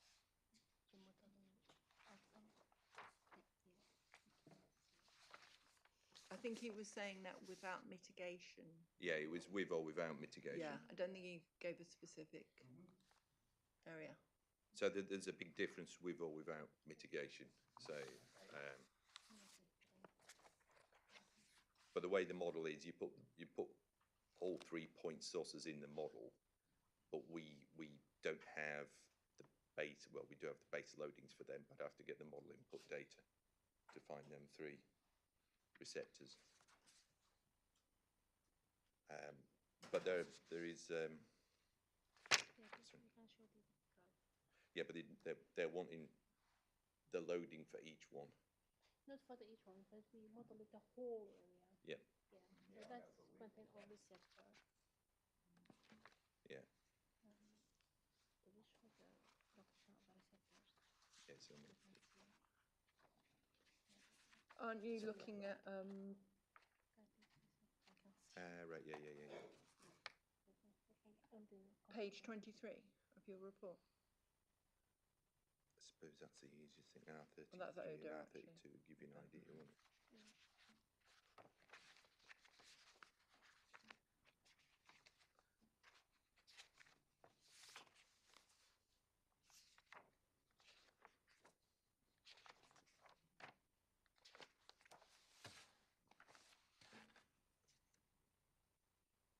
So the ones that actually were measured in the model as being the worst, because there's 53 dots all over the plan, is R21, R22 and R23, which are shown on the plan in R24. Which would be your property? But I don't really want to go into the sort of the specifics of this, because what we're talking about is that the evidence he's put forward, such that it's negligible, basically, in those areas, albeit they may be at the most extreme levels. Is that correct? That's right. I mean, without mitigation, they're a slight, the ones I've just picked out, because they're showing the worst case without mitigation. But with mitigation, everything turns to negligible. Right, okay. I don't want to go too much into this, but quickly. Thank you, Bob. Sorry. Yeah, thank you, Bob. I just wish to contest the negligible, etc. This is not discounting your modelling or anything like that, or your abilities or anything, but this is where desk studies meets reality. Jonathan says with mitigation, it's negligible. Without mitigation, I'm not correct, it's very slight. But there are days I have walked down Church Road, past the site, and for 80 yards one way and 50 yards the other way, you could not only smell the paint odour, but you can taste it. And I don't think that's negligible or not significant. Thank you. Thank you, sir. Quickly, you wanted to say something, didn't you? No, yeah. Yeah, I mean, I sort of two arguments. One, why, in God's name, has the two probably the two probably most emitting fans been positioned nearest the nearest dwelling to the site, prevailing wind directly onto that dwelling? 90% of the time the wind is blowing straight to that dwelling within 15 metres. Secondly, there's an old people's care home just across the road, and they often walk up or are pushed up and down the road in wheelchairs there, etc. Most of them have breathing difficulties or serious health issues. So they're the ones. So there's one house and a care home which are directly closest to these fans, directly in line for all these paint foods. You can say that, as this guy said, that they're not negligible, but they're not negligible. If you stand on the road or even anywhere in the vicinity, you can smell them constantly. They're not just intermittent; it's constant. So if somebody's living in these properties, 24 hours a day, 7 days a week, 365 days a year, you have got to be breathing in a lot of carcinogenic paint fumes all your life while you're there. It cannot be healthy. These guys come and go maybe once in a blue moon. It just seems incomprehensible that they would site these outlets just at the maximum point where they're probably the most detrimental to the health of people in the village. And I said, he said that they're negligible, but medical evidence says otherwise, that if you're breathing these fumes in over a long period, they're going to harm your health. So there's two distinct things here. One, if you can smell them, and one, if they're going to have a long-term effect on your health, somebody who's living in the vicinity of it. Yeah, that's what I was going to come on to next. So I think it's quite serious. It's not, you shouldn't just be relying on somebody who thinks it's perhaps okay. Can I just, clearly, I think you have to understand, one understands that the professional witnesses have to be abiding by their codes of conduct, and they must be doing what's best for the hearing rather than their client. So to some extent, in the absence of other technical evidence, there is an element of taking into account what they say. However, the report we're looking at here is an odour report, isn't it? So in terms of pollutants, where would I find that evidence? That's actually more in the operational dust report and the air quality report. The air quality modelling report. So that is really what the gentleman's talking about. So can we look at that, please? But the results of the results of the air quality report are also dispersion modelling report are also summarised in the dust report as well, because that covers the short and long term PM 22.5 and PM 10 particle. Yeah. Can we quickly just show that? Go through. Yeah, well, that again, with mitigation, demonstrated that the impact would be insignificant, rather significant, and that went through each of the uses to be able to quantify the level of dust that would be generated. Okay.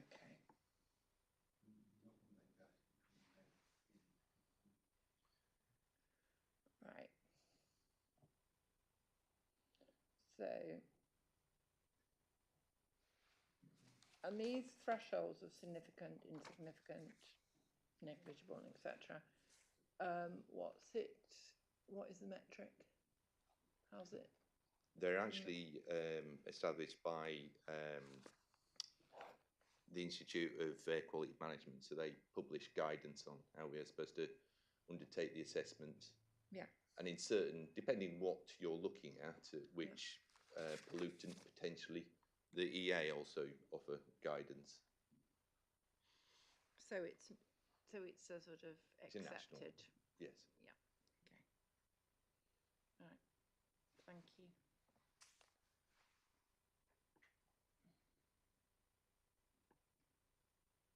Right. Can we? We did. Sorry, we did. The other thing I was just going to say, we obviously haven't.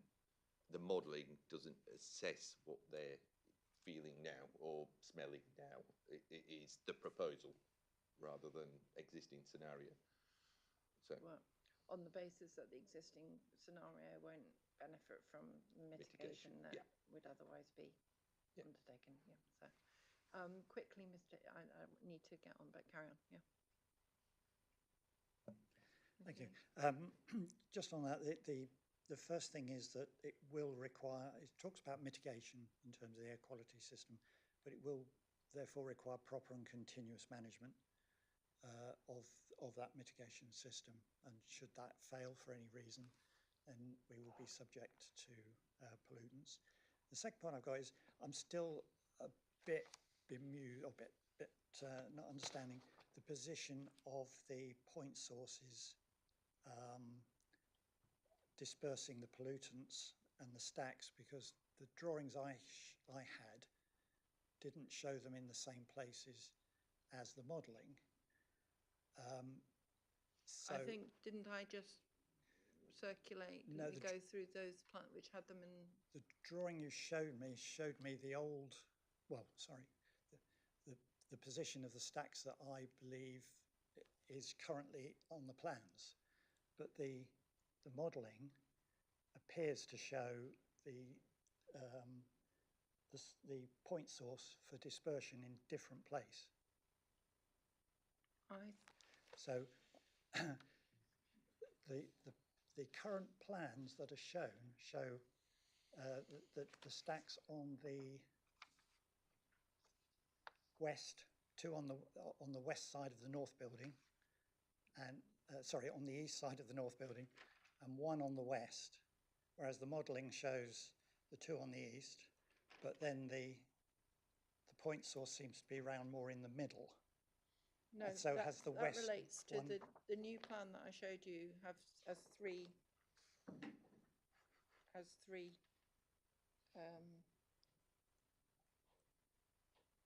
three stacks. Yeah, three stacks consistent with Fig 4.2, I think. Is that correct? But the third stack is what I'm querying. Does it show it on the west, or does it show it in the middle of the site?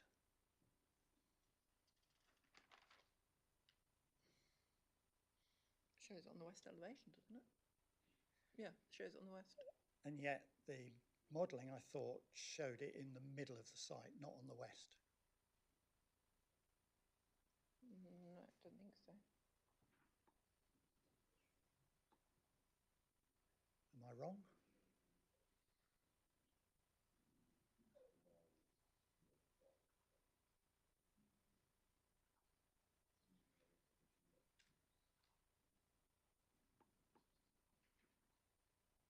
I mean, this is something that I can double check. We don't need to waste the hearing time looking at that, but I'm pretty sure from when we looked at it.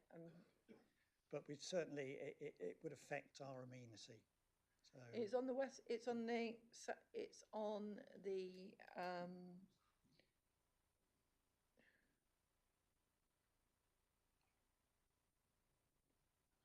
The two on the eastern elevation.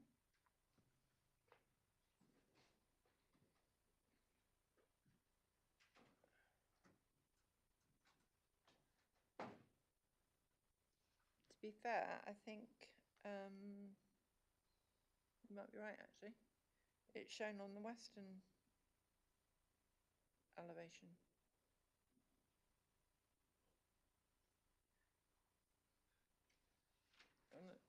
Sorry.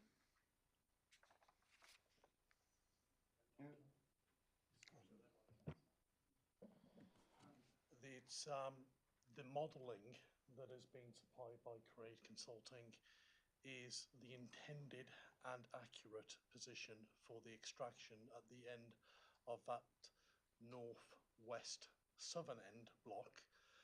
It is so we can accommodate the full height active carbon filter, which will remove all the VOCs, which means all the pollutants, all the fumes from there. So the one as in the modelling that Create have designed with Jonathan is the correct position of where the extraction will be, and the modelling is therefore effective. There may be a conflict with some of the elevation drawings on this. I have the latest ones, but not with me, which demonstrate the position correlates with the Create, which would significantly reduce any effect on the amenity of the neighbours as well. And I think it's something that the neighbours would approve of, which is why we did it. But that's the issue is that we need to have accurate plans. The report is accurate, right. and I've had for the latest elevations were on the portal, but I will have to examine that later. It sounds like we've got some updated plans we could submit to you, and then we'll just reference those. And if you are minded to grant, I mean, it's a bit unusual to sort of put in plans on the day, isn't it? Oh no, I understand, man. But I think in this instance, given what it appears to be an issue where what it is the plan and just not as up to date or reflecting the assessed position in the odour impact assessment.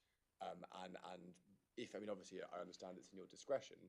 But allowing these plans to be substituted would have the effect of ensuring that the development was a development assessed and in all this in the odour assessment, etc.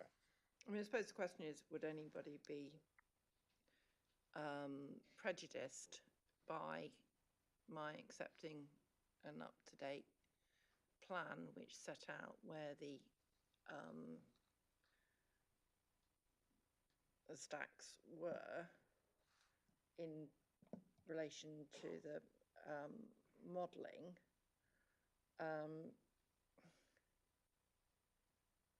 If it's a technical issue, just dealing with a technical matter that doesn't actually prejudice. Are people clear where the modelling shows them? I think that's the point. If they're clear where the modelling shows them, to an extent, I don't think anyone's prejudiced by it because it's clear where they are. But it's obviously important that were I to grant planning permission, that they actually go where the modelling suggests that they are. So I know you want to come in, but why do you want to come in? I think it's irrelevant. No, just tell me why you want to come in, and then I'll let you know whether you can come in. Well, it's to do with the position of fans, extraction unit. Can we establish if the one on the eastern side of the northern building is the final version of this extraction unit? Is this the version that's going to be in use when it's up and running? Were the planning application to be granted, there are two. Eastern issues attachment. on the eastern side of the northern building. Yeah. That's correct, isn't it? Yes, that is correct. However, we are happy to change the flow of direction of that because we've already had a discussion as the brothers or the directors of a business. So they go out at the same southern point of which we are now discussing. So the flow of direction can be the other way. We can do it. It's just a case of this is what was submitted then. We're always looking to seek ways to improve and accommodate neighbours as we have with the previous amendments to the design. Okay, so can I just try and... No, sorry, can I need to cut this to end because we're going to be here all day, but I just want to clarify. If the appellant considers that they can amend where the extraction takes place to be at the most suitable for perhaps in conjunction with neighbours, i.e. were a condition to be placed on it where that this was to be agreed in writing with the council, subject to, from what I can gather from your dispersion modelling, frankly, wherever they go, you would argue that it's going to be negligible anyway, aren't you? It's going to be, yes, because there's such a big drop with the mitigation measures. So you're saying that it doesn't really matter where they are, it would be negligible. That's what the technical expert says. Okay? Sorry. No, I think I want to sort of cut this off. Then, if I were to allow the appeal, when we talk about conditions, it could be, the position could be conditioned with the council where those extraction points could be, and it would give the council, it would give the appellant, who I'm always one to get people to talk to each other, outside the hearing, he could talk to the neighbours, yourselves, try and see where he thinks, and you and he could consider where the most appropriate location might be. I agree entirely with that. My only answer to that is that at the moment there's a unit there which is working. Everybody can walk past and notice the firms, 12 hours a day or whatever they're working. As this gentleman has quite clearly stated, he walks past often. He knows how far how far they go. So that's one unit. That when this is finished, there will be 3 units, 2 on that end of the building. The same unit is just gentleman's confirmed. And at the moment, the site is going to be working at a fraction of its capacity. So actually, whatever happens, the emissions from those units will be many times what they are now, and they're very noticeable now. Okay. They're not going to reduce. Right. So that's all I'm going to say. Okay, thank you. Mr. Spaniel, very quickly. It is very quickly indeed. The guy who's done things says that fumes will be negligible. As a chemist, I'd like to know, does that mean they will be undetectable? Because there's a big difference between negligible, i.e. very few parts per billion, and something I can smell when I walk past somewhere. Okay, that's a good question. Sir, if you could just quickly answer that, and then I'm going to look at the policies. With the mitigation, they're below what they call an odor exposure of 0.05. That will be almost undetectable. Yeah. I mean, you've got to take, with odours, you've got to take into account your sensitivity and to smell, and then the type of smell, because the type of smell may not be offensive. So that's the 2 tests, if you like. There's 3. But right, thank you. Right.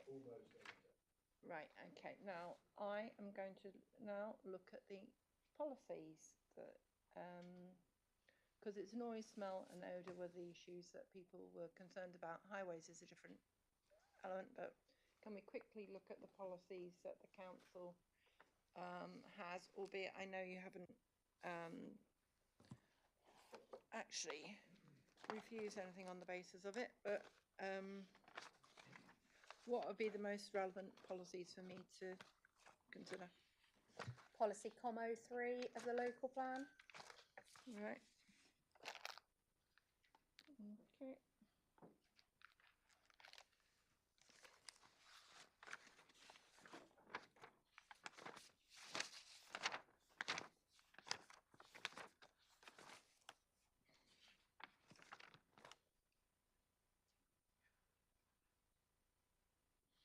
it referenced unacceptable effects on the residential immunity of neighbouring occupants. Okay.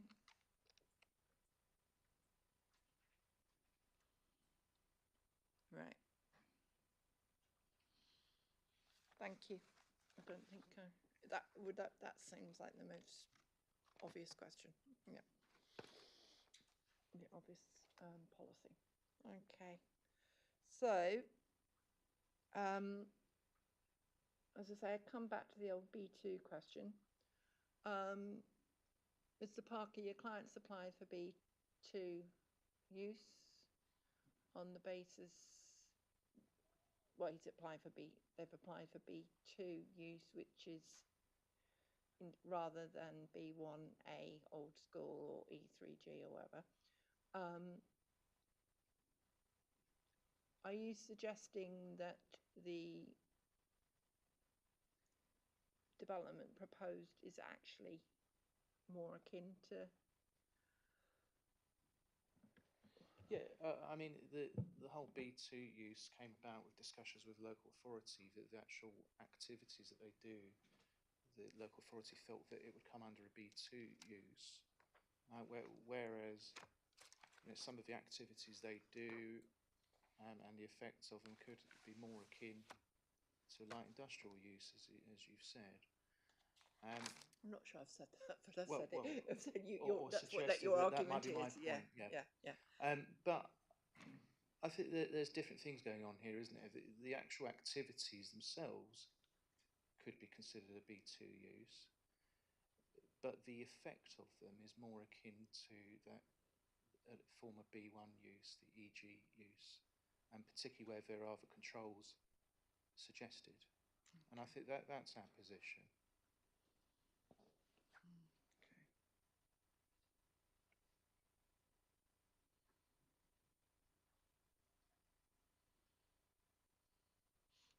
Ms. Collins, do you want to add anything? Only to be fair to the appellant, we did advise that we thought it was a B2, when looking at the process as a whole, it was a B2 operation, and therefore they would need to apply for a change of use for B2 for the whole site. We did say that. And do you still consider it to be a B2 operation? Yes. And I suppose the obvious question is why? Because of the processing that's involved with such a heavy material and the end product.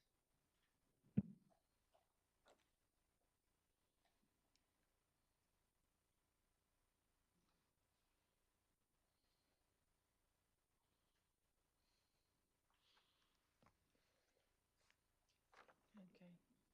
Mr. Parker, briefly. Well, one minor point. I think for me, whether it falls under a B2 use, etc., doesn't really matter. I tend to agree with the council in some regards, but you should assess it in whole. But there isn't a scenario where another B2 use could be here that would emit greater effects because of all the controls in place. And I think that's very important with this case. I mean, you mentioned the scenario earlier of if this appellant didn't operate the site in the future. It's very clear that even if the operations themselves fell under a B2 use, the effect of them couldn't be harmful based on the conditions.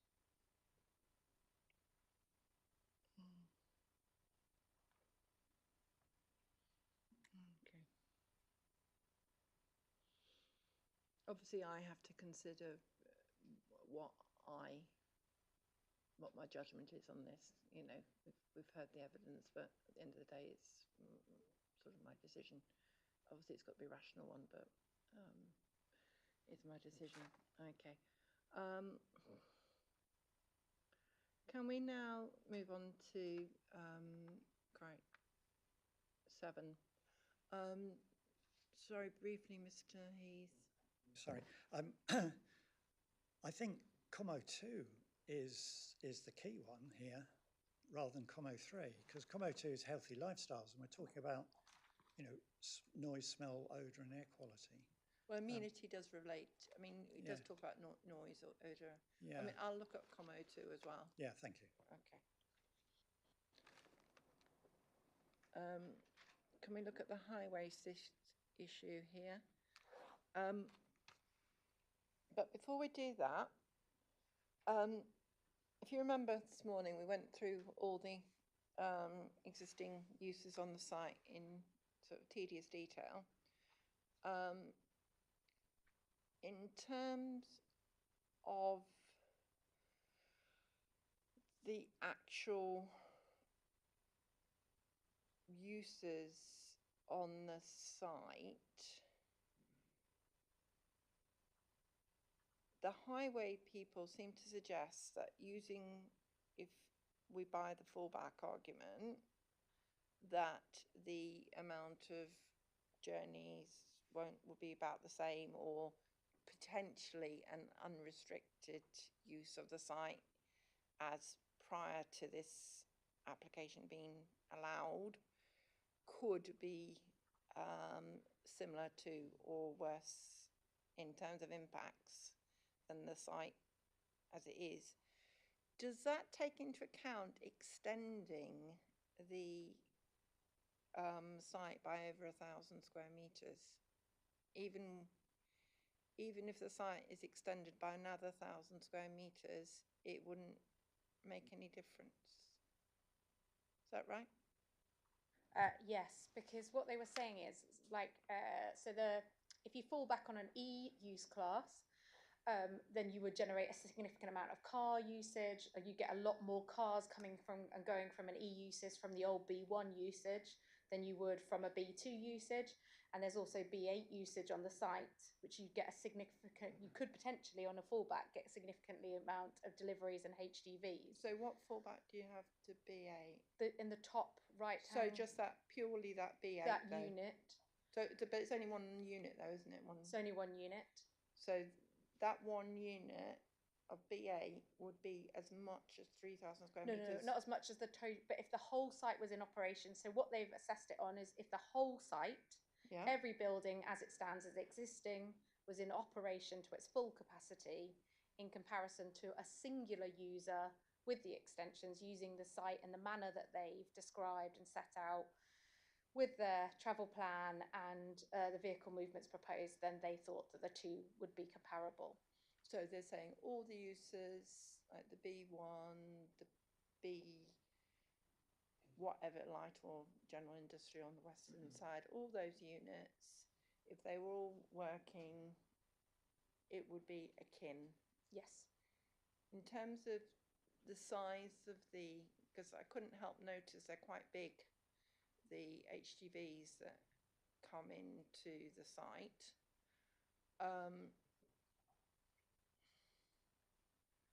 Would the general industrial, or if they were general industrial units on the site, would they have, on the basis that they're smaller units basically, aren't they?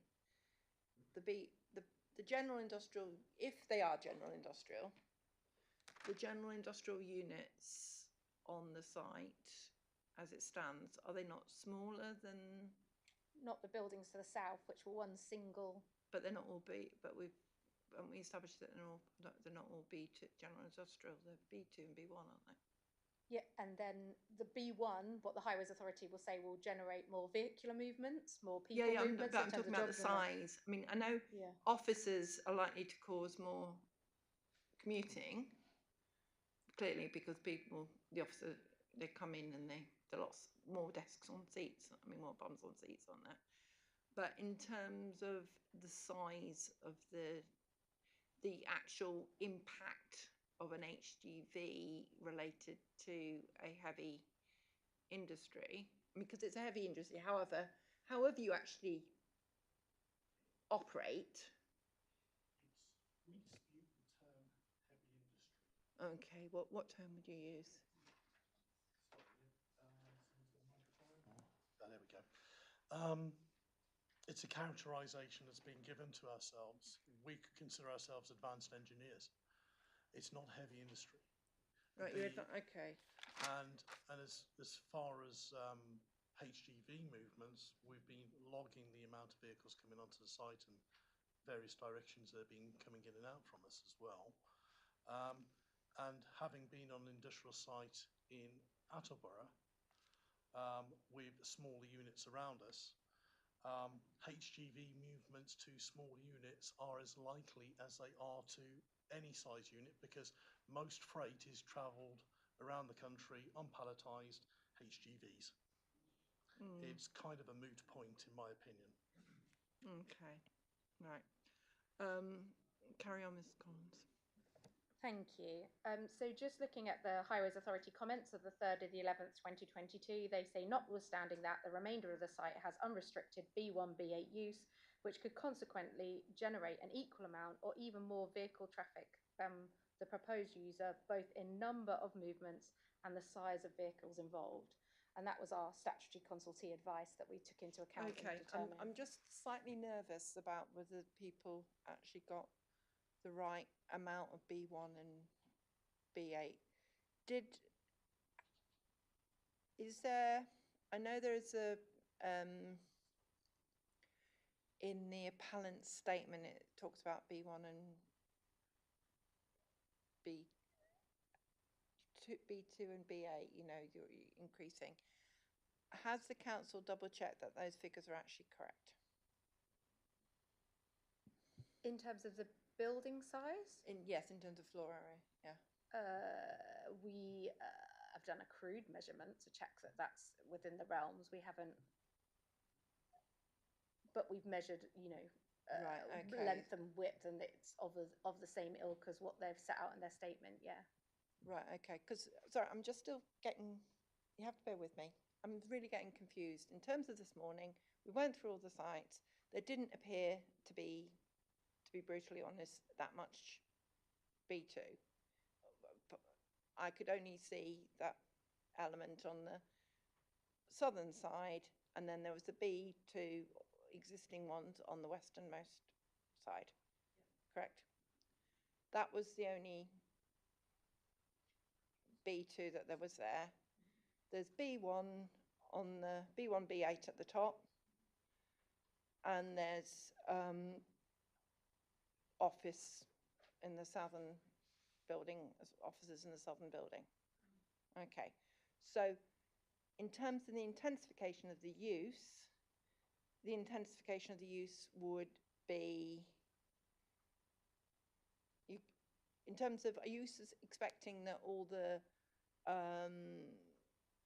what would all go to office? What would all go to B1 in this scenario that they're talking about? I'm not sure I understand that question, apologies. Right, you're talking about the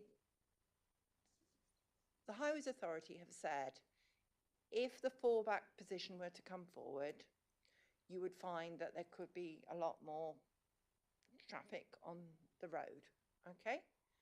And yeah, all the same. And I'm just wondering what they're really talking about, because it seems that you've got your storage and distribution / B1 on the northern element, haven't you? Is the worst case scenario that goes to what? Retail. Right. Okay, so it's going to go to retail. So that's the worst case scenario. Right, they've gone very, so that now they're saying it could go to retail. Did they put that in there? When they've looked at this site, they've looked at the buildings that are on the plan being in full occupation as B1 and B8. Yeah. And they had the copy, so the figure 8 that Mr. Parker submitted as part of his appeal statement was taken directly from our council presentation that we gave to Planning Committee, and that was the exact plan that the Highways Authority were also working to. So they knew exactly what the permitted uses were, and that was what we presented to members at the Planning Committee also, and that's figure 8 of Mr. Parker's appeal statement. So they knew what we considered as the council was the permitted uses on that site when they made that assessment.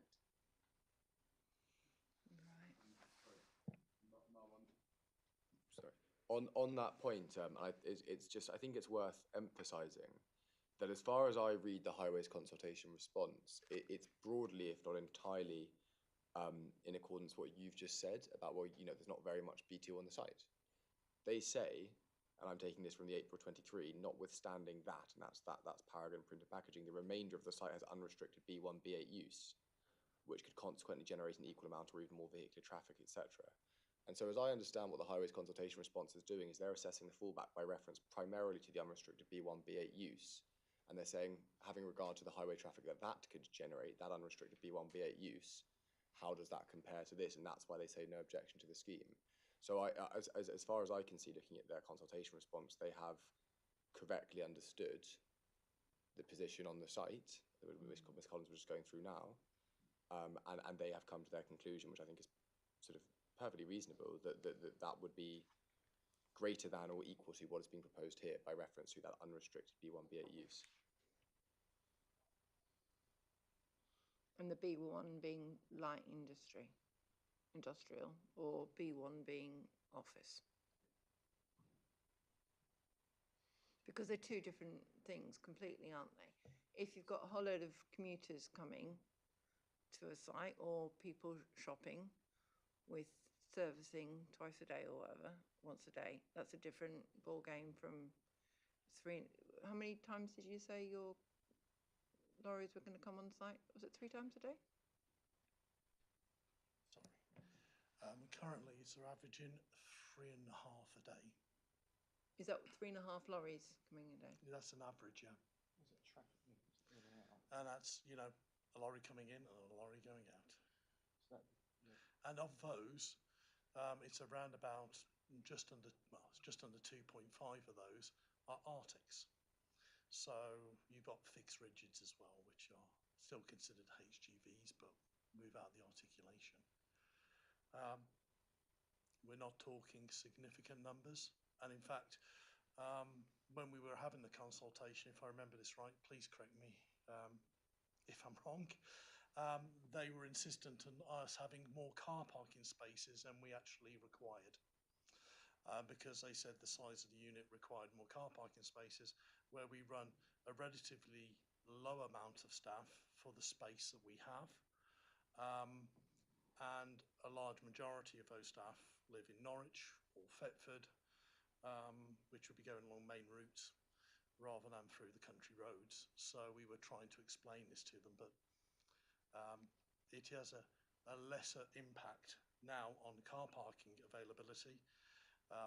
In the future, if this proposal were to be accepted, than it currently does. And the history of the individual units that were used previously by the previous occupants were having a number of lorries per day on the site, with the site only half rented out, equal to or greater than what we are doing now.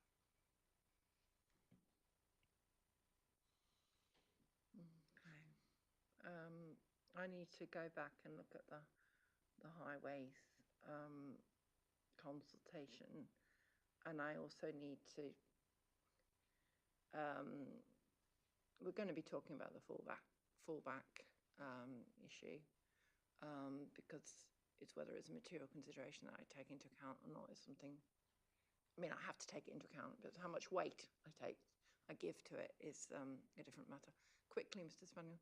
Very quickly, the highways assumption is that the site was fully rented out, which, as my understanding, has never been the case. And indeed, Eastern Attachment's position is this is our current traffic volume, but obviously they haven't moved all of their units and completed. Yeah, I mean, that's that. So therefore, you may be comparing sort of apples with pears. Yeah. So at peak, when you've got it all up and running, how many do you expect? Between 6 and 8 a day, and this is at peak. So at peak, what is it then? If it's not 6, if it's 6 to 8, what would it be at peak? That is peak. Oh, that is peak. That's peak, yeah. 6 to 8 per day. All right, thank you.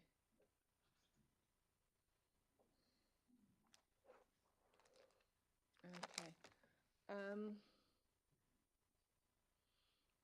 car parking, I've got a slight awkward situation in that my laptop's about to die, and I left my charger at the hotel, so it might be a good reason for us to stop soon. In terms of car parking, at the moment, the Highways Authority, who we at the moment are taking a lot of credence towards, say that it's not enough parking spaces. Is that contrary to the development plan? What kind of policies do you have? Do you have maxima? We have an appendix to TRO2.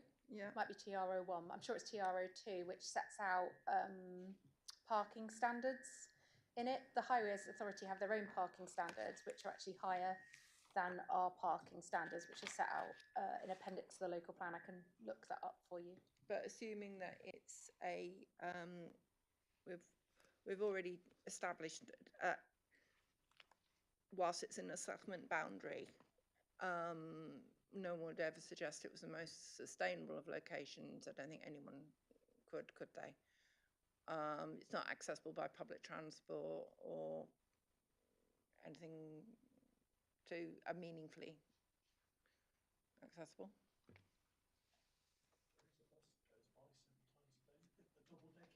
But does it, but your staff, yeah.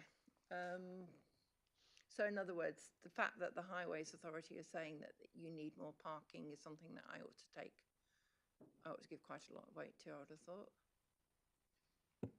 The Highways Authority say that further parking was required. Then the applicants amended the plan to include further parking, and they were happy with the gap between their parking standards, not our parking standards, and the provision on site on the basis of what the owners were presenting as their working day practices and staff levels.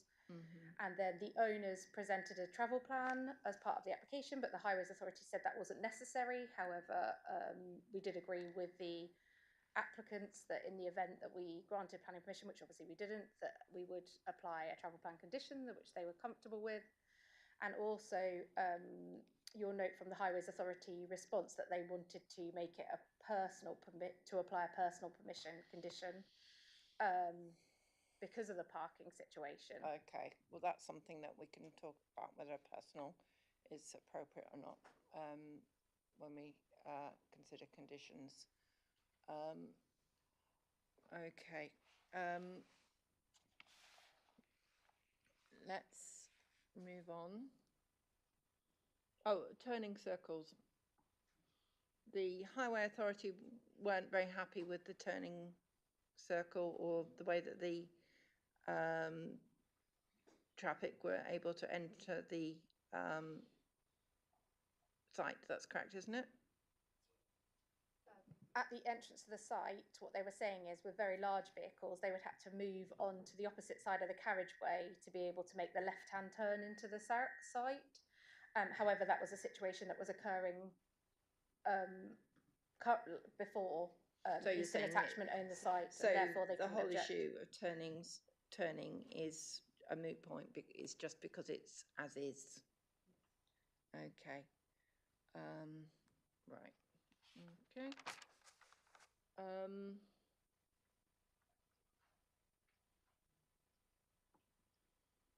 Okay. I think on the basis that it's 20 past. Sorry, very quickly, Mr. Stevenson. Oh, thank you. It's just about highway safety. So very well saying averages and this, that, and the next thing.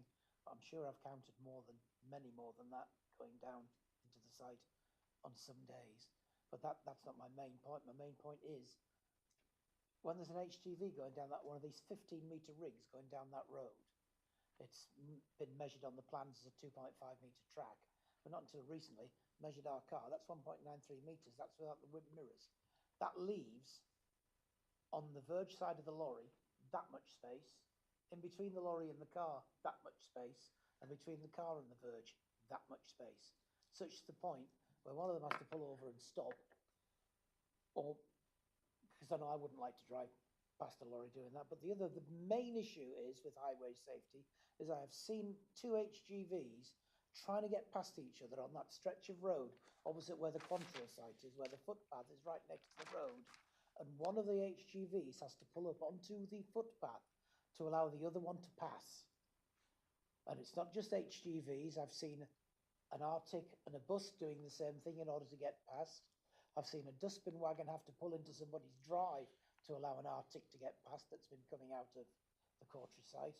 And I just think that is just asking for an accident at some point to happen on a pure safety point of view, not to mention the ones that are stacking parked on the footpath waiting to get in when the site opens in the morning. Thank you. Okay. Thank you. Mr. Heath? Yeah, the Highways Authority did say on the 14th of September 22 that while the proposed level of parking may cater for this specific company, if the units are operated by another user at some point in the future, the shortfall on site parking could lead to cars being parked in the adjacent highway. And then they asked for maybe for a suitably worded condition.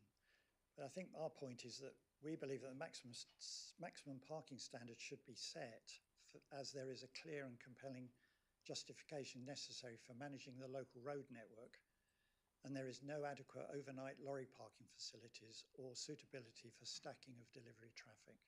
Okay. And so on that basis, we believe the application is non-compliant with policy TR02. Okay, thank you. Thank you. Obviously, I have to sorry, Mr. Spaniel, very briefly. I've been asked to make 4 points on behalf of Caston, which is a direct route, and I don't know when the appropriate time would be. Probably is now, yeah. Okay. I'm a member of Caston Parish Council. I run the Speedwatch group in Caston, and I analyse the SAM2 speed activated monitor data. Caston is the most direct route from Attleborough, which is Eastern Attachment site, which will carry on being in use for some time, even if permission is granted. As you drive through Caston from Attleborough, you will come to a very tight 90-degree bend, which is preceded by houses with no off-road parking. You then proceed past a primary school, which has no car park, so it's incredibly congested at drop-off times and pick-up times. And then as you exit Caston, there's a second tight 90-degree bend, this time with the additional hazard of the small road leading to Griston Village. So it's not an ideal route for traffic of any description, let alone HGVs. The SAM2 data that we analysed suggests that on the Attleborough Road, which is the main road into Caston, at peak times, more than 20% of vehicles exceed 35 miles an hour. 35 miles an hour is important because at Speedwatch, that's the speed that triggers a letter from the constabulary. And as people will know, if you are travelling at 35 miles an hour, any impact is 40% more violent than at 30.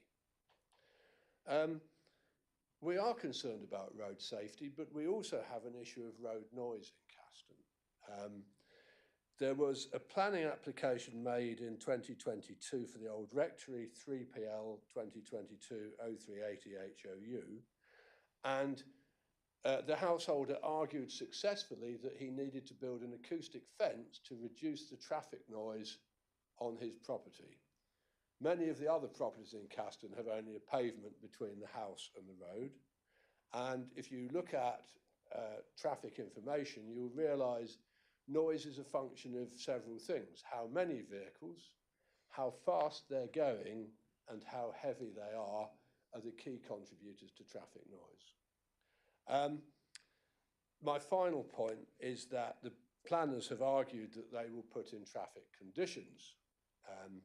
In her email to me from the 5th of October 2022, Rebecca Collins confirmed to me, and I quote, "With regards to traffic routing conditions, these cannot be enforced other than during the construction period of any development." So our concern is basically we have a very poor road layout, high levels of speeding and traffic already, a noise problem, and any activity above where the site was when it was barely occupied is going to increase those problems and therefore increase the risk of a serious accident in Caston. Thank you for that.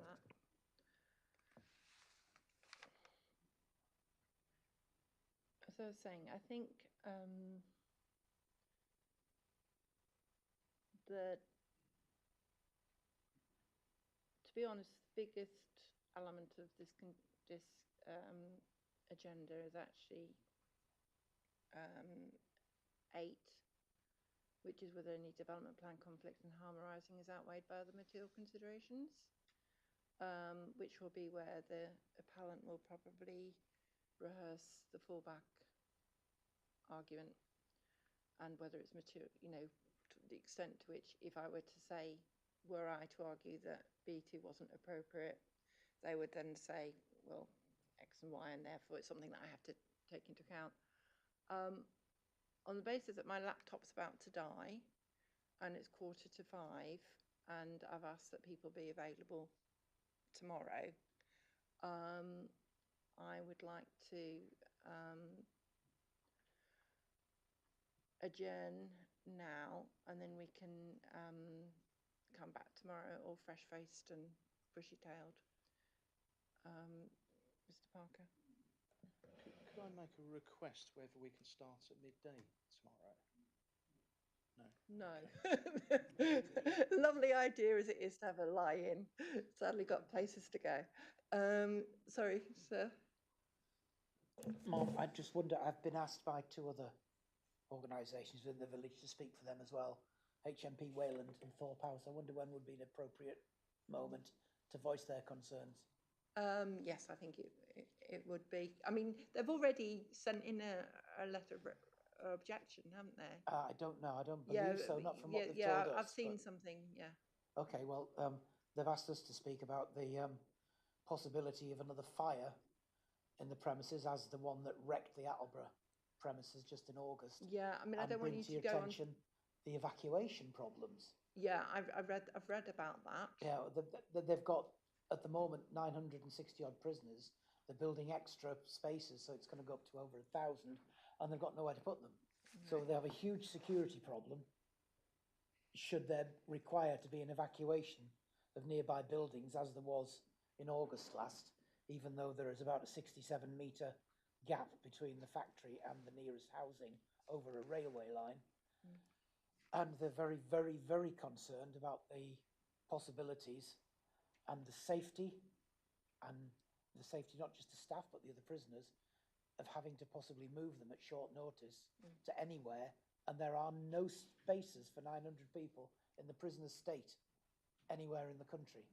Now the other one is Thorpe House, who Trevor has brought up. Yeah, the care home. Frequently walk up and down that road, and they also have concerns about an evacuation if the possibility of another fire as bad as the one that destroyed the facility at Attleborough is. Thank you. Okay, thank you. Okay. I think we'd like to come back on some of that. Okay. You may, but clearly the whole point, the whole issue of health and safety, you know, whether it's a fire risk, that will be under a different, it wouldn't be something that's necessarily a planning issue. So I'm aware of that. So, okay, on that basis, I would like to thank everyone for their patience, and I'm very excited that the live stream worked eventually, so that's good. Thank you for the council for hosting it in a much, much better venue. We'll forget about the 11th of February. And I will see you all tomorrow, but before I do that, that plan, can you please ensure that you can submit it before the hearing finishes? The revised plan, because of the, do you remember, Mr. Merritt, you're looking blank. No, I missed part of it, what it is, and it's my fault entirely. I mean, to be clear, that's the amended elevation plan. Yes, the amended elevation, so it relates to the odour and the other assessments? And also, can you be working out with the council some wording relating to, you know, an amended, I mean, yeah, that was the point, wasn't it? We weren't going to have a plan, were we? You were going to put a condition. So can you work out the condition, please? Okay. I think that it was an amended plan, but a condition associated with that plan. Yeah, because the gentleman wanted to have the input as to where it was on the basis that it doesn't matter where it went, on the basis of the technical evidence, because it would be negligible, but clearly from a residential point, from a local resident's point, he'd be very happy to have it not outside his back garden, basically. Isn't that the nub of it? Yeah. So we're going to submit to council for approval a plan showing the location of the Yeah, extraction. yeah. Okay. All right, thank you very much. I'm adjourning, and we were going to resume at 10 a.m. tomorrow. Is it here?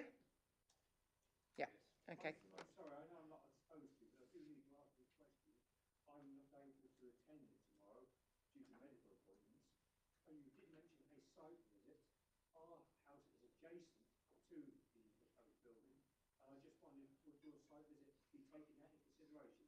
Okay, right.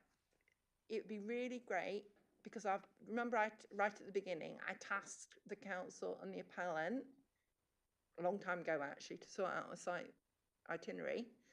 As part of that, before you go tonight, can you make yourself known to the council, and they can liaise with you as to where we go? But just on that point, we did have a very brief discussion earlier about an itinerary for the site visit. I think where we'd got to between us is that insofar as we're concerned, it would be a walk around the site between you and the parties. Insofar as the itinerary goes beyond that, which I think is what the locals understandably want, I think we could give you a couple of locations, but is it more appropriate for them to submit where they want you to go? Because I mean, we can't tell you where they want you to go and see.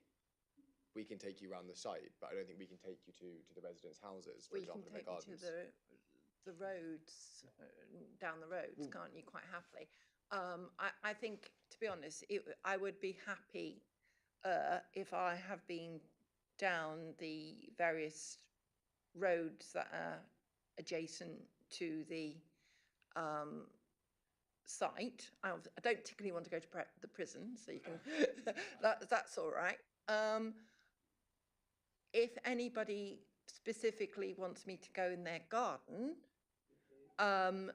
if you can liaise with the council to do the site visit, but please bear in mind, I'm just saying this really so that the appellant is absolutely crystal clear that I'm aware of it, that if I hear any noises or what have you coming through from the garden, in your gardens, I might not necessarily think, it's very noisy. I might think, it might be that with mitigation, it might not be noisy. So I've got to, I need to be absolutely clear that that's on the basis that I'm doing it. And if I'm at a site visit, I can't talk to people about things. I just sort of look at it. Okay. All right. Well, thank you. I am going to adjourn now. And thank you very much, everyone.